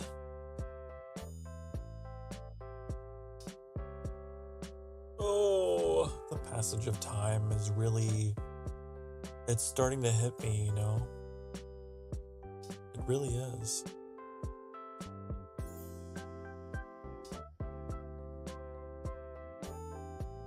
God.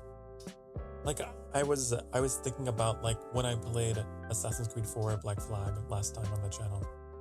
Not last time, but, you know, just, like, when I started this series. I hadn't even hit my first sub goal of 69. I was, like... I think there were only, like, about 60 of you here. We were close.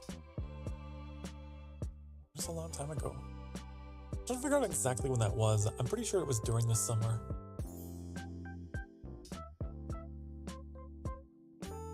I think that was a summertime game.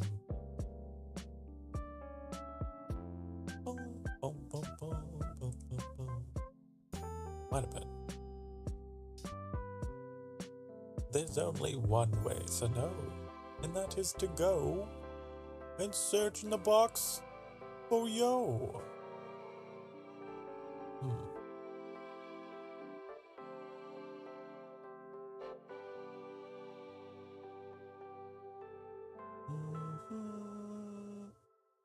There it is.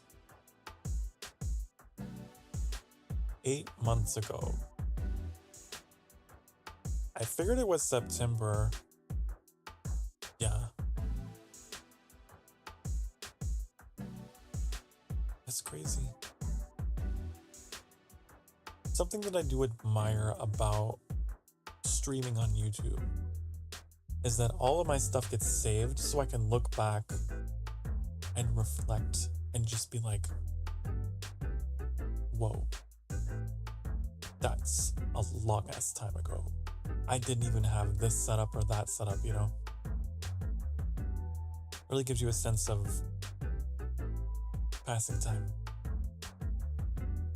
I don't like that. I can't wait to see how things evolve.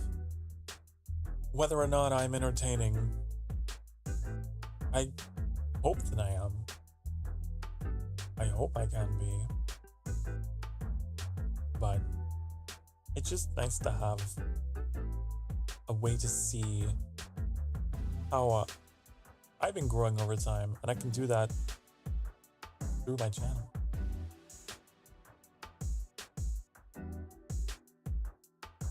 Kind of cool.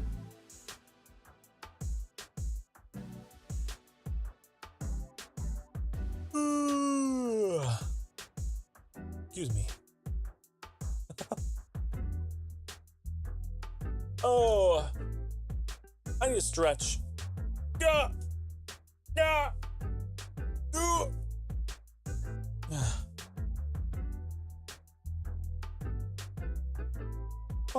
But yeah, if you are still sticking around and listening to me, well, I don't know, maybe I'm doing something right. Maybe I'm doing something right. I don't know what it is, but hey. Chair. Why the chair? You know, maybe that's what it is. Maybe I'm just broadcasting to an audience that has very low expectations and very low attention span, you know? They communicate in chairs. I guess it's easy. I guess it's easy to talk to a chair.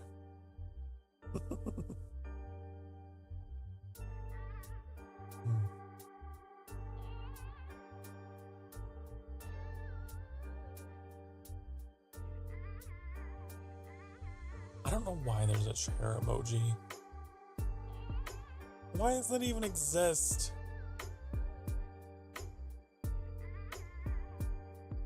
Chair. I keep hoping they'll add some new ones that I've never seen before. That's when, you know, that's like the highlight of my life. New emojis. I don't see any new ones.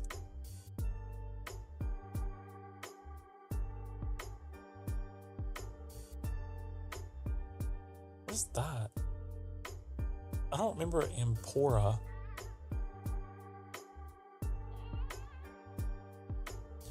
Boom, boom, boom.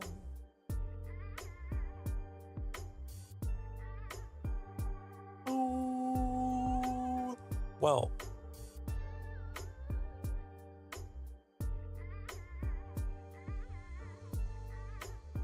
I don't know, occasionally I do have moments where I kind of like lapse into, I don't think the word is regret, but I definitely frequently, very frequently, will sink into a bit of doubt about what I'm doing and feel like, man, I don't know. It's hard to convey into words, but I'm just glad you're here. If you do think that all of this is entertaining and good for you, I'm glad.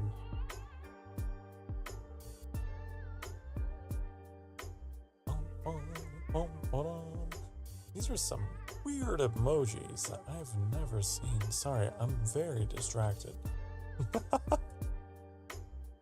I'm very distracted. I'm trying to figure out how Leah did the emoji with like, they were like really small hearts. You know? They were really small. And it was cool because of the CSS with my chat box would actually cause them to have like a red glow. But I don't know where they are. I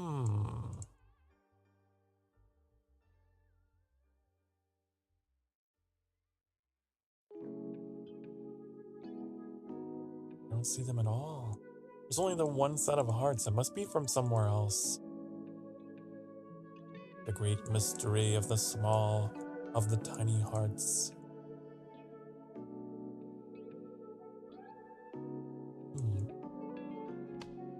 No, there's only one set of them. Wait.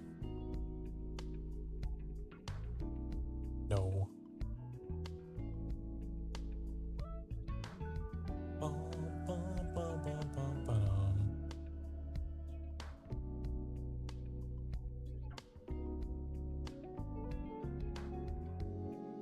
Damn. Yeah, it's not within YouTube's emotes. It's like a system emote thing, isn't it? It has to be. If Leah is ever in here again, we're gonna have to be like, how did you do that? That was so cool.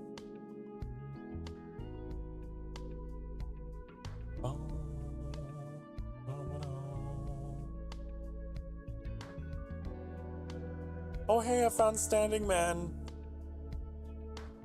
Standing Man, he is back. He's got the orange shirt that we know and love, but not on YouTube. That's like a system one. The YouTube one is like green.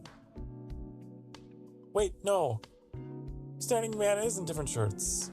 I found him again. I found the Standing. Oh. Okay, you know what? I guess the Standing Man has a full wardrobe of other shirts. I'm glad. Good for him.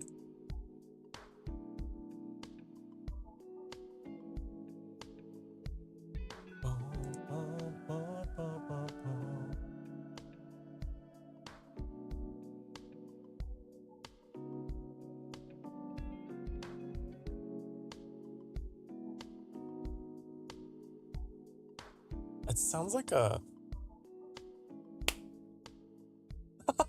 You know? Does it not? That part of the song, I just...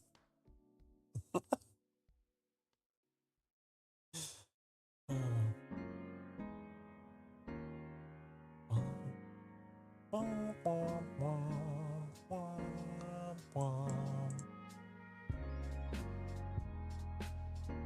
so tired? Oh.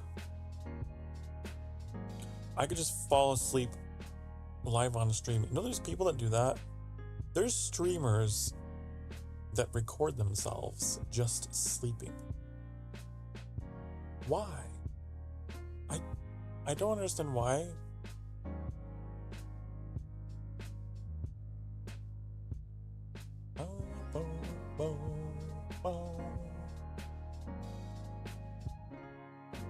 You think they're actually sleeping? Do they actually sleep that whole time? I don't know. It's kind of creepy to just watch someone sleeping. At least when VTubers do it, at least the ones that I've seen do it, they'll put up like videos and stuff. Keep you entertained. Anyways. There's all kinds of streams out there. And you got streams like mine. Just like, you know, I've really got a craving for just some VTuber guy that just doesn't shut up for 6 hours. If I could have that, my life would be complete. And now here you are. Welcome. Welcome to the weird side of YouTube. I don't know. Is it considered to be the weird side? Maybe. Even so. Even so, I persist. Bum, bum, bum.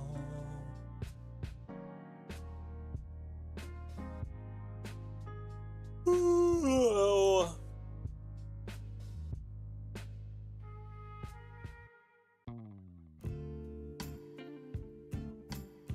I might end up going to take a nap myself at 7 o'clock at night, like an old man.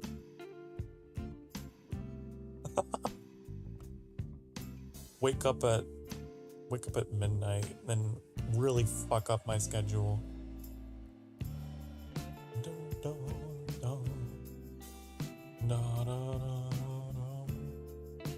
Do people still use the Easter Island head? They still do that? I remember early on in my streaming, there were a couple people that did that in my chat. And I was like, what does this mean? Why are you spamming the Easter Island head? I don't get it. And then I had to Google, like an old man. They did what? This. Here, let me show you. This. I was like, why? What are you trying to say? What does this represent? And I had to Google. And I guess it's something that a lot of Gen Zers use to indicate like just a deadpan expression, like stone-faced, you know? Like, oh, but then it started making me self-conscious because it's like, wait, are you saying like you find me boring? Is that why you're posting that then? I don't know. I can't keep up, so then it just makes me anxious.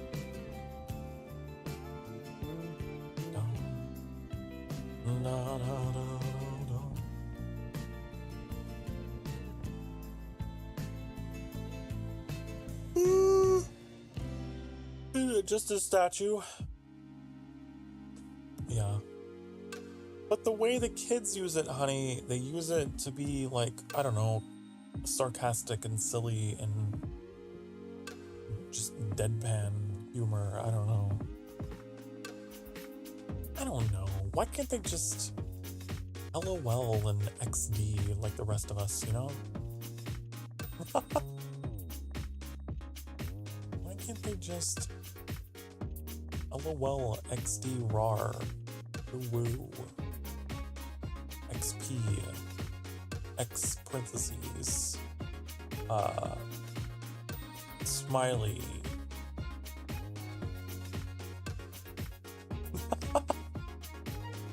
gotta use all these fancy emojis to convey your intent. Meanwhile, the generation behind mine is like, why can't you just use your words instead? Why don't you just go ha ha, hee hee, ho ho ho? I don't know. The old man experience, I guess. I suppose. I feel like when I first started streaming, weirdly, I started attracting a lot of like younger, a lot of Zoomers. And I was immediately like, oh no, I can't fit in. I can't relate. They're gonna hate me.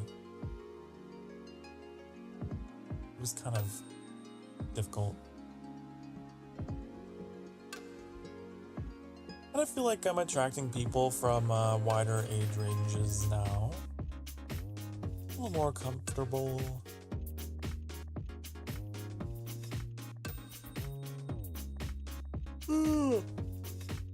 I can't stop yawning.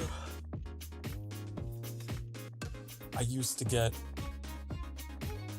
regularly requested to play like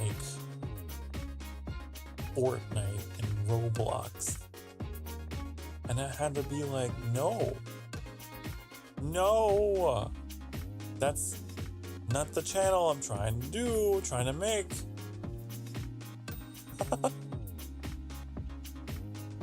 I'm glad I have the community that I have now.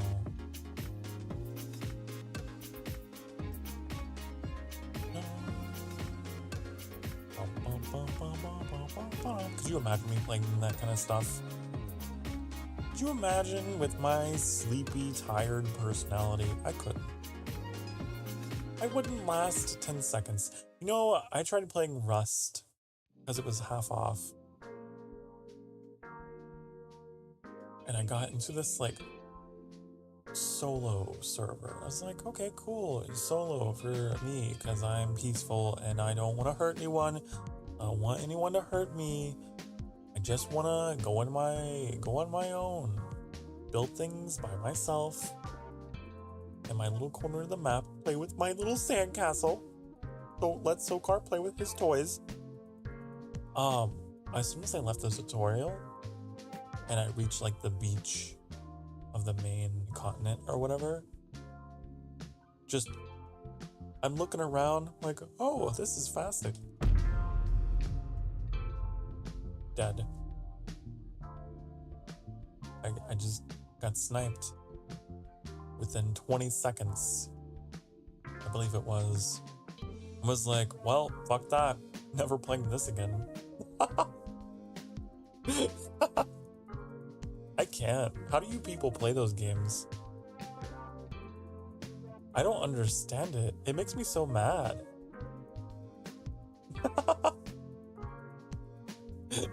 Like, there's a whole world of wonder awaiting me, and then...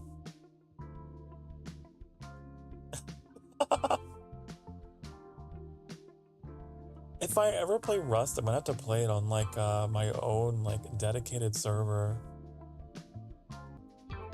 Oh. It was not new player friendly. You were about to have fun, can't have that. Exactly. Yeah, it sucked. I was really getting into it too from like the tutorial. It's like, wow, it's kind of cool. They got these like survival crafting mechanics going on. Cool. Whenever you use the kayak, you have to like row left and then you have to row right. Very simple, but it was cool. But yeah. Players like me are just not allowed. I didn't know that game was gonna turn into fucking Battle Royale Hunger Games, but so it did, and I guess that's how it's marketed. But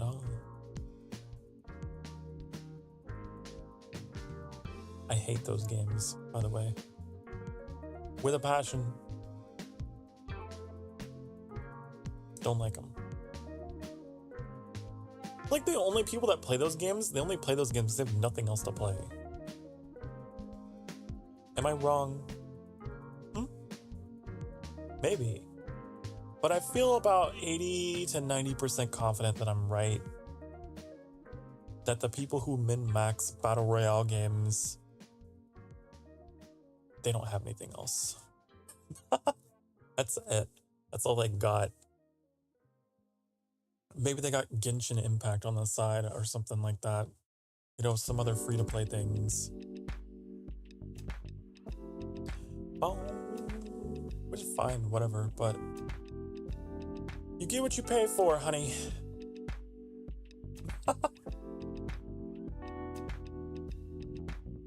Oh, I'd rather have my polished, open-world, single-player survival crafting experience with quests and enriching stories and music, and that's what I want.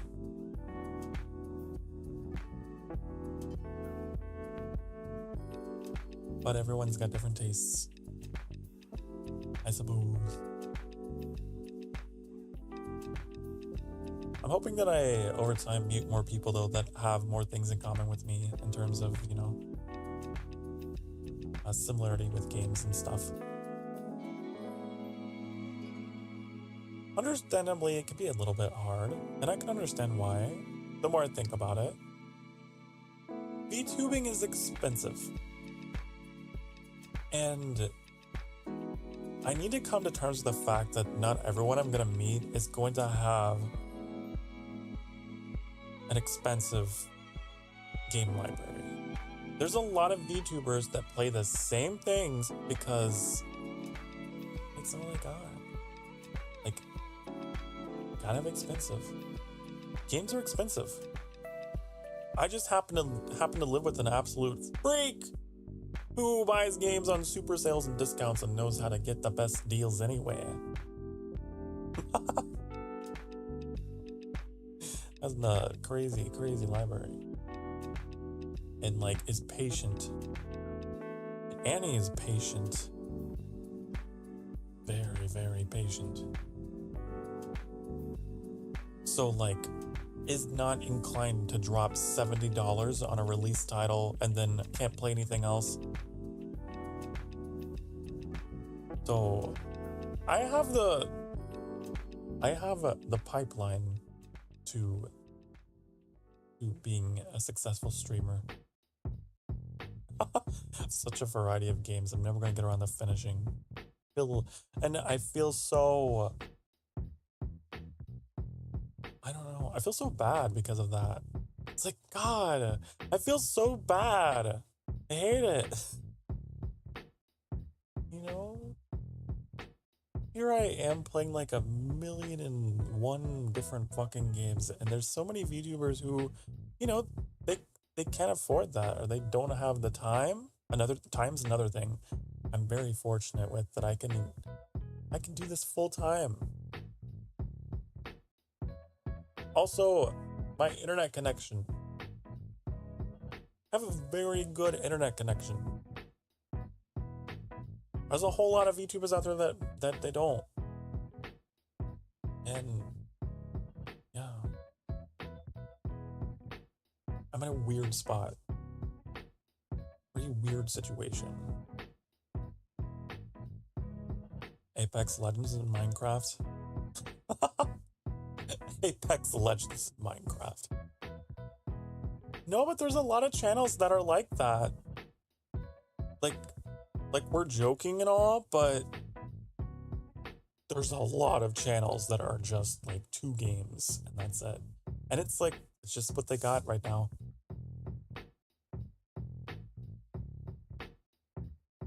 It's hard to be a variety streamer because it requires a lot of time and a lot of money.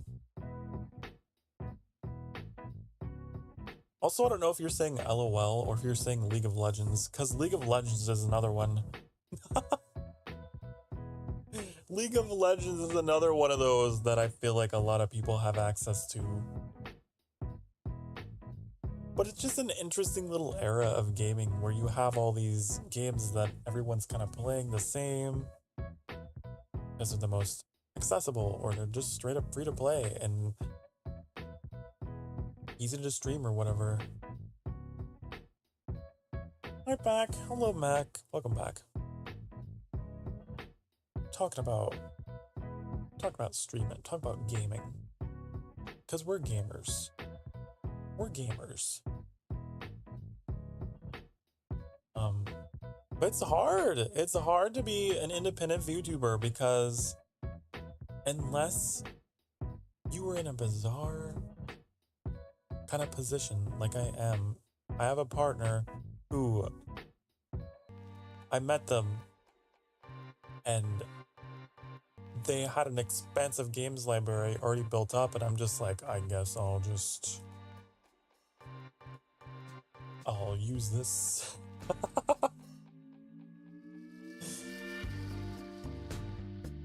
Whereas like, you know, if you're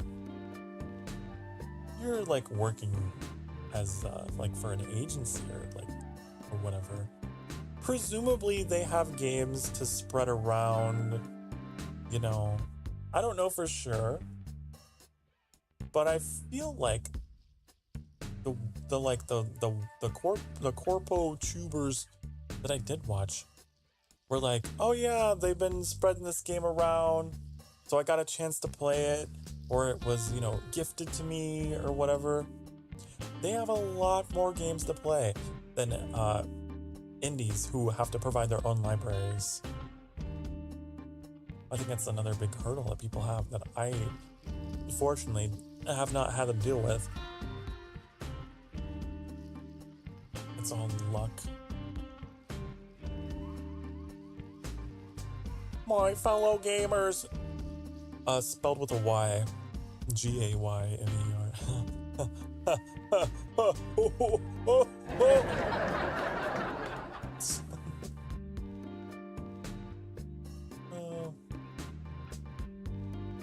But it's not lost on me the incredible fortune that I have. Not like fortune like wealth, but well, you know what I mean. I'm not like a secret millionaire, I swear. I just happen to have a library of more than a few games.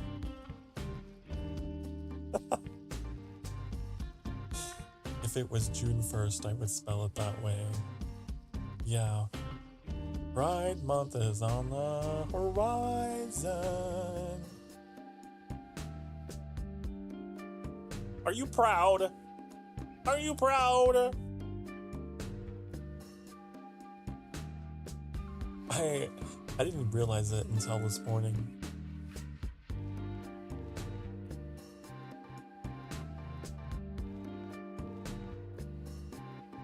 So you're back from work, is that what you're saying? You're back from work? You're back? I feel like a fucking, like, just puppy at the door or something. Oh my god, are you back from work?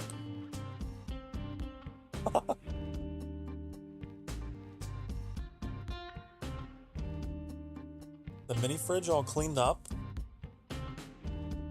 Did someone clean it up, dry it out? Hopefully this someone wasn't you. Bum, bum, bum, bum, bum, bum.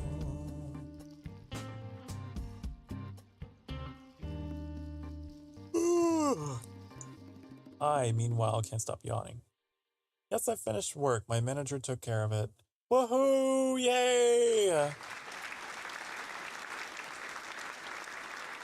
Hooray, Mac, Gawain's manager. Taking care of business. I also forgot to applaud for you when you came back. Oh well. Just imagine that I did it. Should let me just fuck off and take an extended break.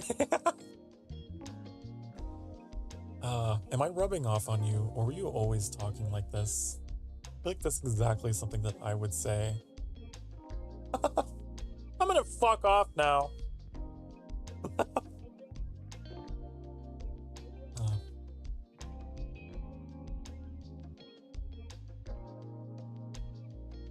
Cool. You got a cool manager. Everyone deserves a cool manager. If you find yourself locked in at a job that does not respect you, honey, you got the uncool manager, and it might be time to go. Life's too short to have uncool managers. Or soggy frozen food in your case. Getting comfy in chat. Good, get comfy. Get comfy, get cozy, and get some coffee, honey. Because we're about to have some conversation. Not for much longer, though. Maybe like 10 minutes. Because, oh, someone is streaming in 40 minutes.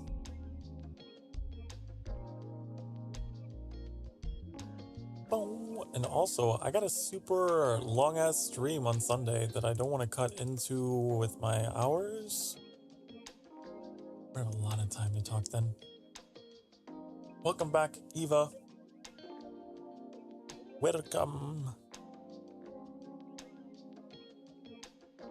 Welcome back, Zero. Man, everyone's... Were all of you, like, working at the same place? That's gonna be your greatest, like, revelation, Mac, is that all of these people are, in fact, your co-workers. You all got home at the same time.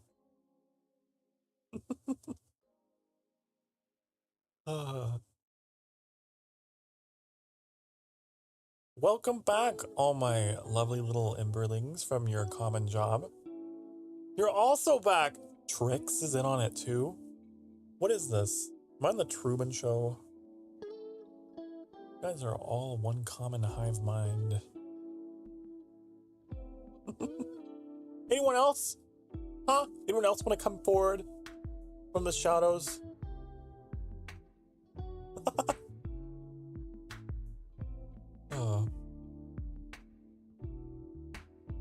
I only have 4 co-workers. I would know. Okay, fair enough. Fair enough. That's so funny. Well, welcome back, everyone. Glad to have you back. The Sokar show would be so funny. I guess it's kind of what you guys got. Kind of what you guys get, isn't it? The way that I format my streams, it's like basically like a kind of documentary, huh? Journal. Oh yeah, I looked up the etymology of journal today, Mac. Would you ever figure it out? I don't know. Sometimes I think, you know, if I am in some kind of simulation or something, I don't even care. I'm like, you know, if I am on some kind of Truman Show-like thing, I really wish you guys would get me this. Do you ever just say something like that out loud like a crazy person? Boy, I really wish that this would happen. You know, just in case, gotta cover your bases. Maybe. The world catering to you by design. Yeah.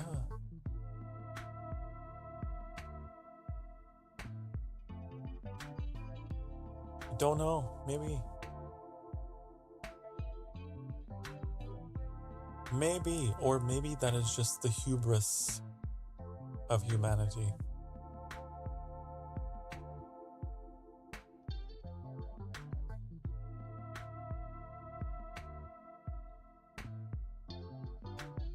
I would take a deeper dive into the subject, but I know I'll start rambling for like another hour, and then you'll hear me like in the background of Annie's Hades stream going on about the butterfly effect and chaos theory and yeah. Oh, free will and ethical hedonism. I would just go off the rails on a crazy train. Be like, what the hell is he talking about? Oh my god. Someone shut him up, please, so I can play my game.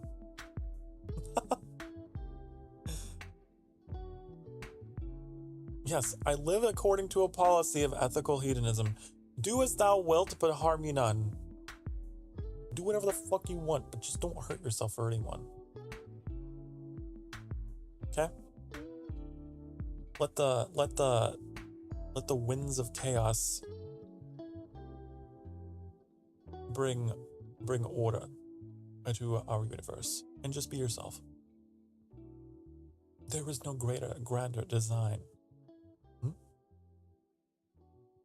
than allowing the web to weave itself. There was supposed to be reverb. Let's try that again. There is no greater design than allowing the web to weave itself.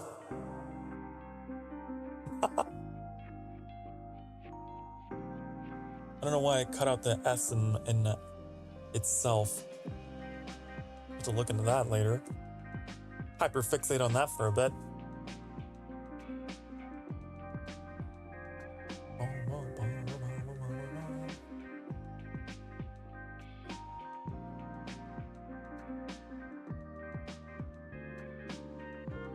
And maybe also I would segue into the topic of the remake of Until Dawn, which I've already spoken about, but I'm speaking about again because I'm excited.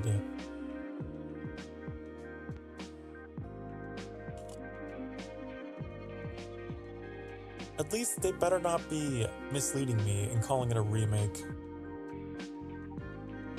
and not just a graphical overhaul, which is fine, but like...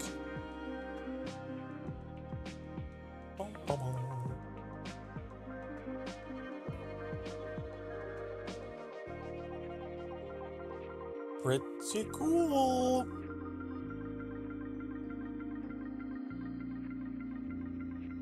I like that game because it's just like, not only was it interesting, but also it was just kind of a tribute to like classic horror, you know, the stereotypical, oh, just a bunch of young and stupid idiots out in the middle of nowhere, like, haha, let's just be silly and goofy and party. And meanwhile, there's like horrifying things happening around them in the setting with the ancient, horrible setting. It's so stereotypical that it's good, you know? It's got so many like tropes that I really liked it. I really liked Markiplier's playthrough of Until Dawn. Break me off a piece of that Kit Kat bar, and then oh my god, and then the fucking demon or whatever like grabs her through the window and splits her in half, takes her away. Oh, some of the best comedic timing ever.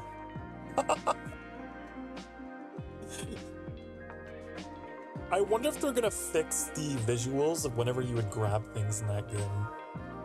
Because like, Markiplier would also frequently like make fun of that, like he always does with like visuals and stuff. Like every time his character would grab this log in the fireplace, it looked like his fingers would just like break. Just all bend backwards. It was just, I wonder if they're gonna fix that or if they're gonna leave it in. It was a little janky. Because they were, you know, being all experimental with all the technology. Kind of like Heavy Rain. Heavy Rain had a little bit of that as well, where things were just not quite right. Things were just like bending ways they shouldn't be.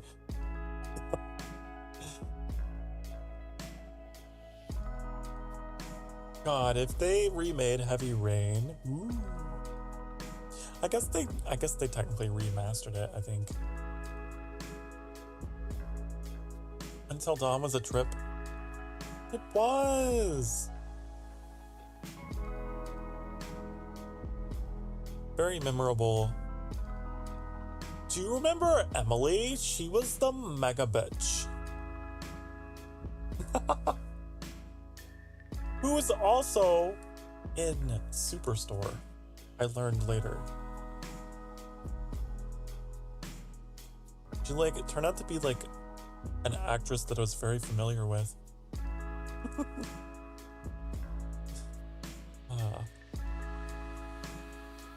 Yeah. Yes.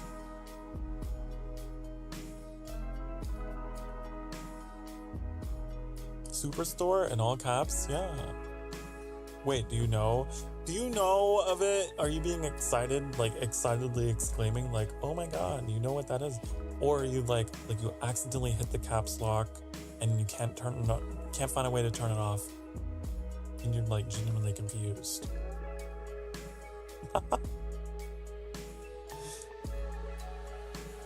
What was her name? Nicole Bloom. Yeah.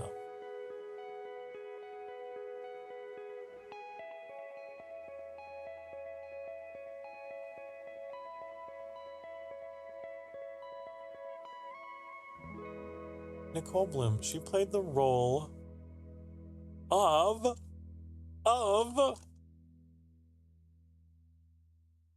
on. Wait, was her name actually Nicole Bloom? I'm so confused. Is it Nicole Sakura?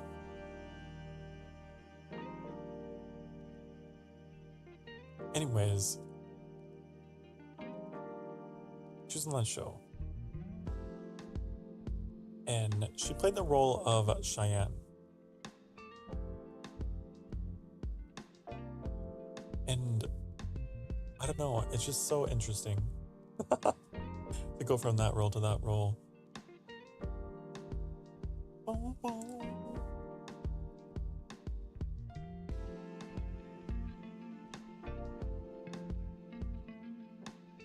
She's in a bunch of stuff though. Like I started seeing her appear in like other stuff.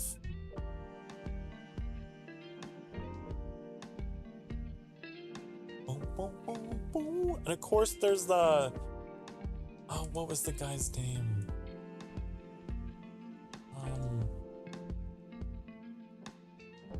He's got like the big eyes, you know. That's the only way I know how to describe him. Rami Malek. His character had big eyes.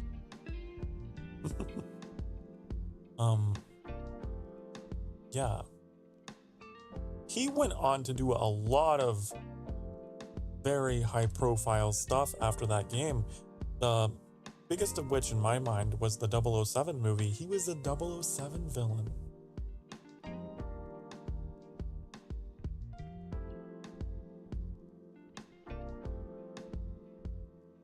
So like his career really took off after being a video game character. Kind of cool. Yeah, he was in No Time to Die. He made a pretty good James Bond villain too, honestly.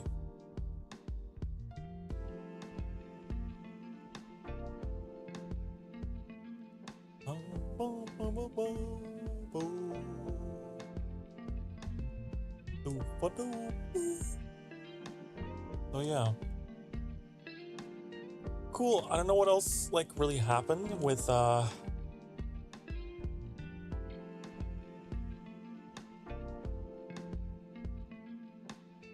those actors, but just know that those two I definitely saw again.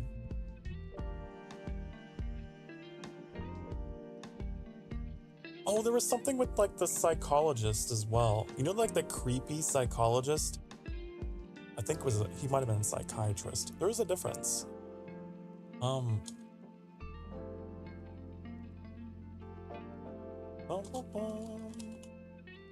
me see.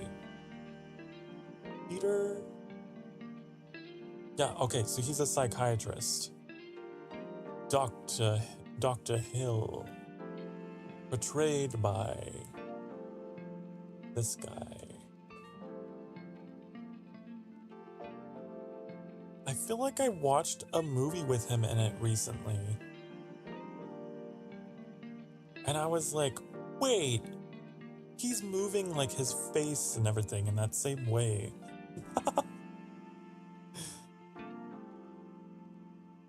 Yeah. He's in the Elder Scrolls Online, of course he is. And Chivalry, Destiny 2. Wow, so he ended up doing some other stuff for video games, huh? The creepy psychiatrist.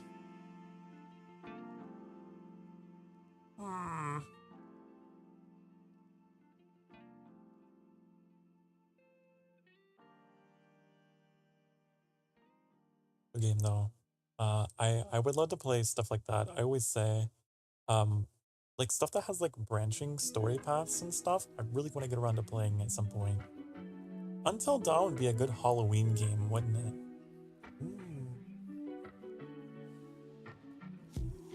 We might have to take note of that. Like that kind of horror, I wouldn't mind playing. That's not too intense.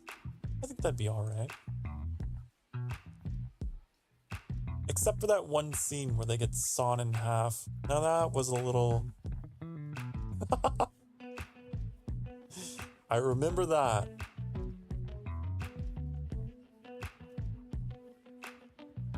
Other than that, it was pretty tame, I think.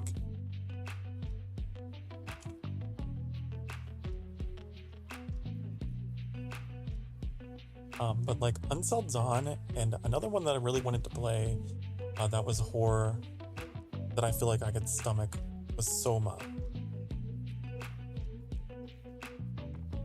Possibly those two. Okay. I'm making note of these so I don't forget. Who knows if we'll play them at Halloween? Halloween's a while away. But the underwater fish game.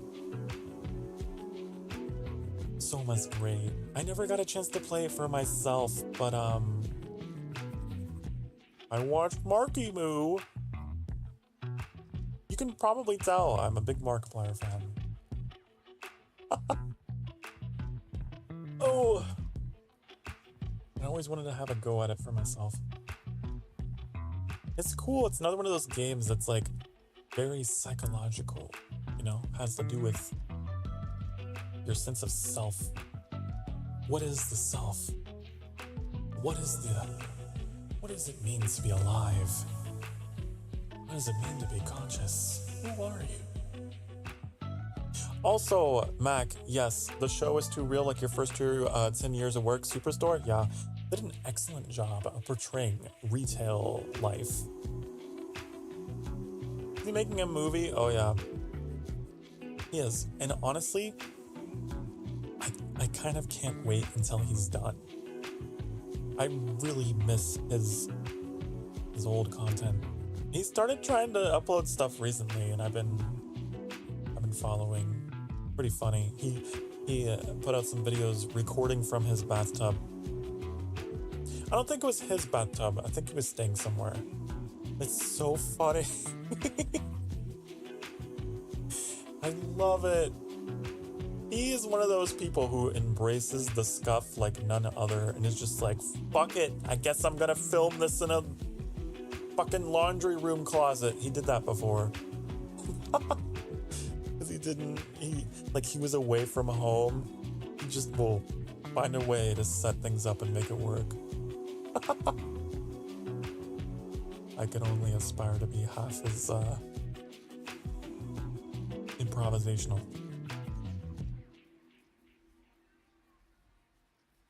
But that is if I have a kami ushi, it's probably that guy, even though he's not a VTuber. Probably that guy. I wouldn't even be like on YouTube or having a sustained interest in YouTube and content creation and entertainment and all the rest if I hadn't discovered him. That's where the rabbit hole truly began. If we're really digging deep, where did your VTubing thing start, Sokar? It started with him. It started with Markiplier.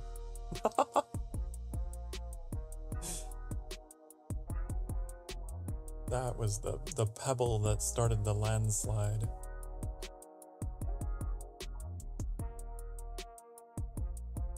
He used to do live streams too. I've been watching some of them. There's like some VODs somewhere out there on YouTube that are, God, they're so funny. Oh!